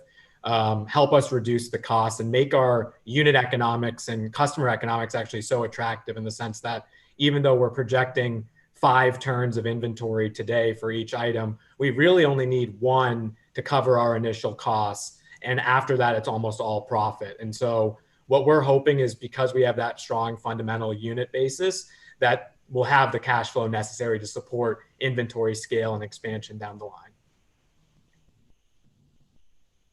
Thanks. Mark Levitt? Yeah, thank you. I thought that was a really well done presentation. I had two questions. One was around customer acquisition cost and how you effectively market to people attending Indian weddings. The second was having a closet full of clothes from Edison, New Jersey from the last Indian wedding. I was really saddened when 2 weddings in India this summer were canceled, because I thought it was an opportunity to amortize the cost of the wardrobe. So with lots of Indian weddings getting canceled right now, at least outside the US, how does that affect your plan going forward in terms of lifetime value of the customer? Sure. Karen, do you want to touch on our COVID strategy? And Arjun, maybe you could touch on CAC and LTV then? Sure. Roger, would you mind pulling up our COVID response slide? Thank you. Thank you. So Mark, according to a recent survey by the Knot, we learned that 96% of 2020 wedding couples are now having a preference to postpone their weddings to a later date in 2020, or more so actually 2021. Plus, we now know that with travel restrictions to and from India, there's actually been an increased desire to use e-commerce or local options to find Indian fashion. And so we're actually really expecting demand to surge as we approach the year of weddings in 2021. So until then, what we're doing is we're focused on 2 main things. 1, increasing our operational efficiency to really keep up with this increasing demand that will happen later in the year. And 2, a lean marketing approach to stay top of mind with these wedding guests until their rescheduled events. So from an operations front, we're doubling down on security and safety, taking additional deep cleansing measures with our dry cleaning partner. And then to prepare for the wedding surge, we're implementing a barcoding system for tracking, and we're also testing an inventory management system to really increase that automation and avoid manual error. And on that marketing front, we're expecting people to turn further towards virtual and digital platforms in this time. So our goal has been and will be to foster and engage that digital community today and in a world post-COVID. So to do that, we're refocusing our marketing efforts with 3 tactics. First, virtual consultations, which you can consider one-on-one engagements with myself, Rajal, or Kinney, where we provide styling guidance and help with accessorizing. The second is we're hosting multiple community series where we bring together wedding, fashion, beauty experts from the South Asian community on Instagram Live. And we've actually seen regularly about 100 people joining us weekly. And finally, we're actually offering care packages for our customers who are primarily wedding guests to send to their bride friends to really cheer them up during these tough times. So we're really trying to maximize this engagement and grow that community during this period. I'll turn it over to Arjun for the second part of the question. Yeah, so I think it was about CAC and LTV. Just to reiterate Karen's point, we do think weddings are going to come back in full force. I have a personal wedding story of my wedding being canceled. It was supposed to be in 20 days in southern India. And I can tell you my whole family and extended family is still gearing up for an enormous wedding in India, hopefully by the end of 2020, but it seems like more likely 2021. So I would just, to hit your point directly though, we do know that we expect our customer acquisition costs to potentially be reduced even as some of these market tests that Karen is talking about will be conducted right now. And we're trying to build that community to foster word of mouth, which is really how customer acquisition costs go down in the longer term. And then from an LTV perspective, we do think it will likely be a little lower, obviously, in the next year or so, but we have built that into the model. So the numbers you saw in the presentation, the 3.9 is a steady state CAC to LTV. So that's our projection for where we'll be around 2022, 2023. Thanks, Arjun. Deborah? Yeah, great. Nice presentation, guys. In my question, actually, Arjun sort of opened it up about his Indian wedding. Isn't this an inherent, to enlarge your TAM, isn't this an inherently global play? And is there an opportunity to actually deploy this into the Indian market with the rising middle class and all the things that we know about in terms of size and et cetera? Is that is that an opportunity? It seems to me that that would, widen things out for you all. Yeah, that's a great question. So we are looking at international expansion as part of this short-term strategy over the next 5 years, and specifically into Toronto and London, where we know there are large populations of South Asians. And even from our initial data, our initial customers, a few of them have rented to take abroad to international weddings. So we know that there's a huge play there. Specifically about India, there are a couple players testing the rental model in India itself. We believe that our moat is our fit, right? And what we're doing from a sizing perspective and the elimination of tailoring and alterations. And the difference in India is that everything is basically made to measure, right? They have hundreds of tailors just walking around, and so they can come and tailor anything to your body. So it changes the model a bit. Of course, as we begin to expand into other international markets, it is something that we would consider, though. Thanks. Michael, Lazarus? Oh, hi. I'm just curious about they call it the F word, fashion. Is there a fashion risk? Does this change seasonally, or is your products, are they good for years? Or I'm just thinking, we've looked at Lulu's, which is the prom dress business, which went over the moon, and they turn these ideas every 6 weeks. But is there staples that people buy in these kind of products? Can you brand, any of these products that you have, much higher price points and sell them direct, other than just renting them?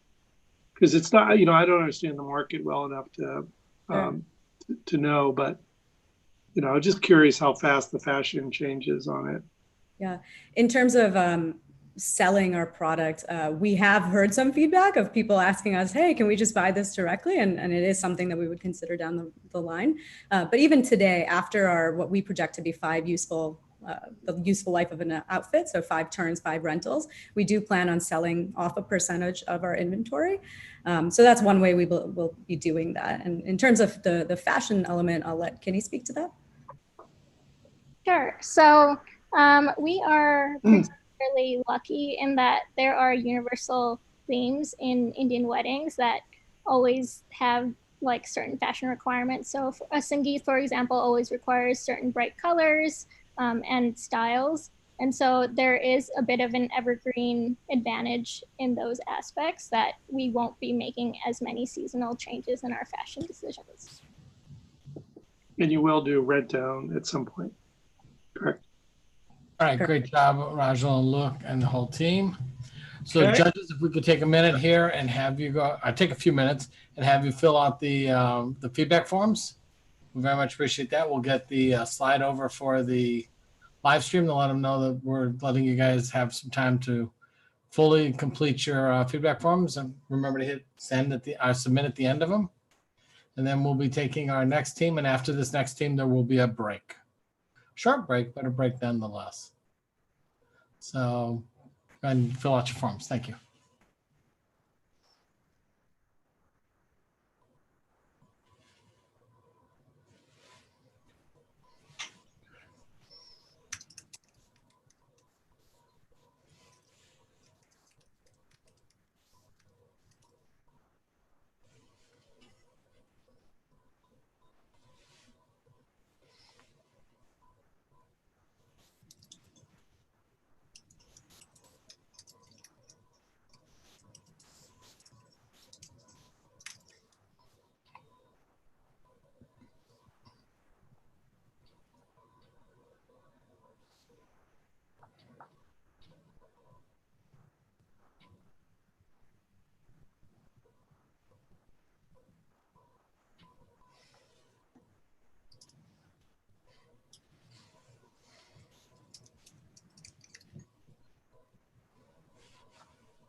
All right, about 1 more minute for the judges. Looks like they're starting to wrap up. We'll have the Tharson team go ahead and start getting ready. Turn your video cameras on and get ready here. And Michael, we can have you go ahead and share your screen.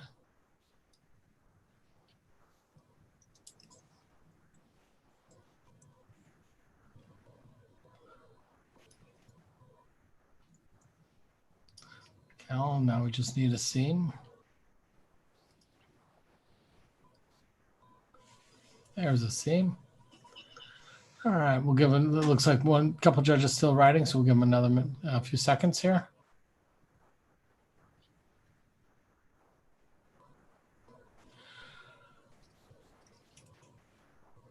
Okay, looks like we're ready to roll. So for anyone that's involved in the technology community, you've often been asked by friends and relatives to say, hey, could you just help me real quick on this little issue with my website? We've always wanted to find an easy editor. So with that, we want to introduce what is the first and only universal front-end visual editor that allows any business to edit their existing websites without having to deal with code at all. So with that, we'd like to introduce you to Tharson. Tharson, go ahead and start. Hi, everyone. I'm Faina, and I'm with Team Tharson. We're unlocking web editing with the first easy-to-use, AI-powered, universal website editor. Today, there are over 2 billion websites, and people are under increasing pressure to keep their websites fresh and constantly updated. The COVID pandemic makes this even more true. If you're not constantly digitally engaging with your customer, you're falling behind. But today, there's a huge problem. Maintaining your website is overly complicated and expensive. That's why there's a $36 billion market just for website content management systems like WordPress. I've personally experienced this myself in basically every company I've worked for. Here's what we've heard is typical. Let's say you're the chief marketing officer in a large company, which is our target customer. You just launched a new event that's featured on the company website, but then you notice that the date of the event is wrong. And this is going to cause massive confusion. Often marketing executives will say, why can't I just control my own website? Why can't I just easily make the edit to the website myself, have a colleague quickly approve it and be done? But now you have to go through this complicated process. Maybe you're lucky enough that you have a staff that's comfortable using a content management system like WordPress. But even then, they have to deal with what's underneath the website and go through the tedious process to find this little edit. And if there's any custom code at all, which most of the time there is, then they have to coordinate with the outsourced web developers who then have to deal with going through the code just to make this simple edit. And all of this takes days or sometimes weeks. It's painful for everyone. And that's where Tharson comes in. Websites used to have to be coded manually, but now content management systems like WordPress allow you to avoid coding directly, which is great. But today, a CMS platform that has a visual editor like Wix, once you add even one more additional sophisticated feature or any custom code at all, that visual editor stops working. And you're locked into that visual editor that you started with when you built the website in the first place. Tharson's patent pending technology is the next evolution of website editing. With Tharson, you can make visual edits directly to the website, no matter how the website was built, and no matter what content management system you're using. And you can quickly send it to others to approve and be done. Just like the mouse changed the way people interact with computers, Tharson is going to change the way people edit websites. Our vision is to make editing accessible for everyone, so you can keep your website content fresh and updated, boost your connection to your customers, your productivity, and increase your sales. I'm excited to show you how easy it is to use this patent pending product, so I'll turn it over to Michael to give you a demo. Thanks, Faina. I'm really excited to show you guys how Tharson works. Let's say you're a chief marketing officer working on your company's website. Your web admin just completed the simple setup of Tharson and you're logged in securely. And now there's an edit button on the bottom right-hand corner of your window. So you're browsing through your website, which includes some custom code, and you notice 3 things that you want to change. You have a typo that you need to correct, you have an updated logo, and you want to make a layout change. So you click on the edit button and the Tharson interface pops up. There's a menu of simple, easy to use features. You can copy and paste elements, delete them and edit them, And you can also edit descriptions as part of search engine optimization. First, you want to edit the words he is. So you simply highlight the text and type in they are. Next, you want to update your logo. So you click on the image asset you want to change in the top left corner of the page, and then you simply drop in your new logo. Finally, you want to change a layout element. You want to shrink this gray box in the center of the screen. And consistent with the rules that the web designer has built into the site, you're able to shrink it equally on the top and on the bottom. After you've made your edits, pressing the Save button publishes the change directly to the site, or, depending on how your company has configured Tharzen, sends it to someone else for approval. It's as simple and as easy as making a change to a Word document. So I just showed you how you would use Tharzen to make changes to your website, and now you might be wondering how it works on the back end. Tharzen's underlying technology is called bidirectional evaluation and comes out of 3 years of international academic research trying to crack the code of how web languages can be interpreted to make them reversible. First, our automated reasoning engine reads the website's backend code and creates a virtual image of the website governed by a set of high-level abstract rules. When a user makes a change to the website, the automated reasoning engine builds a new virtual image of the site and adjusts those high-level abstract rules. When that change is saved, Tharzen automatically reverse engineers it, translating the high-level rules and writing them back to the website's original code. There's a patent filed jointly with the University of Chicago that Tharzen owns the exclusive rights to, and we're expecting approval of it later this year or early next year. Behind Tharzen, there's an experienced team with diverse backgrounds that will let us cover all our bases. Our co-founder, Mikhail, was one of the researchers who worked on bidirectional evaluation as a postdoc at UChicago. Before getting his PhD, he was a Google engineer and Microsoft researcher. At UChicago, Mikhail met Asim, another computer scientist and MBA student, and within a month, Tharzen was born, with Asim as CEO and Mikhail as CTO. Asim, who graduated from Booth just a few months ago, has more than 15 years of experience in artificial intelligence and selling B2B enterprise software at IBM, Microsoft, and Amazon. The rest of the team brings B2B SaaS marketing, tech strategy, finance, and CMS and media production expertise to Tharzen, and our advisors have extensive experience in both marketing and tech and have founded companies acquired by giants like IBM. To talk about our go-to-market, I'll pass it on to Andrew. Thanks, Michael. Tharzen right now has happy paying beta customers. Our solution has completely changed how they manage their website, and we've gotten great feedback. For them, Tharzen is as easy to use as Microsoft Word. Through our beta customers and our customer development interviews, we have identified the types of customers that will have the greatest need for Tharzen. Our target is the enterprise customer. We're targeting companies currently using WordPress, whose websites are supported by a digital marketing agency and who need frequent website updates. Tharzen will be sold through 3 main channels. We will first establish strategic partners with digital marketing agencies as a sales channel. While continuing to focus on agency partnerships, we will launch direct sales to enterprise. Once our full self-service solution is launched, customers will be able to download and launch Tharzen as a SaaS service directly off Tharzen.com. We've talked to a lot of digital marketing agencies. Tharzen delivers a consistent experience out of the box and lets marketing agencies design web experiences without having to worry about setting up that web editor. This reduces waiting time and allows agencies to acquire more projects. By launching Tharzen with their clients, enterprise customers will get to use the simple visual experience and are unlikely to use a dashboard ever again from another agency. As a result of our National iCorp program participation, we have been conducting discussions with over 100 digital marketing agencies. We already have requests for 40 demos. By the end of 2020, we plan to identify and set up 3 early adopter strategic partners. Agencies will be able to use our product internally for free. We will build collaboratively with these agencies to integrate directly into their workflow. Once we have successfully launched, these agencies will drive us to a number of enterprise sales. Now, Philip will show you what this means in terms of a profitable business. Thanks, Andrew. Now that we've showcased our product and go-to-market strategy, let's look at how this translates into the financials. We estimate an annual contract value of about $6,700 for our enterprise clients and customer acquisition costs of $3,000 per client. With that, we aim to reach an LTV/CAC ratio of close to 4. Looking at our financials over time, Our revenues will grow slowly in the first year as we hone our product to the needs of our enterprise clients, but we expect to grow rapidly after that and to be profitable by 2023 and reach $40 million of revenue by 2024. From more than 30,000 clients, from enterprises with a large number of users to medium and smaller sized companies.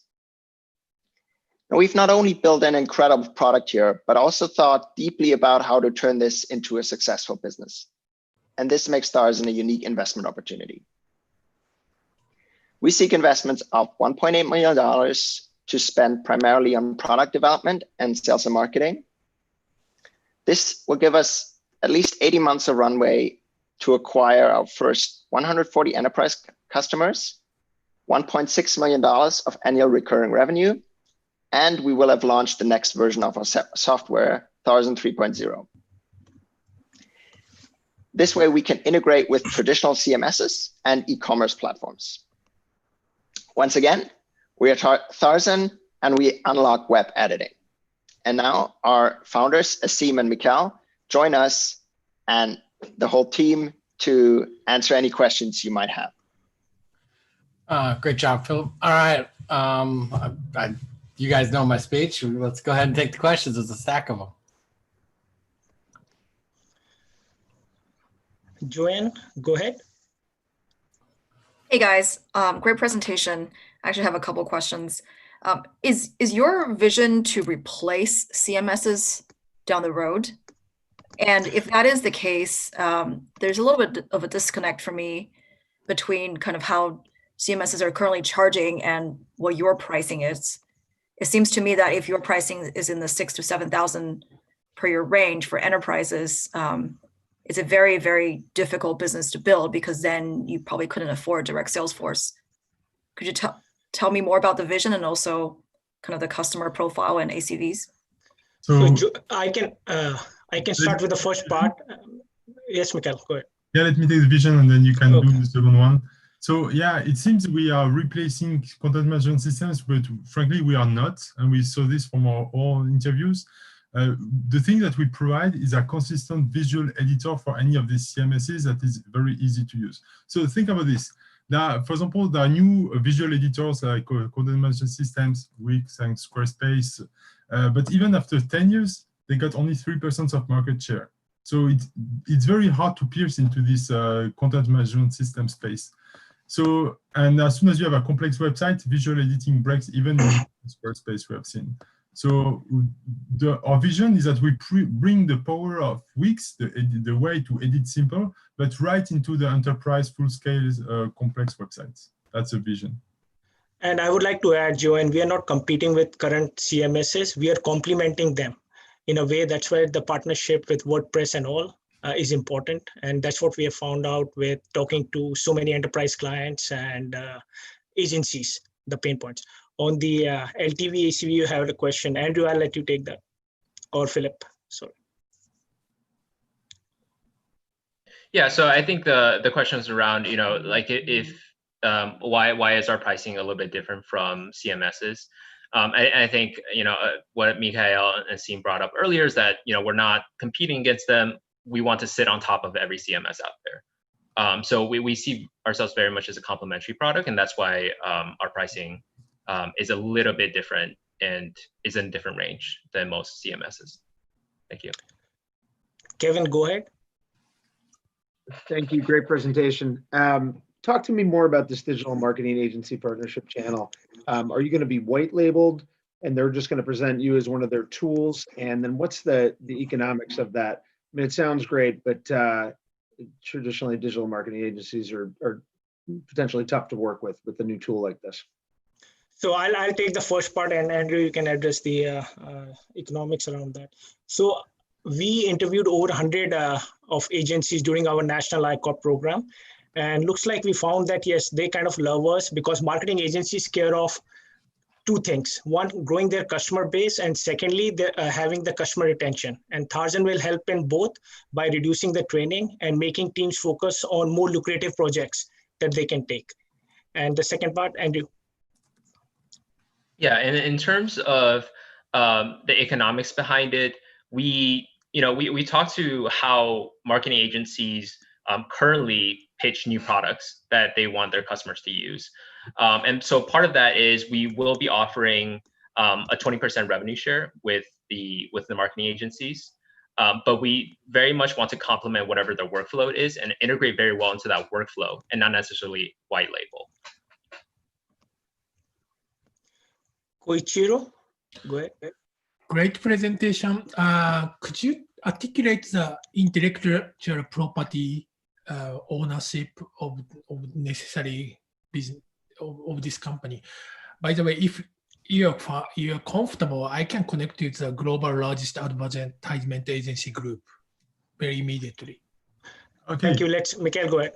Yeah, so thanks, Koshiro. Very good question. So I developed the patent with the University of Chicago. And as you can see on the application, I'm the co-owner. So we got the rights from the patent because I transferred them to 2000.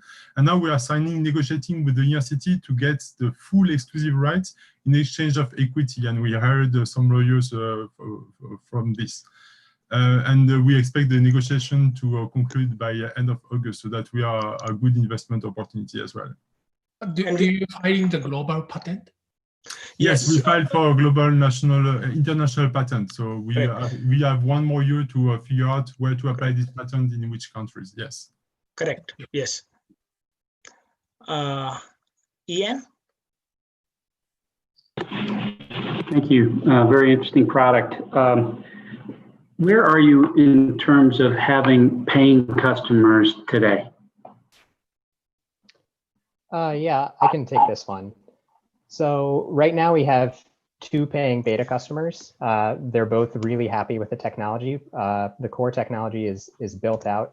We have Tharzen 1.1. It supports HTML and a little bit of animations, which are what small businesses like our customers right now want. We have found that the support cost is pretty high, which is why we've waited to sell this product aggressively until we have a chance to really build out the functionality. So we're working on being able to integrate with WordPress, incorporate some other features that businesses who have some lower support costs would be interested in. Thank you. It's a good question. And just to quickly add, before Tharzen, these customers were running tools from Webflow, company in California, and Adobe Dreamweaver. A related question: are you concerned at all about potentially reducing the fees for the marketing agencies by providing such significant automation? And you want to take that? Yeah, I can take this one.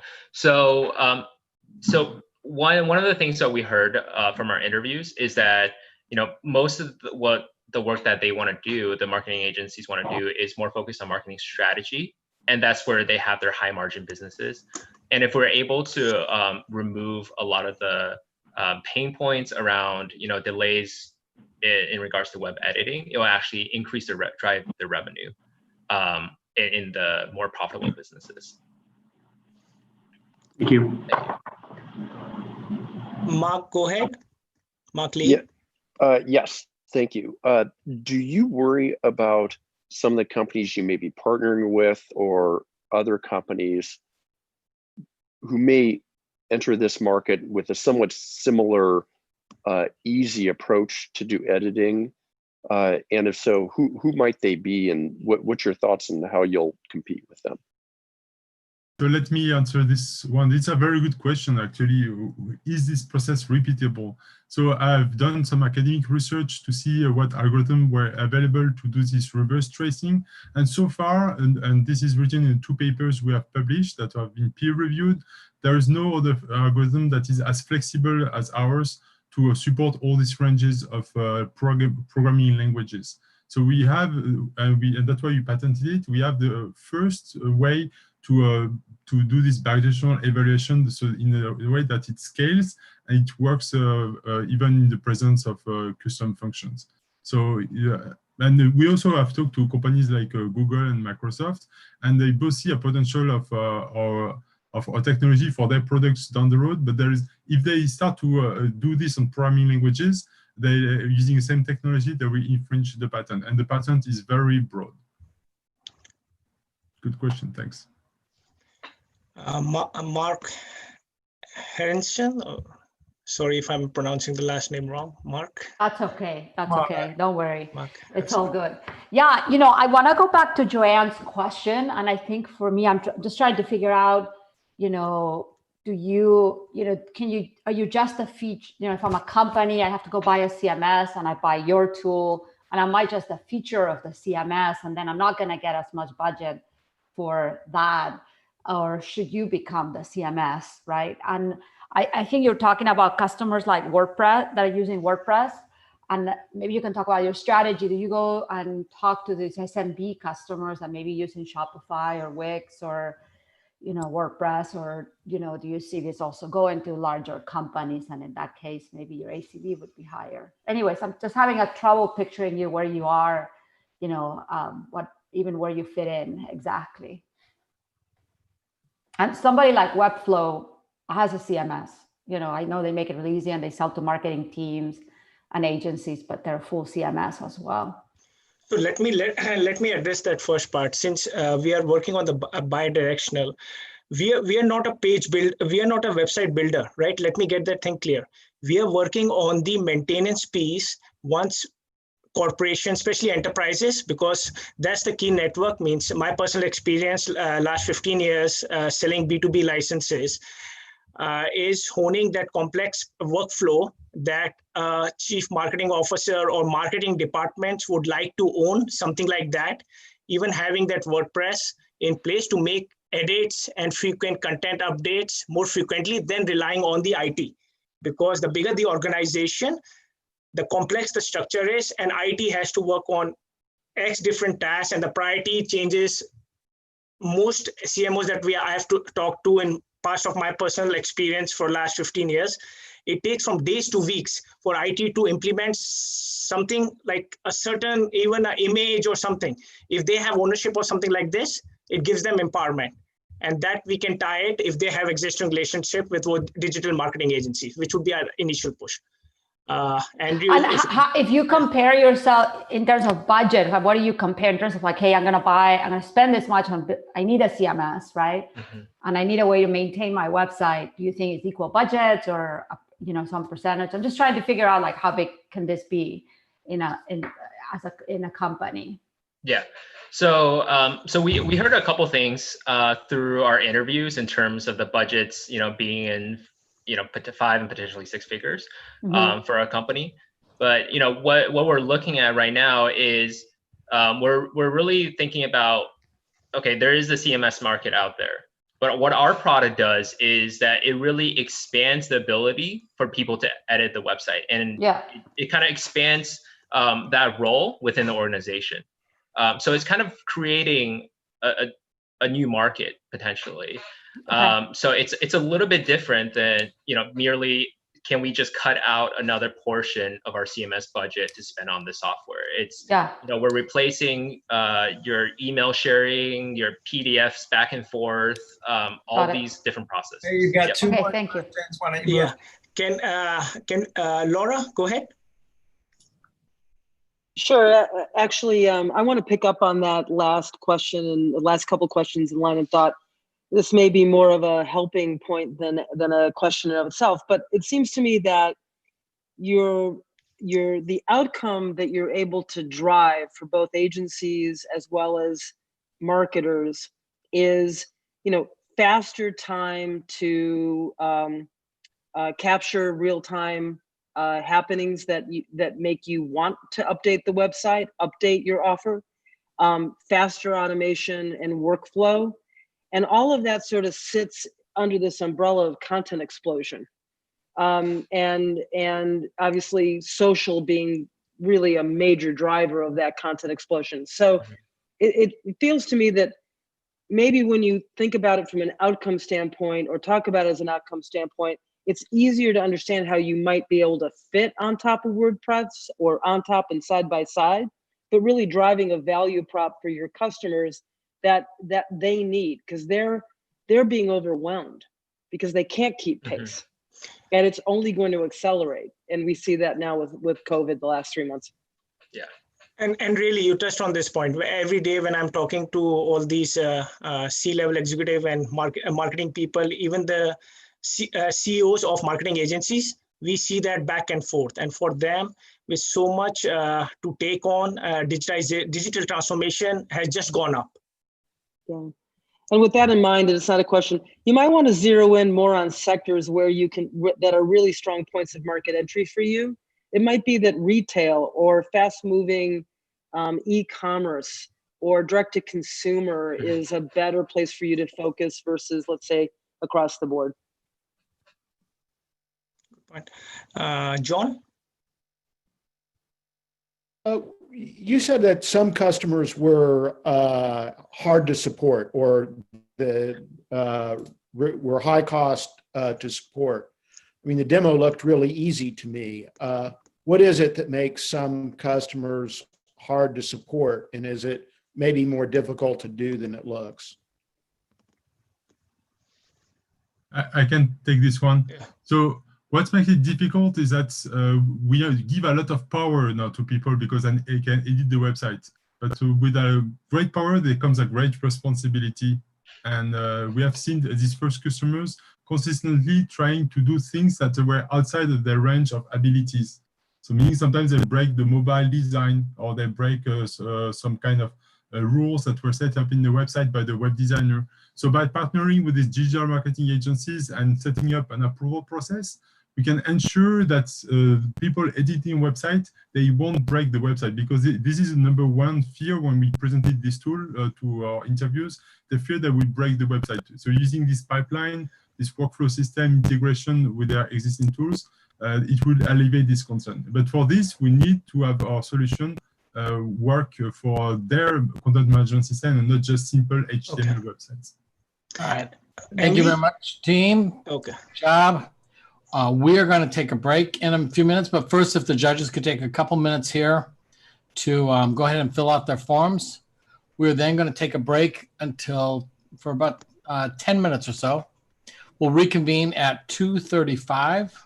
Well, we'll kick off at 2:35. So let's reconvene at about 2:32, 2:33. And we are in the home stretch. We have 2 teams left. And then it's going to be an exciting deliberation, I can tell. So with that, we'll see everyone real soon. Take this down. Hannah, go ahead and put the video.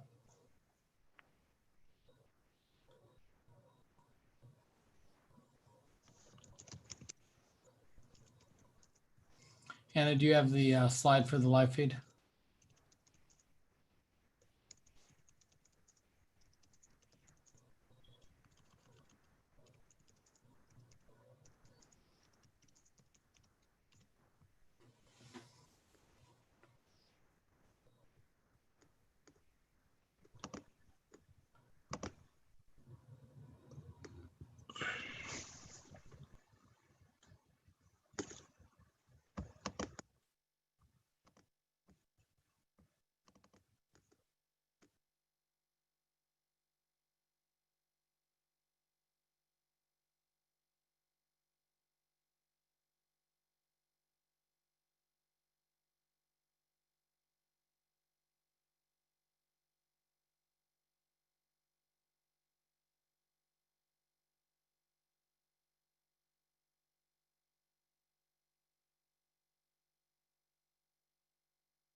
Albert, you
All right, judges, we're going to get started in about 2 minutes. Folks on the live stream, we're going to get started in a couple minutes also.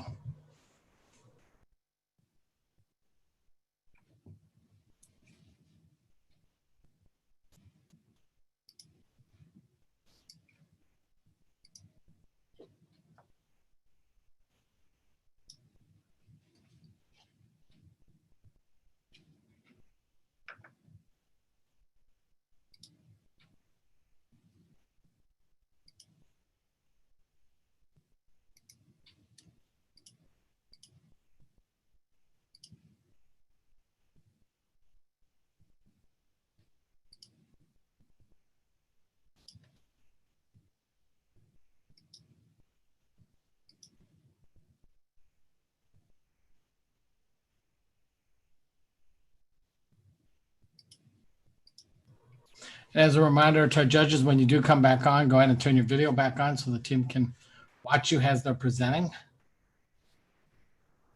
And we'll be starting in about a minute or so.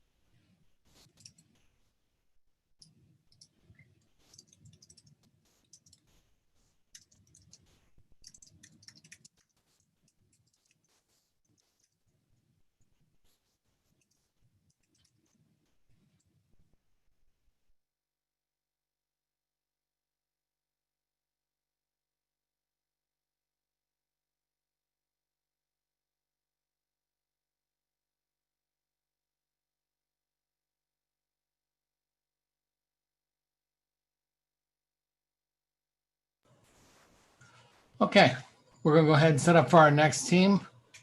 Looks like all the judges are back. For the judges that are back but maybe forgot, remember to turn your videos on. And let's go ahead and get that full screen.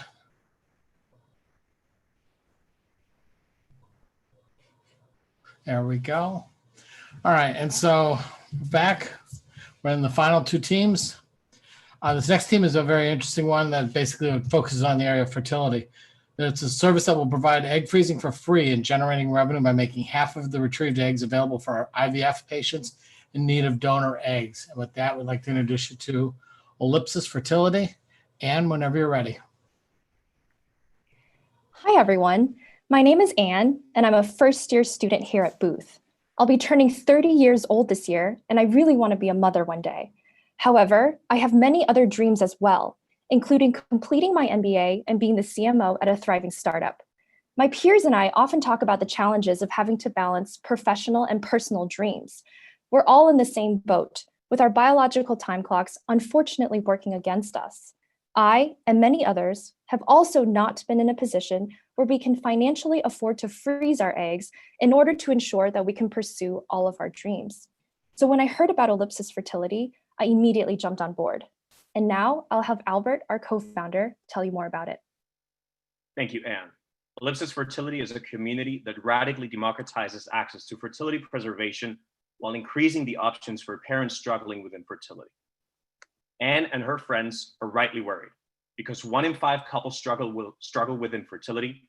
The World Health Organization declared it the 3rd most serious medical issue of the 21st century.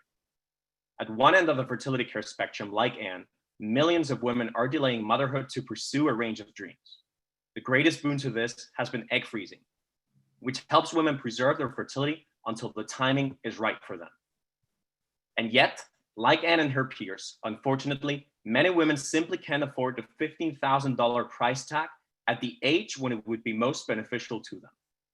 Not having access to this treatment increases the risk that they will suffer from infertility. Infertility is often a long and painful journey.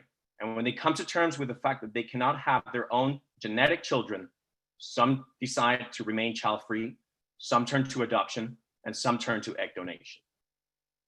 Indeed, there are 22,000 donor IVF cycles performed annually in the US alone. And as they seek for a donor, they struggle to find one in whom they can see themselves. This means finding a donor who represents them, that looks physically similar to them, and with whom they will have an emotional connection, usually through a common education or a specific musical or athletic ability. Moreover, parents requiring donors report feeling uncomfortable with the industry status quo in which they have a purely financial connection with their donors. At Ellipsis, we see an opportunity to allow women at each of these ends of the fertility care spectrum to help each other. We believe that the price of egg freezing shouldn't be an obstacle for fertility preservation. So we are slashing it from $15,000 all the way down to 0. And how do we achieve this? Of the eggs retrieved, 14 to 16 on average, half are preserved for our patient, giving her a 60 to 65% chance of a successful pregnancy when she decides to use them. The other half are placed as a donation to parents struggling with infertility. Now, our CMO, Entong, will tell us about how we find these donors and our success doing so up to date. Thanks, Albert. So with this business model, the first question we had was whether women would actually participate. And the answer is yes. Since the start of this class 2.5 months ago, we've had 11 signed letters of intent. We are targeting fellow graduate school peers to become initial Ellipsis participants for several reasons.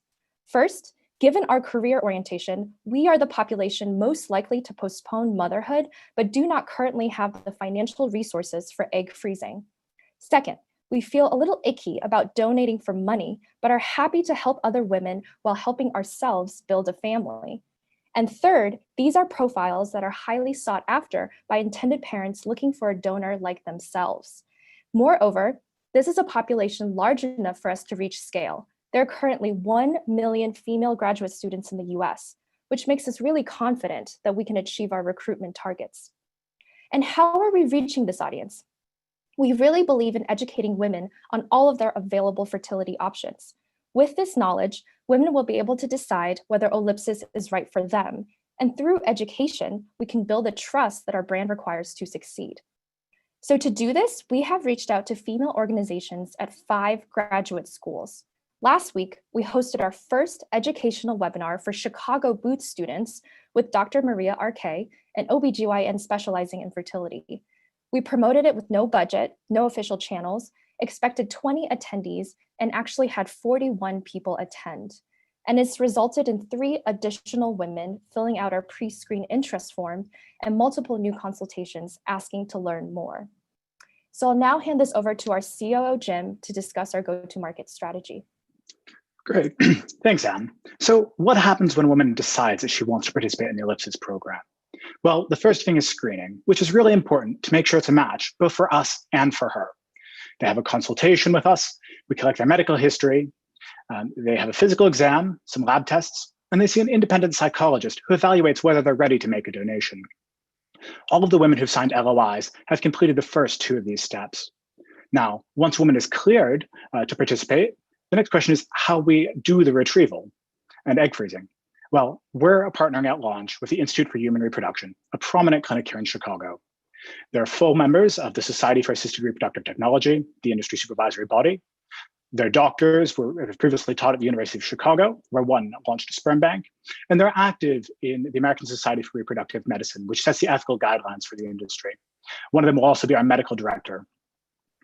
Once we have the eggs, the final question is, can we place them with intended parents for IVF procedures and to generate revenue?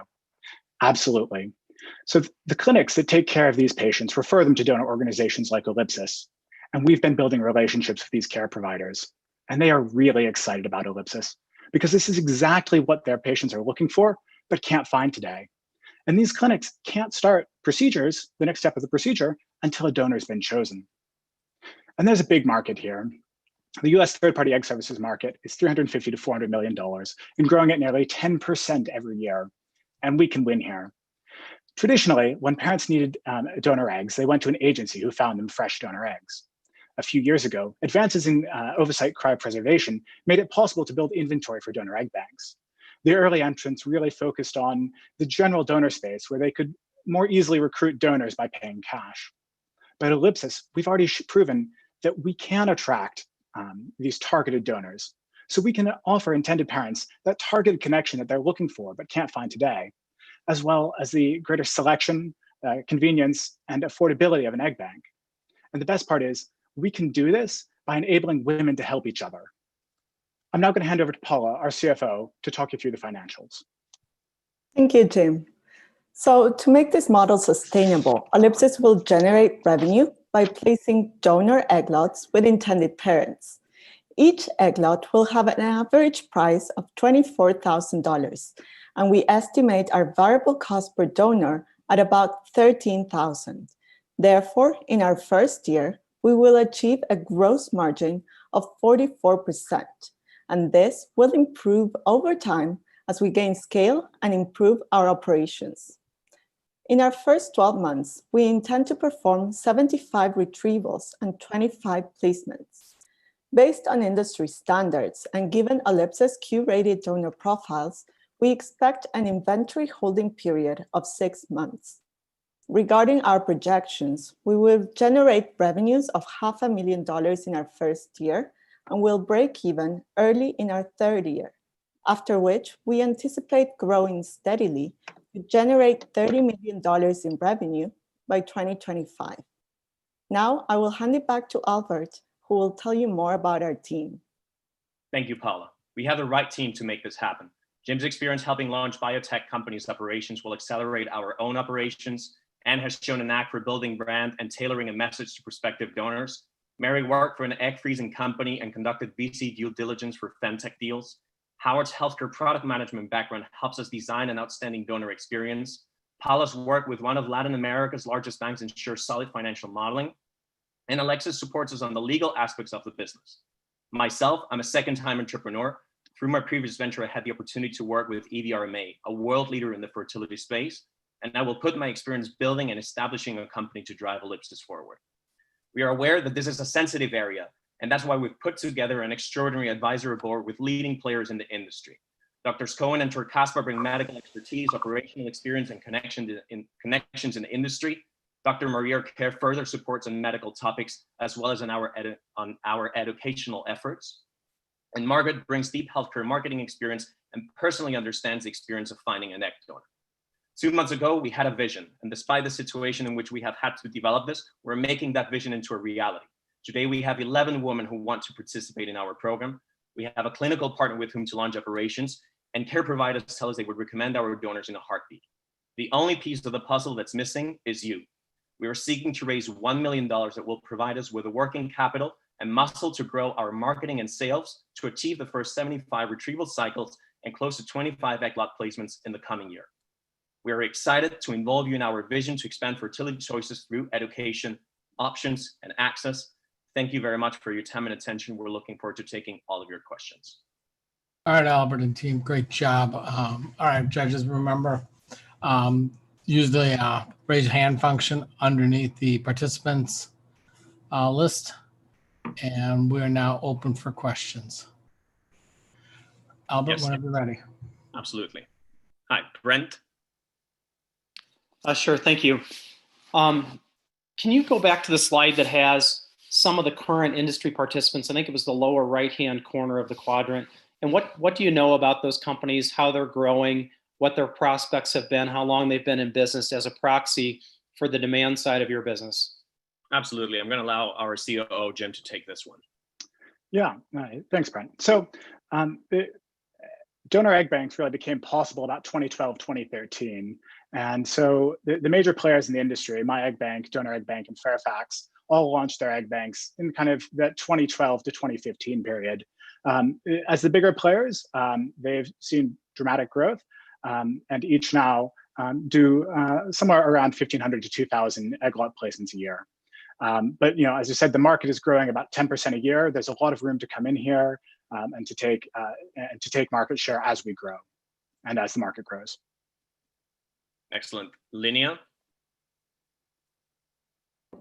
Hi there, thank you. Great presentation, and I think a very creative solutions. I have two questions. One, just overall liability and risk that you take as a company and how you work with your partner that is actually doing the egg retrieval. And I assume they would store them. We've obviously had issues with storage of eggs and power outages, and so that it goes hand in hand with the liability. And then I would also like for you to comment on other sort of new startups such as Future Family and Carrot that are also looking at the fertility market. Excellent. As this is pretty operational, I'm going to send this one again to our co-founder and COO, Jim. Great. So on the liability front, yeah, this is important. Now, because of our partnership structure, most of the liability for the medical procedures themselves won't be on us. That will be covered by the liability insurance of our partners. We will carry malpractice insurance on the egg banks part and covering ourselves and our medical directors in case of clerical errors, which unfortunately do happen. But this is a very manageable risk. As to how we work with those partners, well, our initial partners, the Institute for Human Reproduction, are going to be very closely involved with our business. Drs. Cohen and Turkospa have a great track record, and that's one of the reasons that we're very excited to have them on board. As we grow, we'll have to manage that, and part of how we'll manage that is our incentive structure for future partnerships, with part of the payments being conditioned on success. To your final question about Carrot and other entrants, most of these entrants have focused on the fertility benefit space for employer fertility benefits. And some of them do cover egg freezing, the cost of the employer, but that's only 3 to 5% of large employers today. And that's only of the biggest employers. So we're trying to serve the many women who don't have that opportunity through their employers and who don't have someone to foot the bill at that level. So we see them actually as really helping develop the market. Egg freezing is growing dramatically. And I think they will also help drive demand for our service. Excellent. Joanne? Thanks, guys. Very creative and bold and sensitive. Curious about kind of the demand side of this. I imagine that, some eggs are higher in demand than others and perhaps command higher prices. I don't know. How do you screen for the supply side? Like, are you going to say no to certain women and yes to others? And what are the legal implications of that? Yeah, regarding the demand, it is known there is a shortage of donor eggs, particularly as people are looking for a match in their donor. And to your second question, we are here to serve all women and want to accept anyone who is a qualified donor based on FDA regulations. Nonetheless, we are obviously constrained by demand and capital. And at some points, we may need to put people on a wait list, or we may have to calibrate our marketing efforts to make sure that we're not getting too many people in if there is not the demand for that profile at that time. Is there a very variable pricing on existing solutions? Like, do eggs cost differently? Yes, I can go back to slide 17. I'm happy to. Sure, Jim, you know the slide. There's a space that I've looked at extensively. For the most part, most of the participants in the market choose a single price point, and that's where they play, which is part of actually why it'd be difficult for them to move into our space where a different pricing structure is necessary. Now, there are some players who do choose to have 2 tiers for different donors that are maybe harder to find, but that's still relatively rare in the market. Far more common is a single price point across all their donors, and that's what we intend to do as well. Got it. Excellent. Cindy? Yeah, I have further questions about your screening and profiling of the potential donors. Yeah. In particular, how are you doing that right now? And then sort of a related question, do you see a role for DNA testing and who might provide that? Absolutely. Again, operational question we're getting here. Jim, do you want to take this one? Sure. And actually, Albert, if we could go to slide 60, we cover the screening in depth. So it's an important question, Cindy. So right now we're focusing, as we recruit, on doing the pre-screening, the things that can be done with questionnaires, gathering that medical history in a HIPAA compliant way, which is very important. Now our partners, including Drs. Cohen and Turkos for Human Reproduction, are starting to reopen their clinics. And that's the step we hope to take over the summer. As to your second question about screening, Semaphore is generally considered the premier provider of genetic testing, which is used for most egg donors, as well as for many women who need carrier screens. One of the requirements to be an egg donor is not to be a carrier of a major genetic disorder. So that is one thing that we will be doing. Okay, and a just sort of related question, when does it get to the point where people are looking beyond the Mendelian, the single gene disorders, and are starting to look, at the common variants and, let's say, lower risk for diabetes or psychiatric disorders and so on? So this is actually, I think, a good question for Dr. Turkospa, our clinical partner, who's here on the line, I believe. Dr. Turkospa? Hi, do you hear me? Yes, we do. This is a great question for everyone. Is it an interest in reproduction? But for right now, we don't have this knowledge. So even for genetic testing, it's not available. Definitely not for donors. And it's getting a lot of additional questions, ethical questions, etc. So I think that right now, nobody can test for it, so we don't know. And when it will be available, this is something that will have to be decided whether we want to add it to the screening or not. Of course. Great answer. I love your current vision, and I think if you keep track of this and can innovate there as well, it'll really be a home run. Yeah, so we personally have a lot of interest in pre-implantation genetic testing, and we have patients coming from all over the world for us, so we definitely can help in this issue.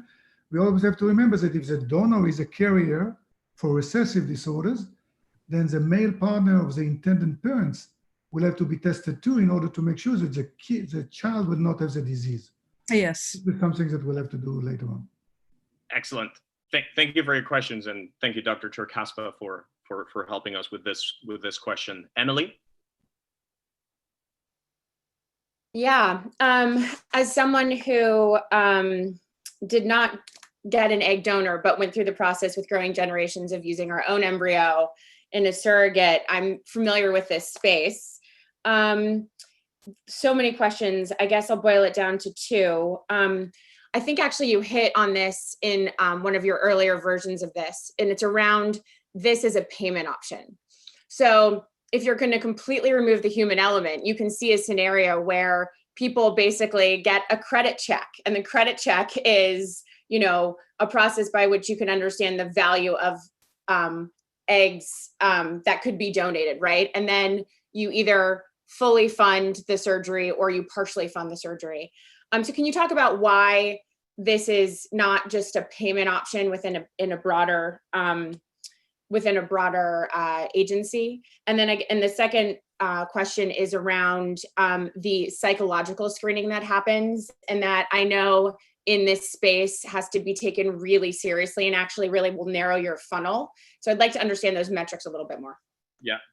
First of all, regarding the payment option, what we need to understand, and abiding by all regulations and ASRM ethical guidelines, at no point, all the charges, both the compensation in the status quo of the industry where you compensate donors and parents pay for that, what you're compensating for is the time and effort and the services of the company. So that is, we are exactly the same. When we place a donor egg lot, we're being compensated for the service of generating that match. And then to your second question, this is extremely relevant because of course we always need to be careful with the question of, are women being coerced into donating? And we would want to avoid that. And one of the main safeguards here is the abiding by our FDA and ASRM regulations. We need an independent psychologist that evaluates whether this woman is doing an informed decision and an educated decision and understands all her options. And this is the one that is most compelling for her because the altruism of a donation is something compelling for her. To your question regarding the funnel, we expect about 30% of candidates to be eligible donors based on FDA regulations. Excellent. Pete. Thanks. Excellent presentation. Very intriguing. Clearly, where we invest, we typically don't invest in a space like this. So I'd be curious to understand, what is the exit opportunity and what's that pathway? Absolutely. So I think that there are three potential paths for us beyond the 5 years that we have modeled here. One is an exit for a PE firm rolling up a network of clinics, or directly a strategic exit to a network of clinics. What we need to understand here is one of the main factors that people use to choose one clinic or the other is the donor. So if a network of clinics acquires us and they have a supply of donor eggs, and the brand to source these sustainably, they can cut off their competitors from this supply, which would give them a massive competitive advantage. That's one exit path. The other two, probably more complex and further down in time. One is global expansion, which probably would be the most complex one.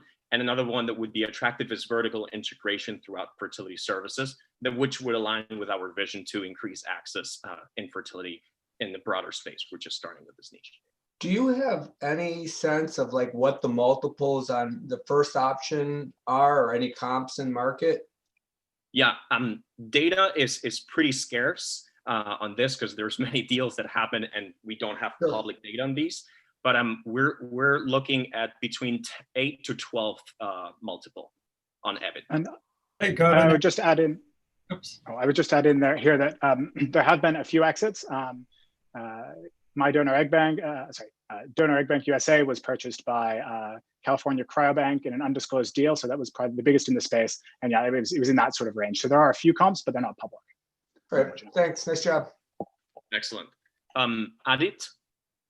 Guys, terrific presentation. Wanted to just understand the science behind some of these matching approaches and the explainability and the interpretability around that matching. And how do you intend to provide the transparency that's needed here?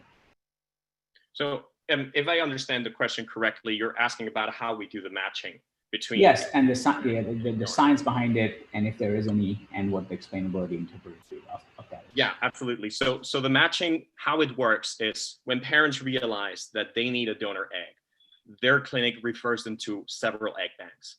And parents go to this egg bank and they look at several profiles where they get a range of characteristics, such as physical appearance, because they want their child to look similar to them.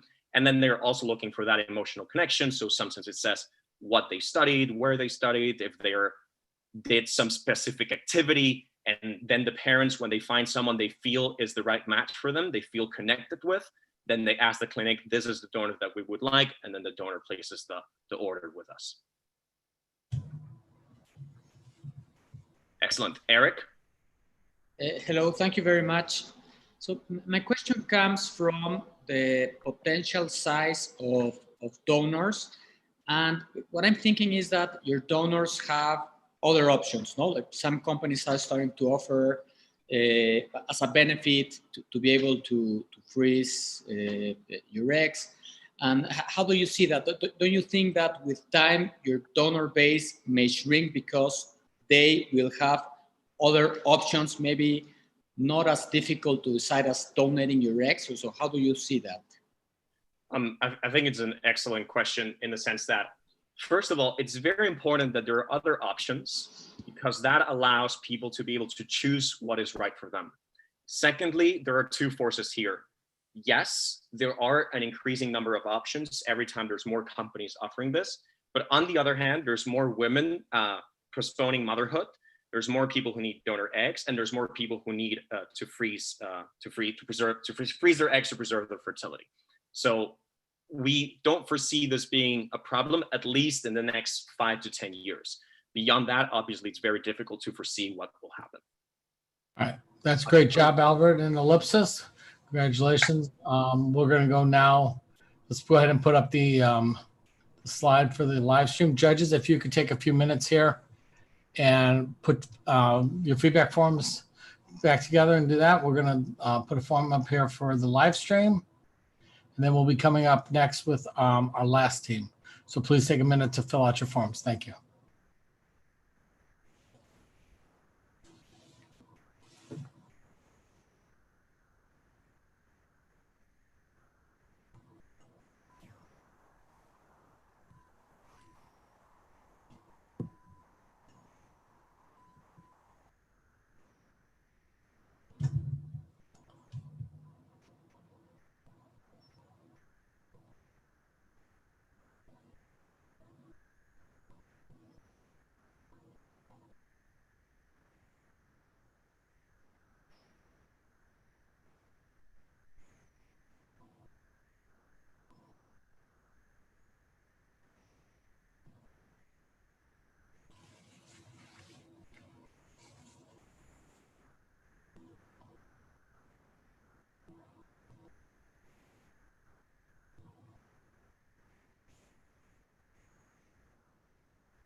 Boy, without the music, it seems like it's an attorney. We're going to go another minute or two for the judges to go ahead and fill out the forms.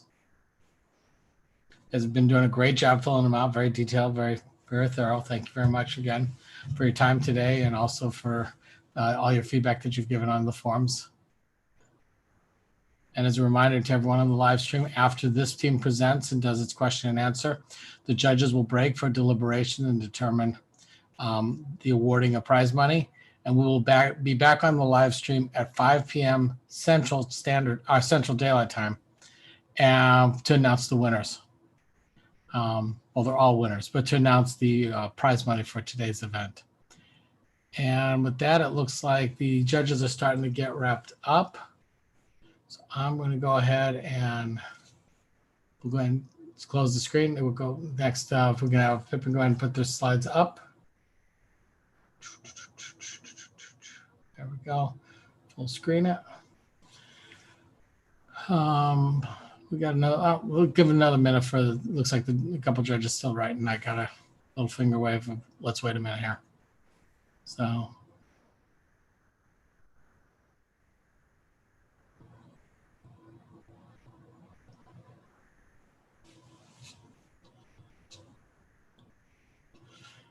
right. Well, just another minute here.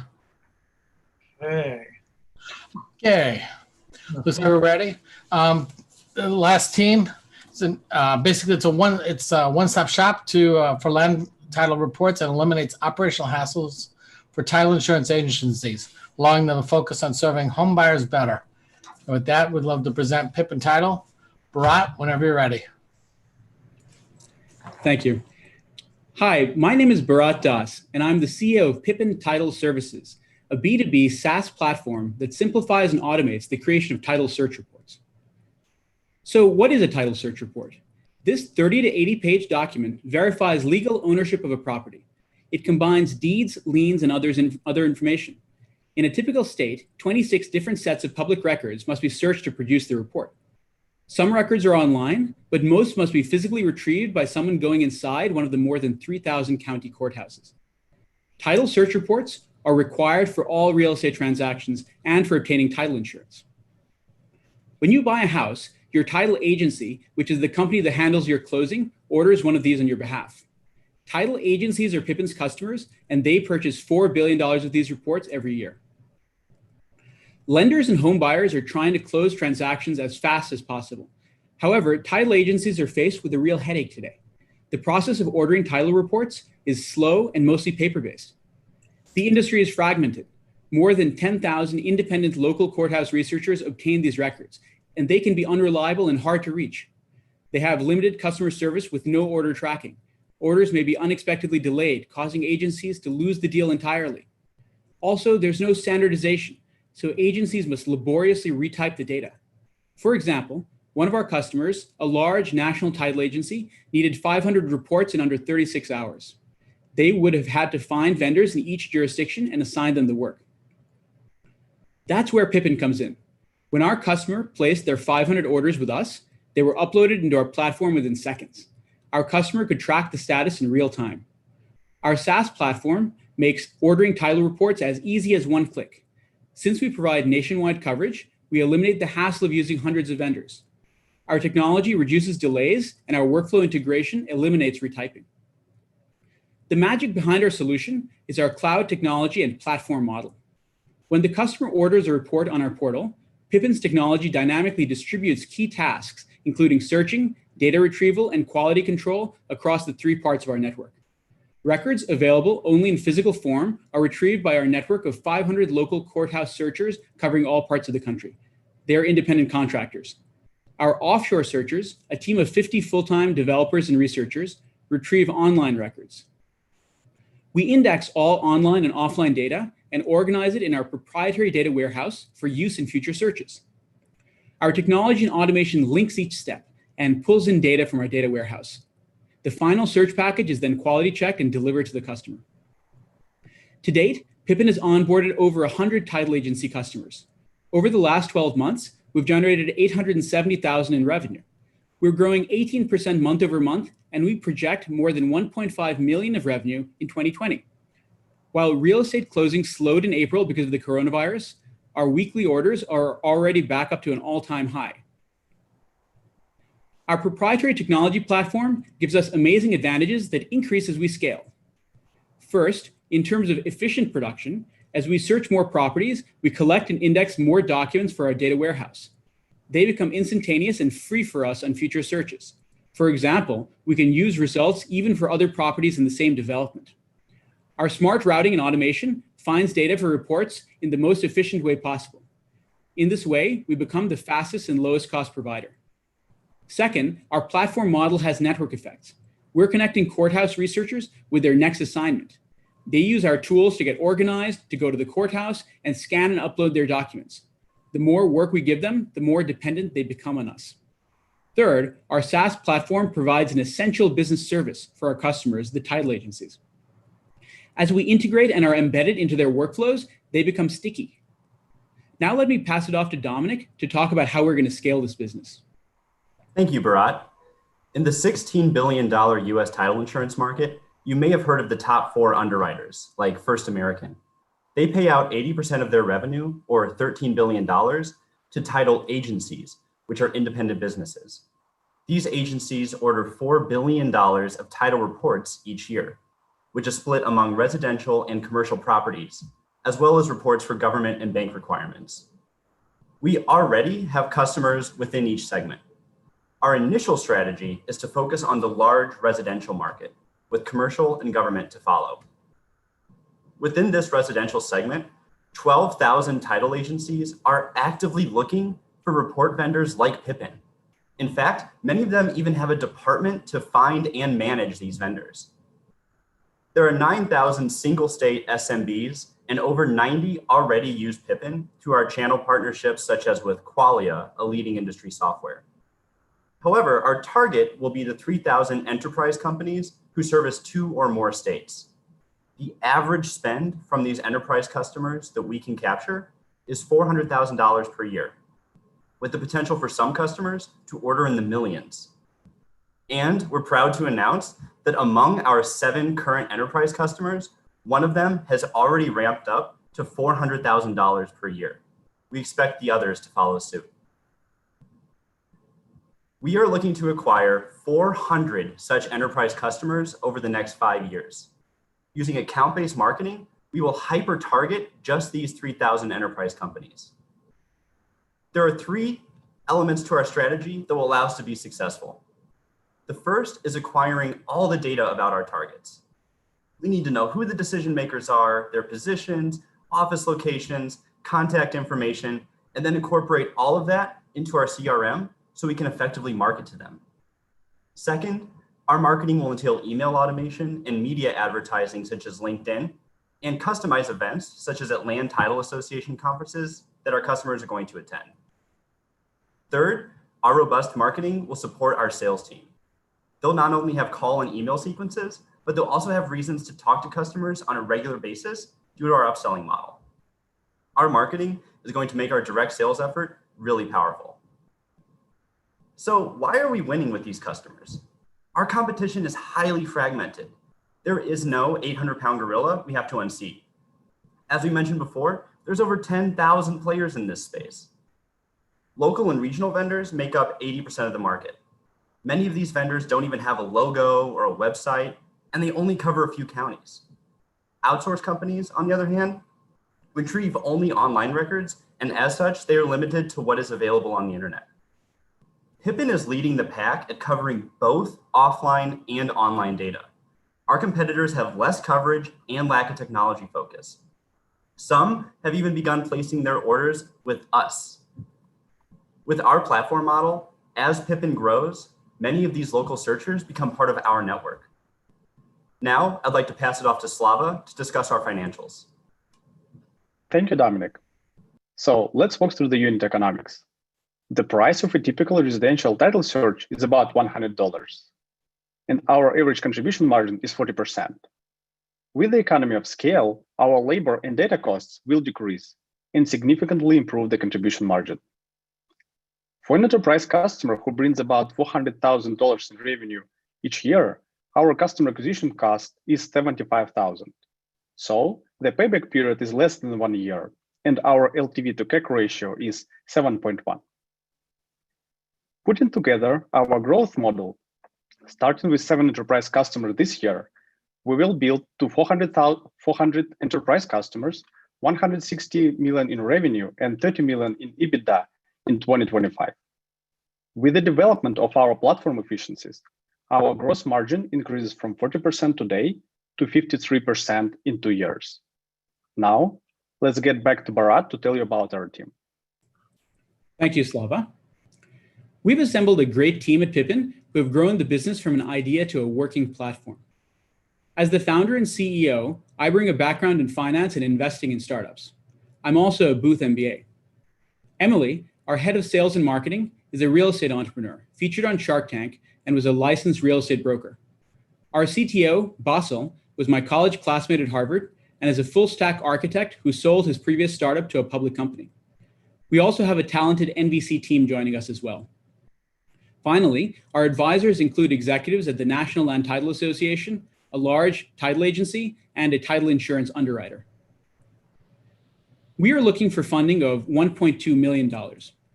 We think it's a great investment because this is an incredibly acquisitive space with comps trading at 12 to 17 times revenue and IPO possibility. We will use 40% of the funding for expanding our operations and technology, while 60% will be focused on customer acquisition. Thank you so much, and we're open for any of your questions. All right, great job, Bharat. Great job, team. I'm feeling a little underdressed after watching you all present with the suit and tie on. I kind of forgot what that's to be wearing it like. Judges, let's go ahead and use the raise hand function for any questions. And we're open for questions now. There you go. Whenever you're ready, Bharat. Sure. Ian? Two quick questions. Are you concerned at all if some of the outsourcing companies simply add the physical retrieval capability? Thanks for the question. We think that our technology edge in this space brings a significant advantage over outsourcing companies simply adding a capability. To talk more about our technology advantages, let me pass it over to our CTO, Basil. Sure. So our data warehouse is proprietary, and we use proprietary algorithms that we've developed internally that are not easy to copy. We actually have received information that some of our competitors are trying to copy our technology unsuccessfully, and they actually started placing records with us instead because of how far advanced our technology is over theirs. Our data warehouse actually processes, standardizes, tags, and then indexes the documents and makes them easy for future retrieval. So we actually have a leading edge, not only in retrieval times, but also in cost. What do you see as the potential exit opportunities for the business? Sure. Could we go to slide 19, Basil? So in this space, we think there are a number of, as I said, it's an acquisitive space. So one comp is there's a company called Solidify, which has 10% of the US appraisal market, and it's listed on the Toronto Stock Exchange. So they have 160 million in revenue this year with a $2 billion market cap, and it's sort of a parallel market to title search. We think in this space itself, there are significant opportunities for us, and we hope to be able to dominate this space. In terms of other players, there are also title insurance underwriters who purchase companies which acquire a data edge in the space, as well as other financial software companies and real estate data companies as well, which would like to learn about this market. Thank you. Thank you. Emily? This is a newbie question, by the way. Why, given that the labor cost is so much of the cost here, why not just go and do almost like a Google book or Library of Congress exercise where you just go in and digitize all of it at once, sort of place by place? And then my second question is, given it seems like such an obvious improvement over the current system, I'd like to understand what's going into the $75,000 CAC. Sure. So to the first question as to the digitization of records en masse, it's certainly an interesting idea. I think the problem is that the industry is very fragmented, with each county having basically taking the decision on its own whether to digitize records or not at some point, and it's a very significant investment for them to do that. So today, after digitization has been around for a long time, only 40% of counties have any records online at all, in many of those counties, you cannot actually do a complete search using just the online records. You can do some sort of search, but you couldn't necessarily do the whole thing.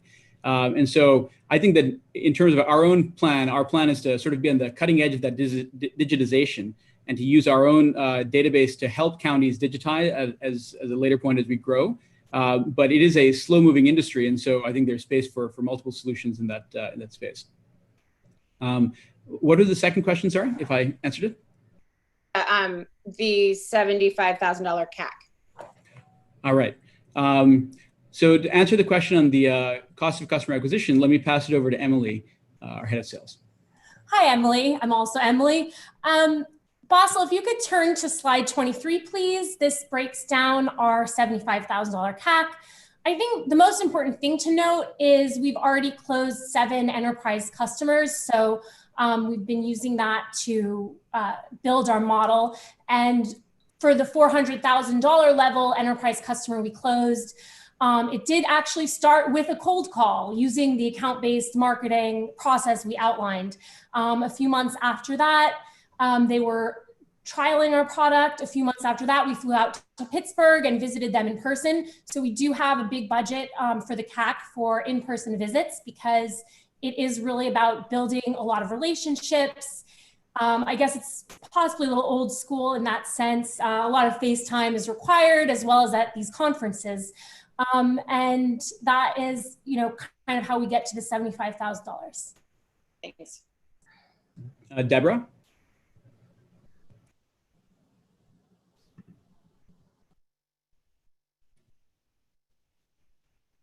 Sorry, Deborah? Deborah, you're on mute. I got it. Thank you. Thanks for the message. Anyway, nice presentation. Thank you. And I had a question related to you have a large and presumably growing team in India. did you all see, you talked about COVID, but did you have supply chain disruptions during COVID with that team? We had some of that in our own portfolio. And then secondly, how do you think about when you started this, you weren't anticipating the kind of recession that we're likely to have, or likely to see in the real estate market. And I presume there's a long history of looking at recessionary trends in the title industry, but just curious how you guys are thinking about that. And I finally think it's remarkable there's still this much inefficiency left in the title market. It's been around so long, but anyway. Thank you very much. So that's a great question on how well the epidemic has affected workflow. So actually, when the pandemic started, I think we were much better positioned than other companies because our technology is cloud-based and distributed. We were much better positioned to be able to take advantage of the situation. Customers were reporting that they had many disruptions in their own supply chains, and actually we were able to pick up some customers during that period. Let me pass it over to Basil to talk a little bit about what we were able to do there. Sure. So we actually put our disaster recovery force into full effect at that point, and we were fully prepared for it. As soon as we started hearing about that, we made sure that everyone was equipped with the right tools to efficiently retrieve stuff. And we made sure that our on-the-ground team also had the tools in their hands to be able to communicate with us, communicate any delays, and communicate those back to the customers. So the customers would be fully aware of everything that's going on in terms of anything that actually affected the working hours of county courthouses and so on. In terms of scaling the team, we're still working on scaling the team as well. So we do have the full training procedure still going on to train people if needed from home as well, for new people and for experienced people. And then we're also working on fully outsourcing our products as well and making new advancements to our app to enable us to engage with contractors even more easily. In terms of the second question of the general business environment for title, so our model, and I think it aligns well with the model of our customers, the title agents, is to charge our fee on a per order basis. And so we are sensitive to trends in house, number of houses sold, number of real estate transactions completed. It has been an upward trend over many years, and even in down markets, house prices come down, but ours is a sort of a percentage fee of the service provided. So we're less sensitive to the value of real estate actually than simply the number of or the flow of transactions. We anticipate that things may slow a little bit perhaps on the home sales front, but actually on the refinance front, things have been very busy as rates have come down. And so those two sides are counter-cyclical, and our business sort of balances between the two. Laura. Thanks. Nice presentation. And I am right there with you in terms of the need for the digitization of documents, whether it be in government or education or obviously in banking and real estate. There are a few players that are not doing what you're doing, but they're broadly into the digitization of documents like DocuSign, Adobe Sign, which is Adobe, and others. And so one of the questions that I have is, I get that your current competitive marketplace is pretty fragmented. What's unique to what you're doing such that one of these bigger giants might wake up and say, hey, wait a second, most of these documents are in PDF, or most of these documents require some sort of online digital signature. Hey, we could start to do this too. Sure. To talk about the technology angle of that, let me pass it over to Basil here. Sure. So while there are several off-the-shelf technologies that can be used for OCR and for digitizing documents, we don't stop there. We've developed several algorithms that actually take these documents and convert them to a standardized format.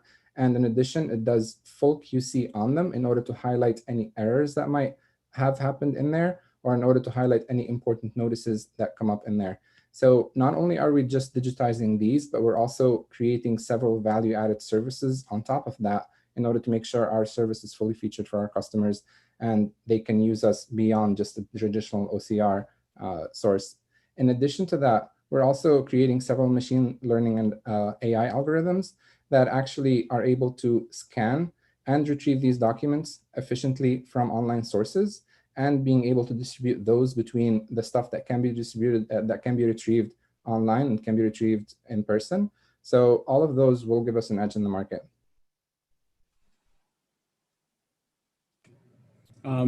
Pete?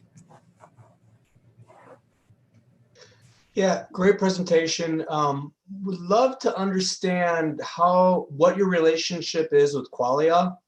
I didn't quite care if you guys already have a relationship or you're using them in the market. And once I hear the answer to that question, I just have a follow-on. Sure. So Qualia is a channel partner of ours. And so they market our services to their customers. Qualia, their focus is mainly those smaller, those SMB type customers, at least to date. And so when they go to their customers, we are one of their vendor partners, but we are actually, I think, the most prolific vendor partner on their platform currently. And so when they go to customers, they bring our name up and make that relationship happen. And then, so are they driving revenue? Because the disconnect that I have a little bit to that, because they have been able to disrupt that part of the industry for sure. And looking at your CAC that you were talking about, are they providing you opportunities that you close, and what is your close ratio, or am I misunderstanding that? Sure. To address that question, let me pass it over to Emily. Great. If you could throw up slide 20 again, hopefully I can answer your question. We acquired most of these SMBs through Qualia as the channel partner. But the direct ones where we see the bulk of our revenue, we're not using Qualia. So we're actually not focused right now on really going deep with our partnership with Qualia. But yes, they are driving to us a lot of these smaller customers. Right. Did you have an additional question about them? No, I won't dominate the time. I appreciate it. Thanks for the answer. Thank you. Joanne? Thank you guys for the presentation.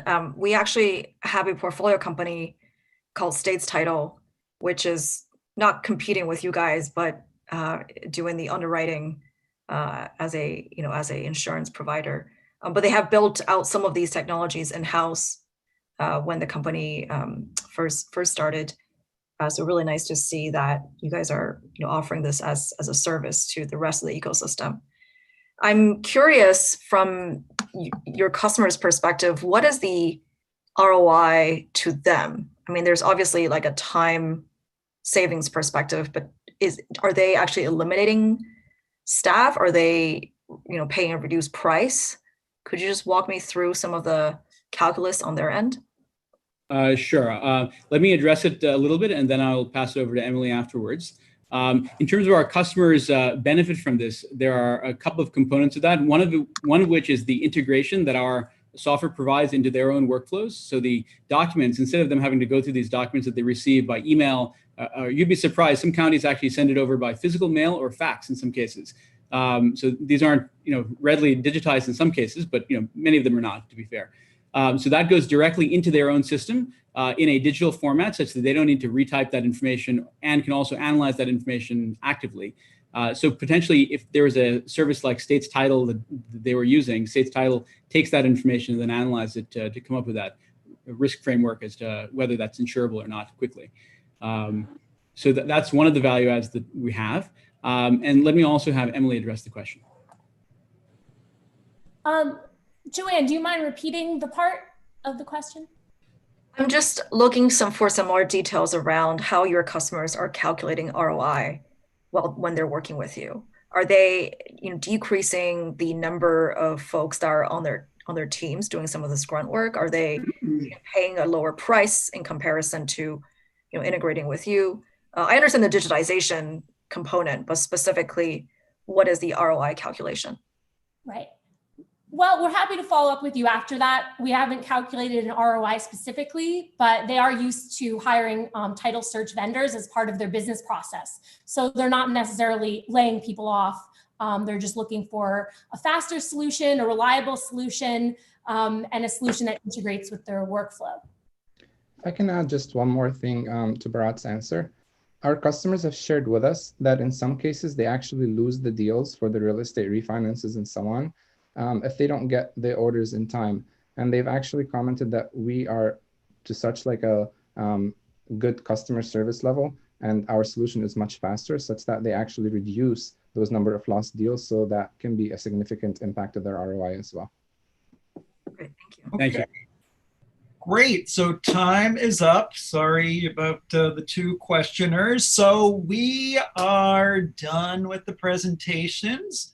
And now comes the fun part of figuring out who won.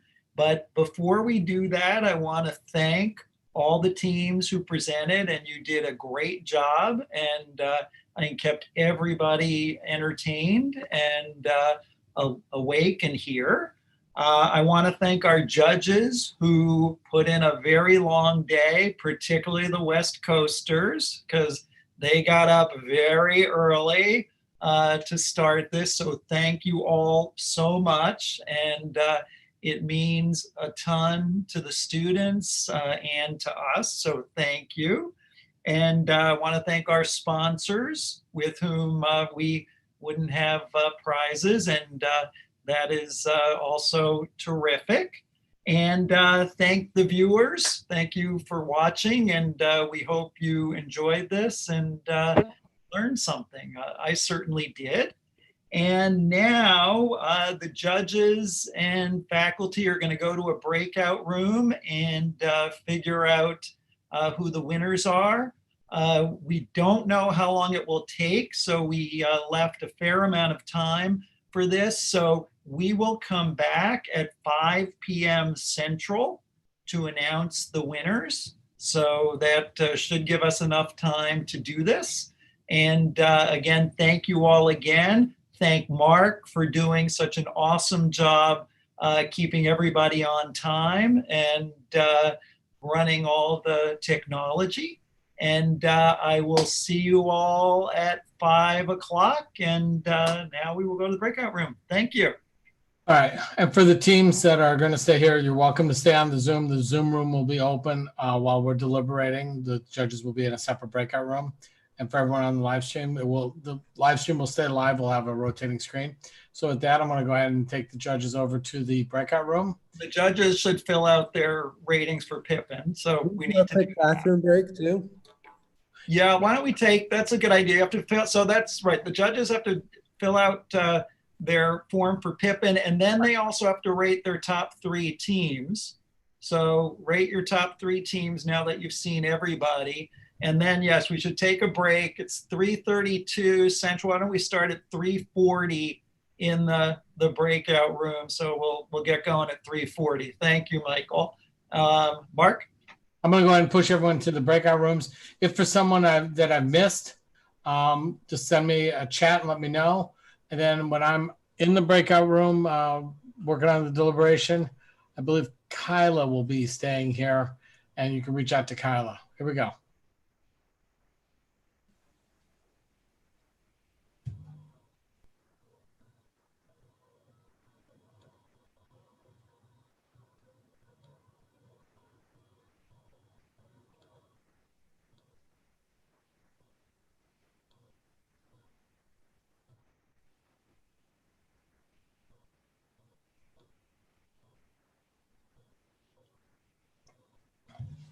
All right, let's see here. Erica.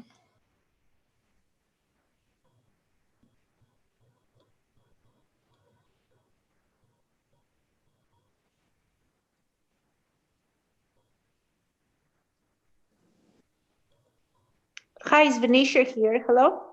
Hi, Venetia. I'm going to send you now. It seems I have some difficulty here. I couldn't get to the evaluate the last business plan, but it's okay. I don't know what has happened. I got cut off. When we go to the judges, when we go to judges room, we can take care of it for you. No problem. Okay. So I just wait. Accept the invitation. Okay. Okay.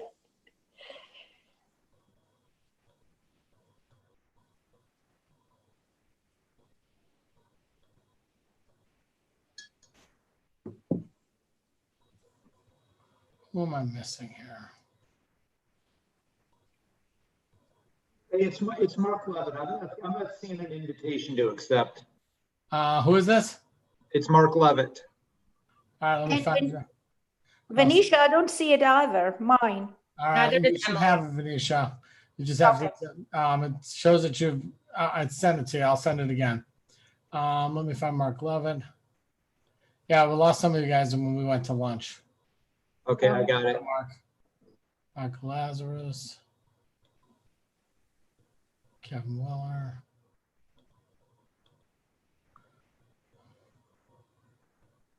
Can you add Emily White? I'm sorry? Can you add Emily White to the breakout? Emily, here you go. Thanks. And Joanne Chen, please. Thanks, Mark. Joanne Chen, you bet. I had them all set up and then we lost it. Let's see here. All right, there you go, Joanne.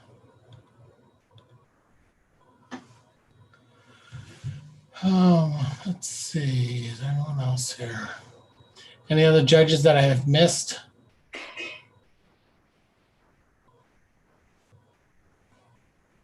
Where do you want to send me? Who's me? Adit. Who? Adit Singh from Near Tribe. Oh, let me find you. I'm going to send you to the judges room. I missed it. Thank you. We've got about 100 and some people I've got to try to look to find it. Okay. Joanne Chen, I think we've got Hannah's not joining, Kevin's not joining, but that's okay. They will.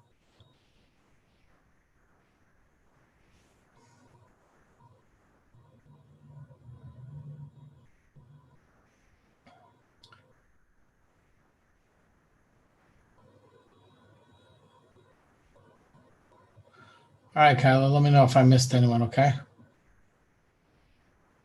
I think I've got them all. Oh, Erica missed her. Not be shown.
Okay, we are back.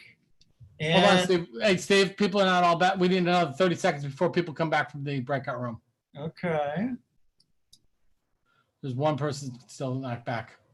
And I'm going to go ahead and share the screen so we can have this. Okay. In just a sec. Boom, boom. Okay, breakout room closes in 7 seconds.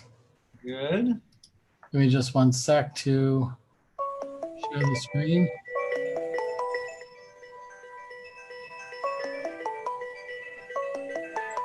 Okay, we want the music on. Okay, I cannot see the screen, but I'm assuming everyone else can. Everyone can see it. It's good, and we're good to go. So, you'll know when to move the screen or change the Opening slide. comment, correct.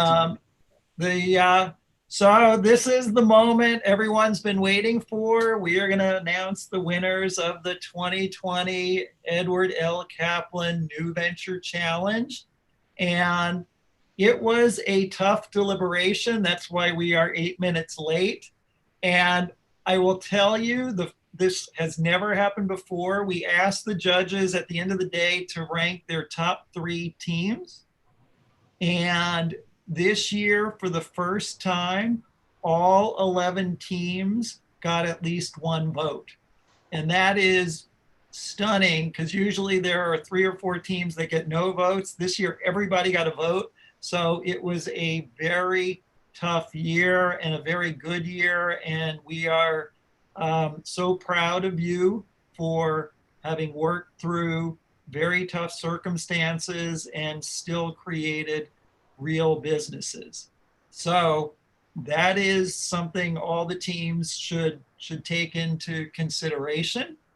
We want to thank the judges again for spending a full day to watch. The West Coast judges, started at 6:30 in the morning and spent the whole day. So we really want to thank them. And we want to congratulate the presenting teams. I should say before we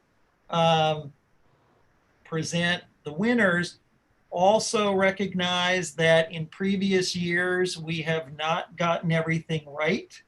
And so there have been years where the 10th place team ended up doing the best. There are years when the first place team did. So if you are not at the top, don't despair. And if you're at the top, don't get too cocky. So lastly, we want to thank our sponsors for supporting the NVC program. You obviously are very important and also give a huge incentive to the students. And we have a few unique prizes to award this evening, and Ellen is going to run through them. So I am going to hand it off to Ellen now to talk about those prizes. Sure.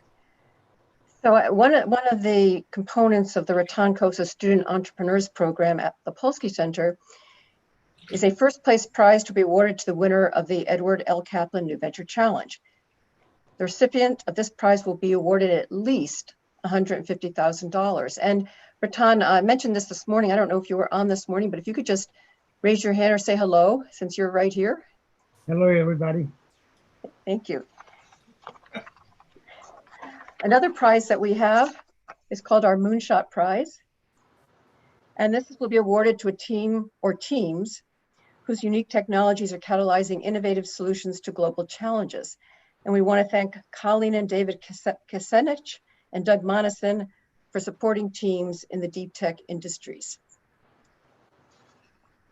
So with that, we'll move into the actual awarding of the prizes. And we'll start with the finalist teams.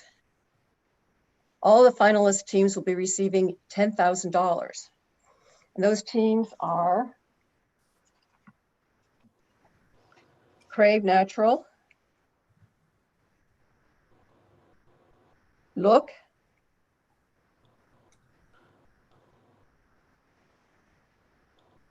Modern Reliance, niche. Oh, hang on, I missed my mistake.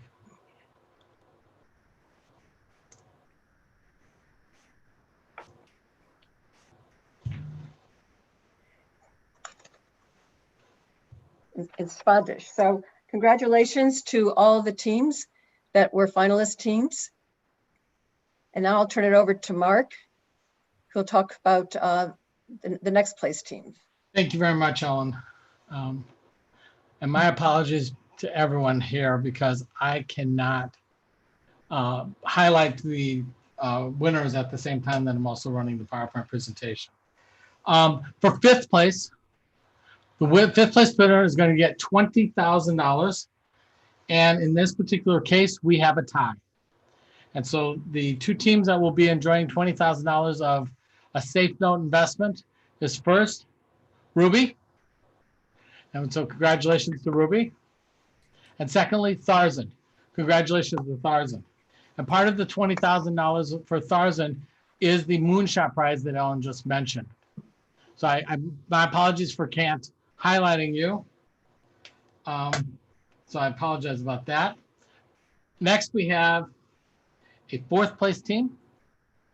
Now, fourth place team is going to be receiving $50,000.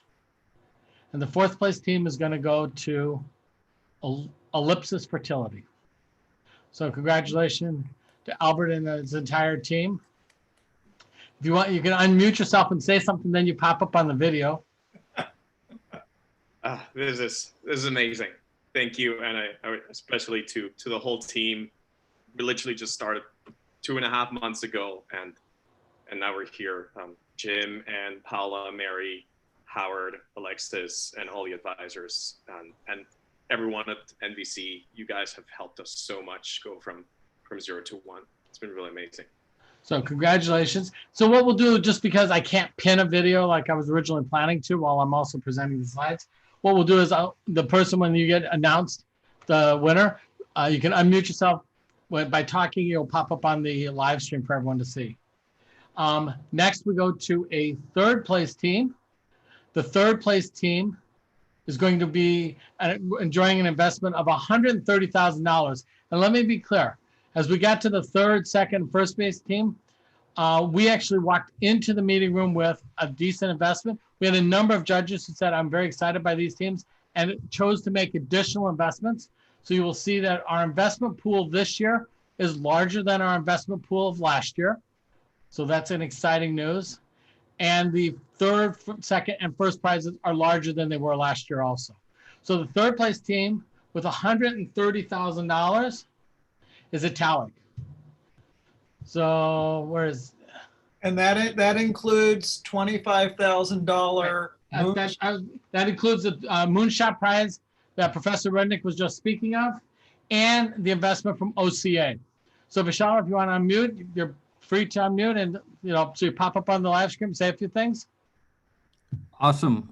We are super excited, and like everyone said, super thankful to the team, to the judges, to the coaches. Everyone helped us a lot along in this journey for the past quarter. So super pumped. So congratulations. And for the next two winners, I'm going to be turning it over to Professor Kaplan to tell us about the next two winners. Okay, so we have the top two, and it was really tough to pick a winner, but we did. So for the second place team, gets $280,000.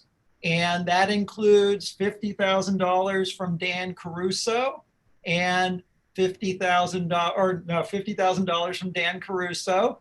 And the second place winner is OCA also. What? And also the OCA investment. No, OCA is Italic and my mistake. And so the second place team is Lighton. Congratulations. Thank you so much.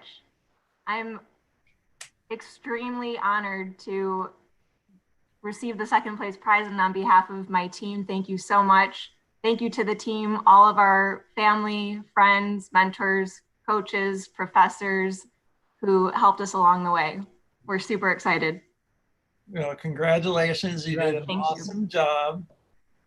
And now I just want to, when we added it all up, the prize money Mark said was a record. It's going to end up at $955,000 total. Yeah. And the winning team, which is Pippin, which wins the Rattan Cosa first place prize at $405,000, which includes Rattan's gift of $150, includes Dan Caruso's gift of $50, and OCA of $50. And congratulations to Pippin. Yeah. Thank you so much. We're humbled by this honor, and thanks to our amazing team, our NVC team, and our founders, and the fantastic advice we've gotten from our coaches and the program as a whole. I think there's no way we could have done it without all of you. So thank you very much. Normally, we would have a big check to put up in front of you and lots of people jumping up and down. This does not allow for that. But the other thing that it also does is you will not, normally you would be getting a lunch with Rattan. Given that lunches are not in style right now, Rattan will be getting a Zoom up. And I will tell you right now, having the opportunity to have known Rattan for many, many years, bring an empty notepad. The amount of wisdom and insight that you will get from this lunch is amazing.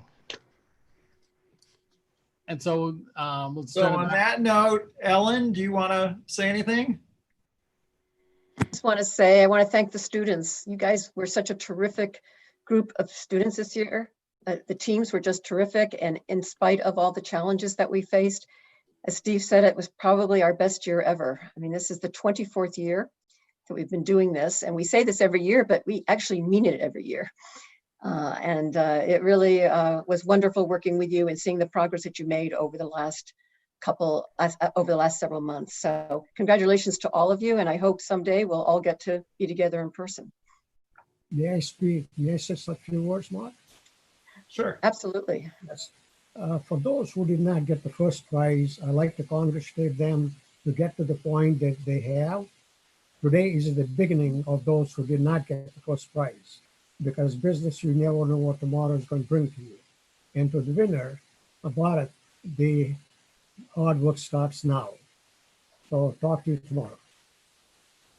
And I'll add to that again, remember, all 11 teams had support from a very distinguished group of judges. And so I know all of you are going ahead and realize that there are some very sophisticated people who believe in your plans, and many of you will end up doing very well. So congratulations to all of you, and good luck going forward. And I will then hand it over to Mark. And on top of all the other comments, I am just want to first and foremost thank the students. The reason why the NVC is so successful is because of you. The quality of your ideas, the amount of your work, your conviction to this, your ability to work together, even in trying times. You guys have really earned everything that we've been able to provide through the NVC. You guys have done a great job. I'm very proud of it. I was thrilled to see how the numbers ended up falling out, and that it was yet another record year, despite the setback for when we had the COVID issue. I know a few teams involved said, well, maybe I shouldn't be an MVC because, quote, it won't be as good as the regular MVC. I think this group of teams have conclusively proven, whether it's done in class or virtual, the amount of quality, conviction, and work that you guys have put together shows that it's really the talent and skills of our students who have allowed this to become an amazing program. We're thrilled that you have done so well. We can't even begin to imagine the excitement we're going to have for next year when we celebrate our 25th anniversary of the NVC. But the reason why it's the #1 university accelerator in the world is because of you students. I mean, you guys are amazing. We're thrilled to work with you. It's the whole reason that we do what we do, is the opportunity to work with you. So whether you came in first place or came in 11th, it doesn't matter. We know all the teams are very much committed to this. You basically are at different paths of your own journeys, but organizationally, you guys have all got great qualities. And remember, for every one of you that's sitting on this Zoom call that received money today, there were 8 teams that did not make it into your position, your seat today. So you got to feel great about that. And with that, if there's nothing else from Steve or Alan, we want to thank everyone on the live stream. We want to thank everyone involved with NVC, our sponsors, everyone that's been involved, our coaches. We could not have done it without ABCD and John Morris. But more than that, we want to thank everyone involved for making this a great experience, and cannot tell you how exciting this has been. And with that, I think we are a wrap. Your turn. So I will now start pressing the right buttons, which says